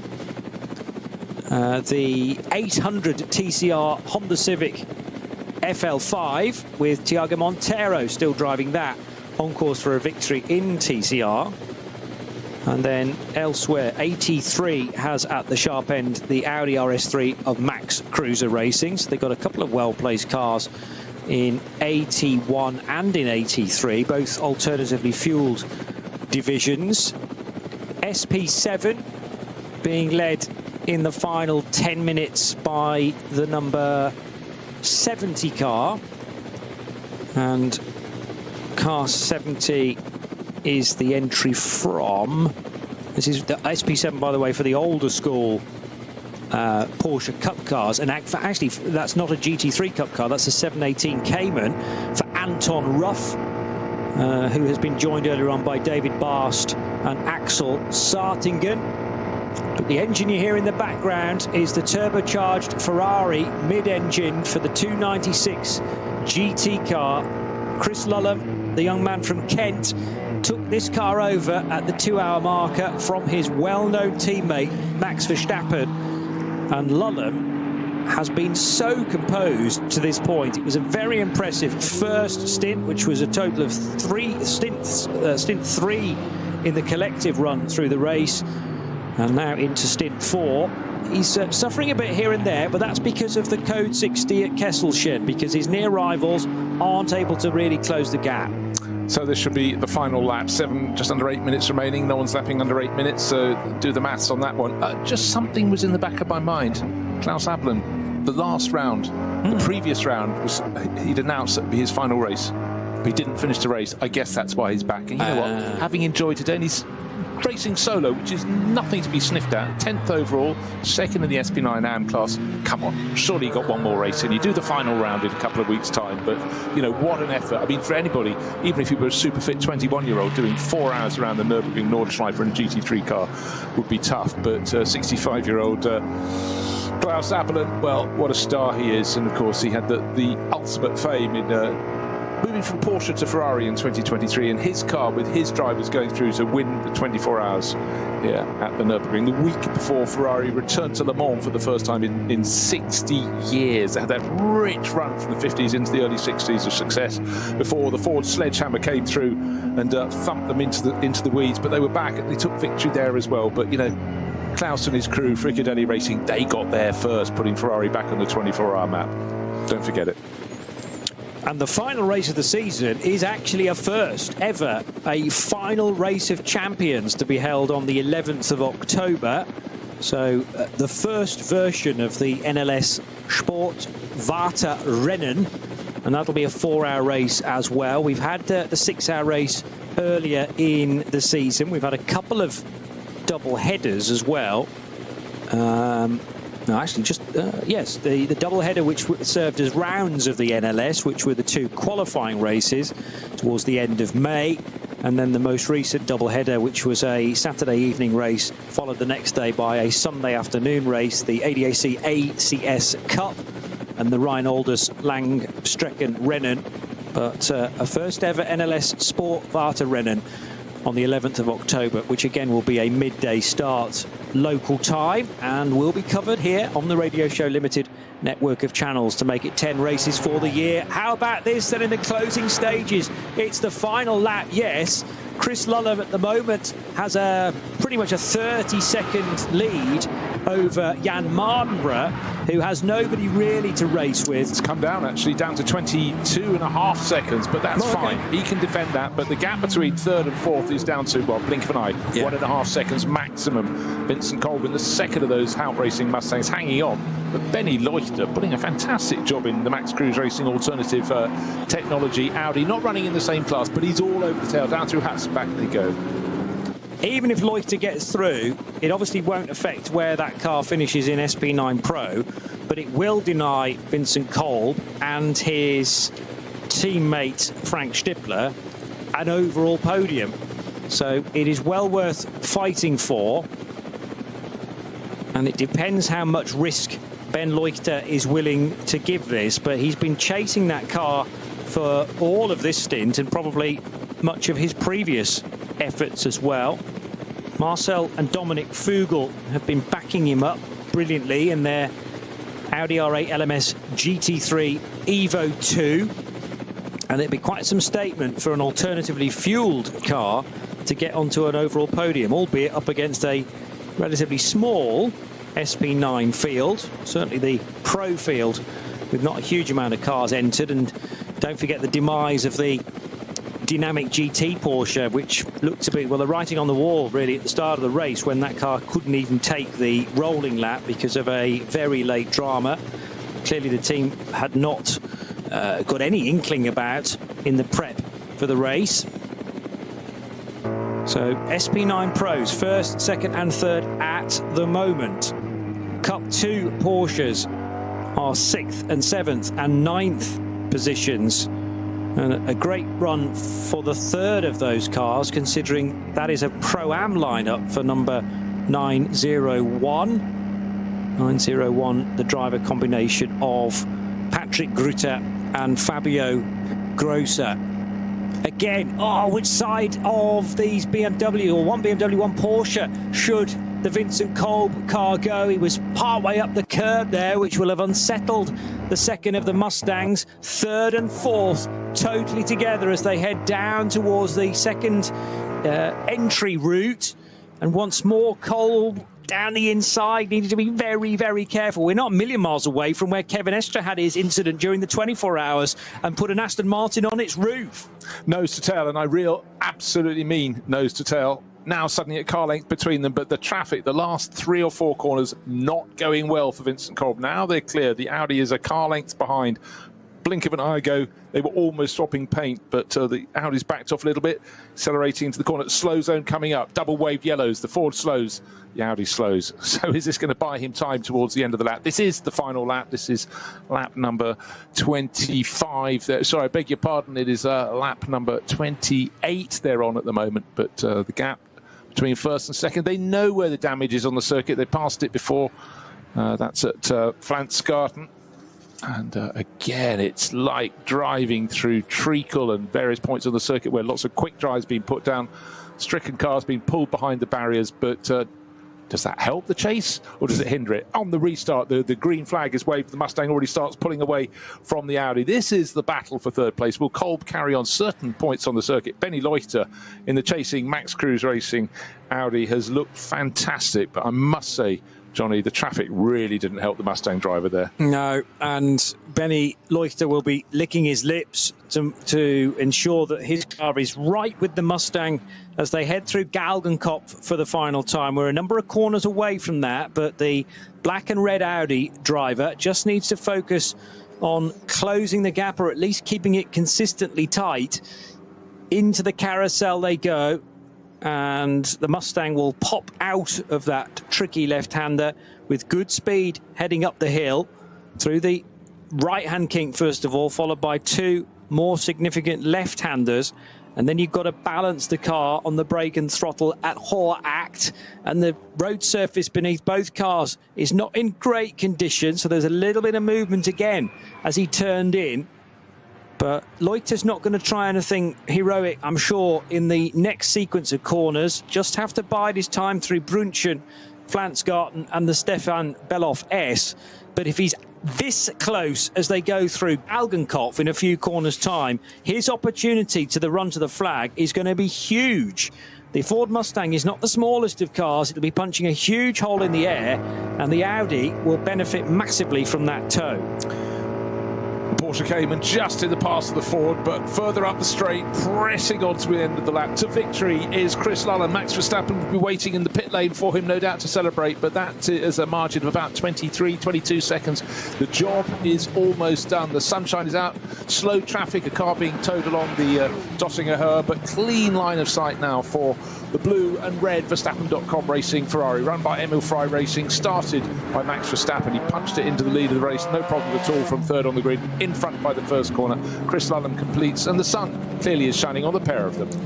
What a story this is then in global motorsport. The first time that Max Verstappen attacks an NLS race, a Nürburgring Langstrecken-Series race from the Formula 1 star and his young teammate of the UK. They're going to win the race after 4 hours. The 57th edition of the ADAC Barbarossapreis goes to Max Verstappen and to Chris Lullham. The Ferrari 296 of Emil Frey Racing, Verstappen.com, Red Bull as well, taking the win.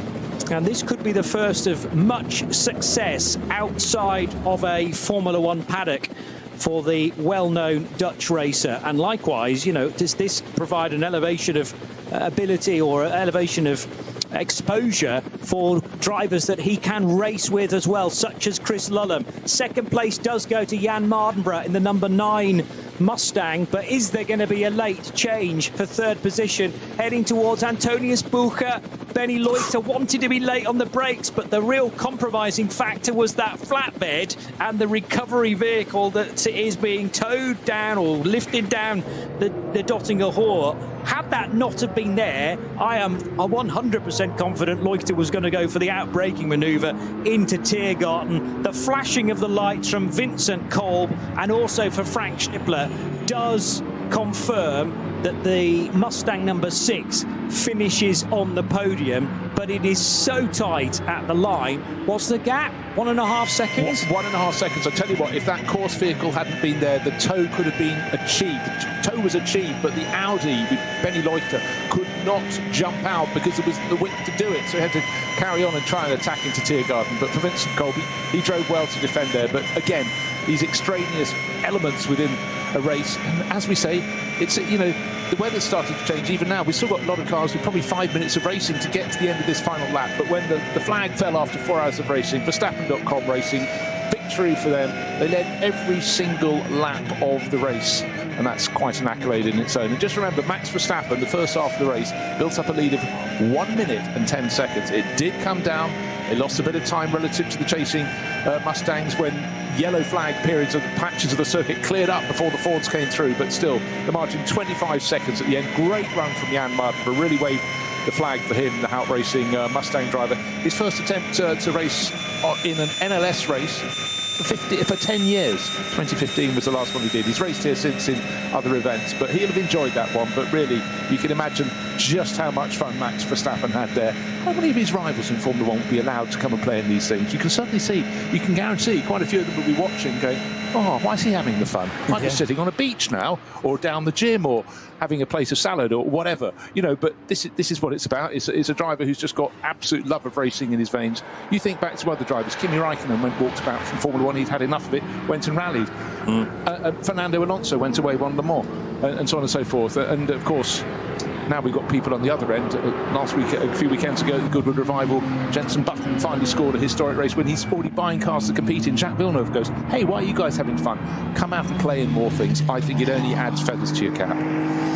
Robert Kubica, a Le Mans winner this year as well, another one to add to the list. He's had lots of experience in other forms of motor racing as well, and some stories to tell, mind you, too. But the checkered flag falls on Klaus Aberland. Is that his final race here at the Nürburgring? He did get to the end of this one.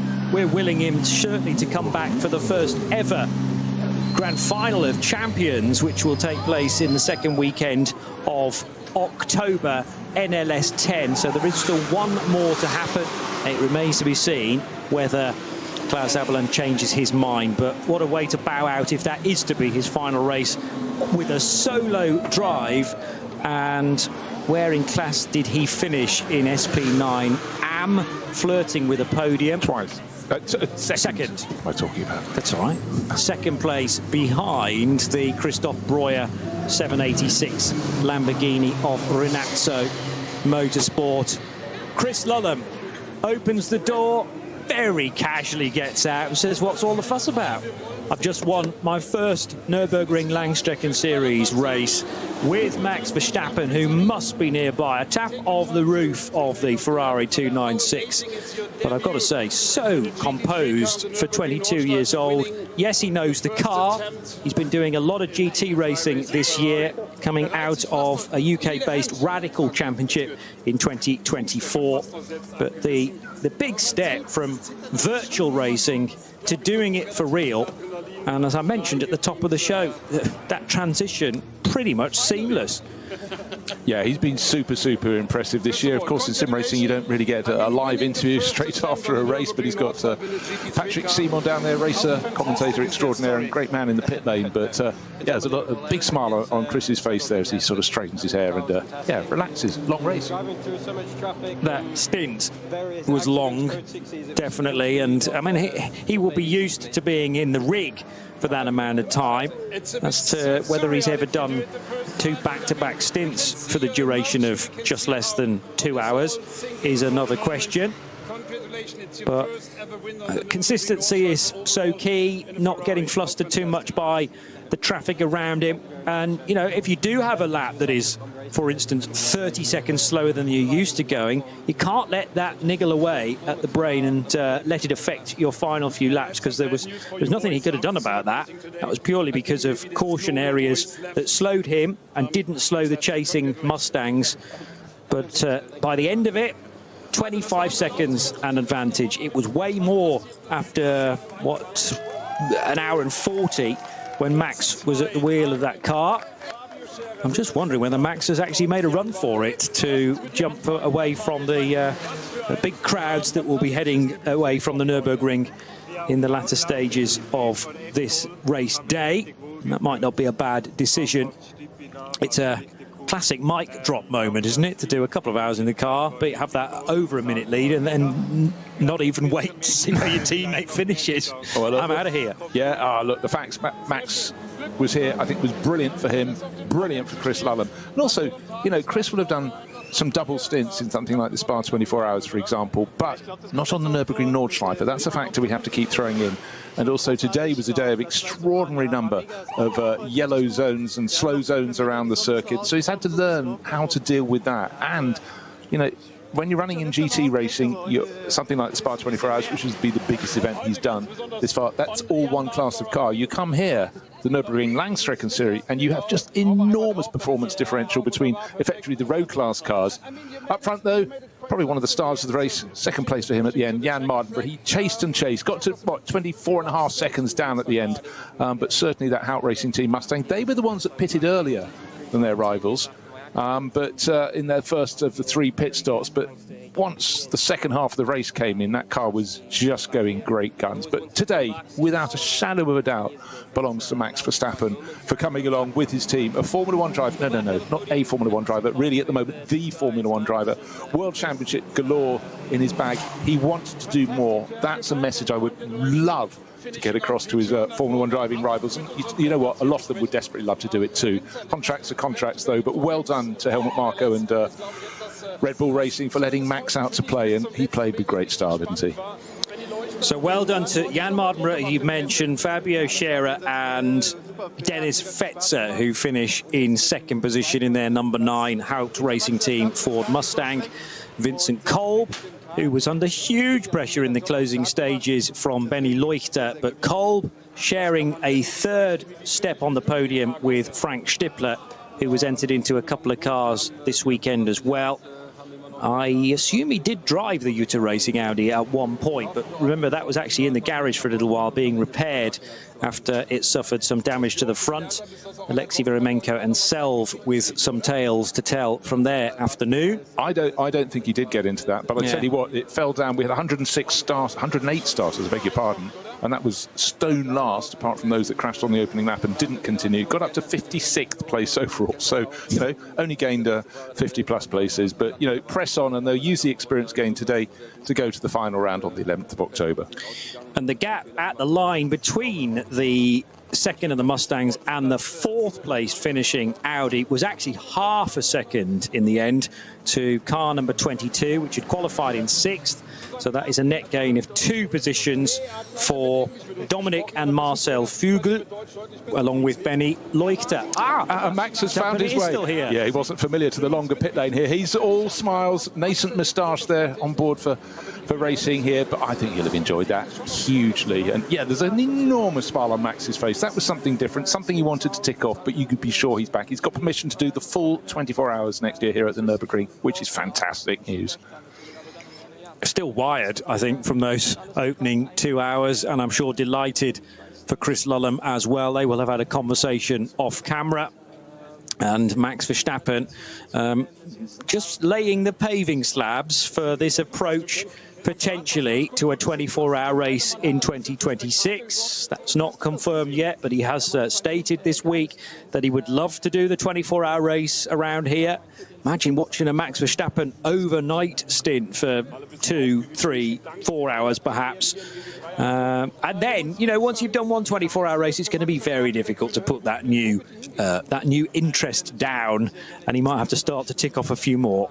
I think he would. I just suddenly was having this image of an orange army pouring over the border into Germany to come here. And, you know, for Max, you'd almost think he wants to ramp it up. He wants to do this in the fog, the rain, the Jackie Stewart conditions, because the greater the challenge, the more this man rises to it. And I think it's phenomenal to have him here this weekend. But I haven't seen him smile this much for a long time. There's a different sort of pressure here. It's only the internal pressure. The pressure from outside isn't there that it always is in a Formula One event. So I think this is not only good for fans of GT racing, but it's actually really, really good for Max. I think he will have gained so much from this. We certainly have. Well, there's a big cheer as the interview ends, and he is guided upstairs towards the very large media centre here, where I'm sure he will do a full press conference as well. So we'll be able to confirm the positions again. The 31 Emil Frey Ferrari 296 of Chris Lullham and Max Verstappen winning by almost 25 seconds over the two Ford Mustangs of the Haupt Racing team, the 9 and the 6, with Benny Leuchter just falling short of the overall podium. And well done to the crew from 34 Aston Martin who took pole position, Christian Krognes, Matteo Villa-Gomez and Anders Buchart, who win SP9 Pro-Am.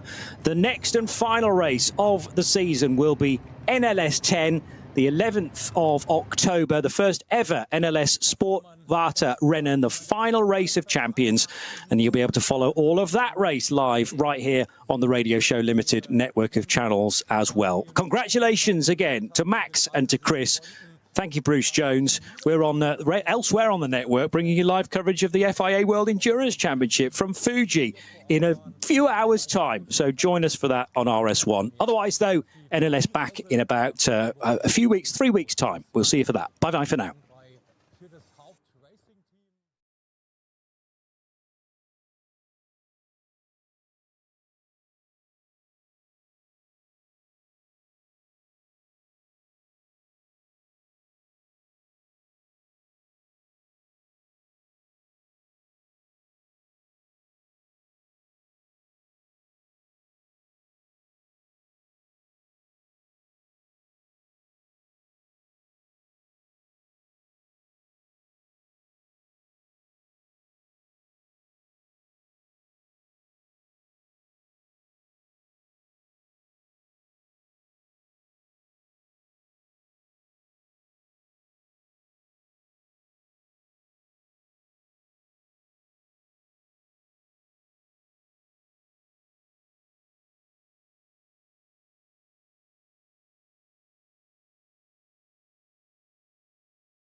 Dann auf der Gesamt 9. Position der dritte Rang in Sachen Cup 3 Porsche Carrera Cup Klasse mit Grütter und Gerosse und SP9 Pro. Auch hier die erste Position, der Klassensieg auf der Gesamt 10. Position für Gülden, Sandler und Hennerizzi im 347er Porsche. Wir schauen eine Seite weiter, suchen uns den nächsten Klassensieger, finden den auf der 18. Position. In Sachen Porsche Cayman-Klasse in der Cup 3 ist es die 962 mit Bednarski und Stegmann. Schauen dann runter auf Gesamtrang 20 und finden mit den beiden Wüstenhagen und Mijatovic die 187 im BMW M4 in der SP8T. Wir gucken weiter, TCR-Klasse, unsere Fokusklasse auf der Gesamt 26. Position bei der Premiere des Honda Civic TCR FL5 die 800, Montiago und Halder als Sieger der TCR-Klasse. Ein Stück weit weiter runter, da haben wir in der AT3 auf der 28. Position den 10er Audi RS3 mit Lenz, Preising und Hochwind. Eine Position weiter den Klassensieger in der SP7. Start Nummer 70, Porsche Cayman mit Barst, Ruf und Sartingen. Die ersten 30 haben wir. Wir suchen die nächsten Klassensieger und finden sie auf der gesamt 36. Position. Sieg in der SP10 Oberheim, Mimwis und Goodman im 165er Porsche Cayman. SP3T, die nächste Klasse, die Stanko-Brüder aus der Schweiz im 323er Audi RS3 siegen, wie gesagt, in der SP3T. Und dann haben wir die 48. Position BMW M240i. Diese Klasse siegt die Startnummer 680 mit den Fahrern Reinhard, van der Sanden und AB. Im 400er Porsche 911, da haben wir die Klassensieger in der V6 bei dem Produktionswagen, die beiden Heuchemos und Sascha Kloft. Das waren die ersten 50. Wo finden wir die nächsten Klassensieger? Nämlich in der 55, die heckgetriebene VT2-Klasse wurde dominiert von der Startnummer 500, Leisen, Stahlschmidt und Ziels. Und zwei weitere Plätze dort hinter, da haben wir die Front, respektive allradgetriebene Fraktion der VT2 mit dem Audi von Dupré, Nett und Malikowski. Eine Seite weiter sehen wir auf der 65. Position die Klassensieger in der V5, Ebener, Schauerte und Valente, 440er Porsche Cayman. So, wir schauen weiter. Moran Gott, der Solist im 107er BMW, auf der 73. Position. Dann die VT3 auf der 78. Position mit der 460. Schauen noch eine Tafel weiter nach hinten auf der Suche nach Klassensiegern. Finden Sie auf der 89. Position BMW M2 CS, die beiden Holzenbrüder mit Richard Nielsen. Und finden wir noch den Klassensieger der V3 auf der 94. Position. Ja, damit haben wir 100 Teilnehmer durch, haben keinen weiteren Klassensieger mehr. Das war mal so ein bisschen der Überblick über die einzelnen Klassen. Und das soll es aus dem Studio gewesen sein in Sachen Siegerehrung. Da ist es schon richtig voll, kann ich mir vorstellen. Und da gebe ich zunächst einmal zurück in die Kommentatorenkabine. Ja, natürlich unterhalb vom Podium schon eine Menge Betrieb, schon einiges los. Und wir sind auch bereit für die Siegerehrung, die dann ja, und damit wollen wir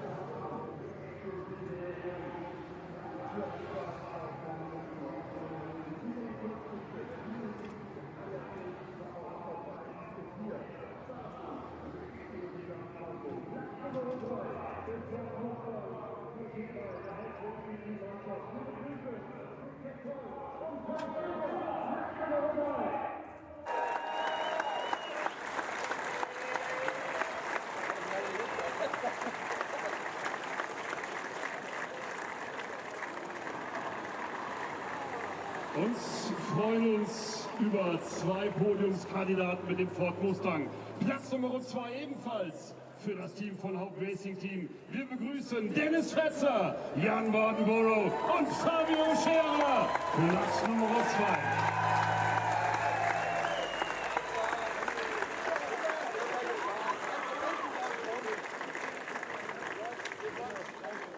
2. Und das sind unsere Gesamtsieger. Emil Frey Racing mit dem Ferrari 296 GT3. Ihre Gesamtsieger für heute, Chris Lullham und Max Verstappen.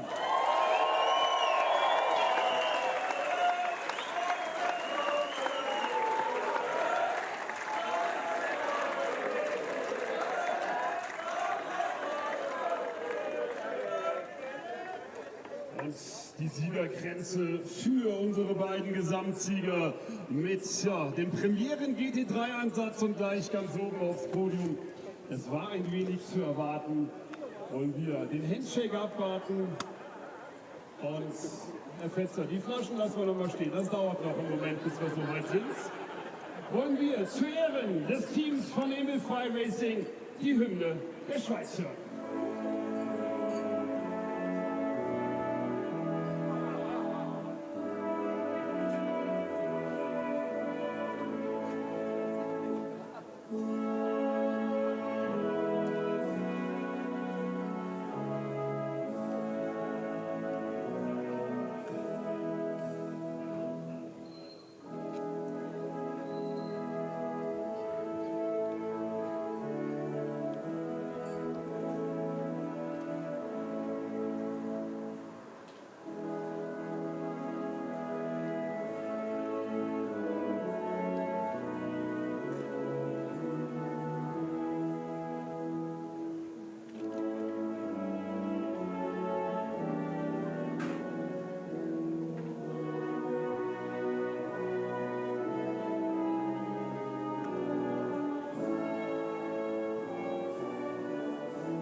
Und jetzt kommt der Kulturshop für unsere Gesamtsieger. Das dauert nämlich noch ein bisschen, bis wir hier durch sind. Wir machen weiter. Und als Fahrer des Tages neu im NLS-Programm dieses Jahr haben wir wen heute auserwählt als Fahrer des Tages. Ich glaube, die Frage ist relativ schnell beantwortet, oder? Max Verstappen. Fahrer des Tages für NLS Nummer 9, Max Verstappen. Und damit eine Zusatztrophäe für den vierfachen Formel 1 Weltmeister. Weiter geht's mit den Klassensieger in der SP9 Pro M. Und wir freuen uns auf ADAC Motorsport mit dem Aston Martin, Christian Krocknes, Matteo Villagomez und Andreas Bochart. Unsere Klassensieger in der SP9 Pro M Klasse.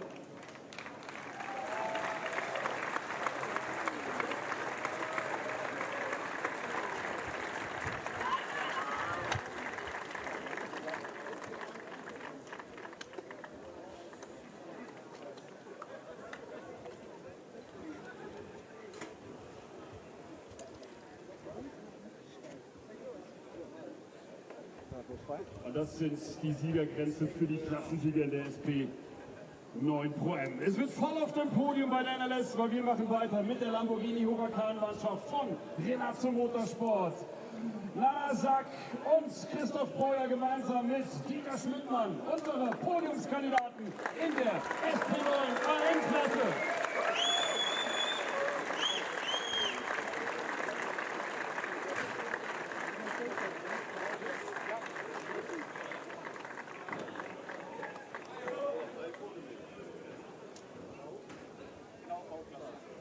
Das sind die Siegergrenze für Christoph Breuer und Kiki.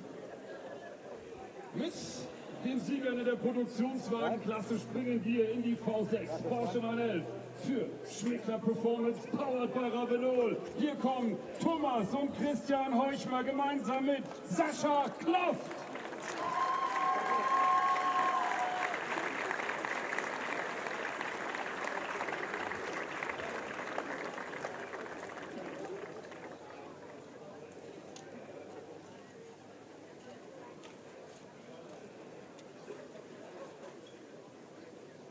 Für die BMW M42-Klasse wollen wir auf Picture Sports Up to Race die Mannschaft Yannick Reinhardt, John von der Sonde und Anton Adel zu begrüßen, die Klassensieger.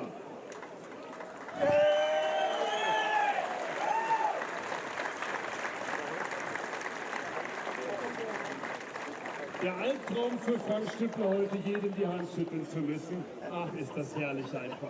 Das macht eben nur die NLS möglich. Und nach den BMW-Piloten wollen wir das Podium komplettieren mit den Klassensiegern in der TCR für die Honda Civic TCR-Mannschaft und ALM Motorsports. Hier sind Mike Halder und Thiago Vacchero.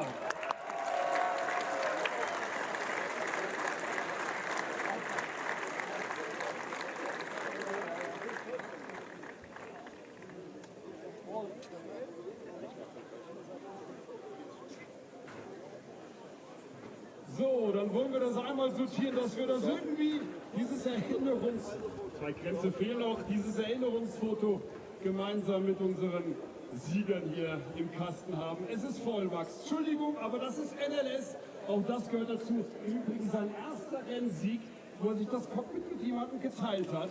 Sicherlich auch ungewöhnlich. Das Podium für den 57. ADAC Barbarossapreis mit unseren Gesamtsiegern, mit Chris Lullham und Max Verstappen. Ladies and Gentlemen, it's time for Champagne!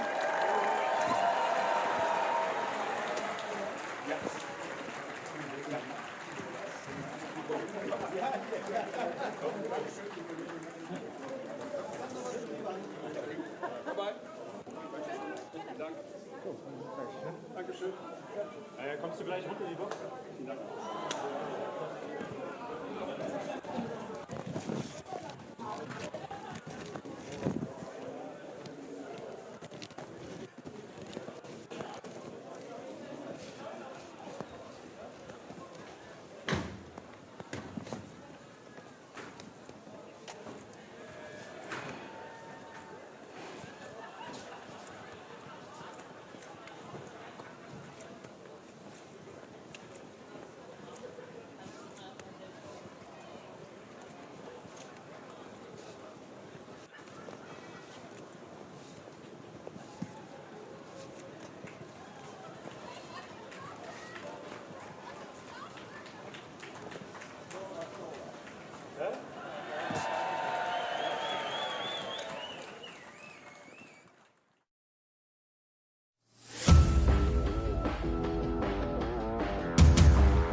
Herzlich willkommen zur Nürburgring Langstrecken-Serie.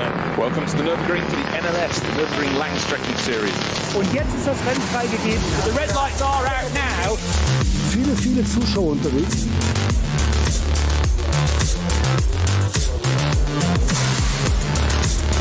I would think that's very, very close.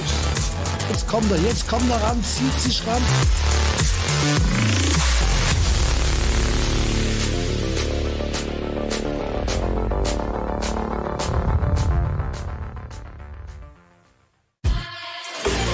Der Livestream der Nürburgring Langstreckenserie wurde Ihnen präsentiert von Falkenreifen.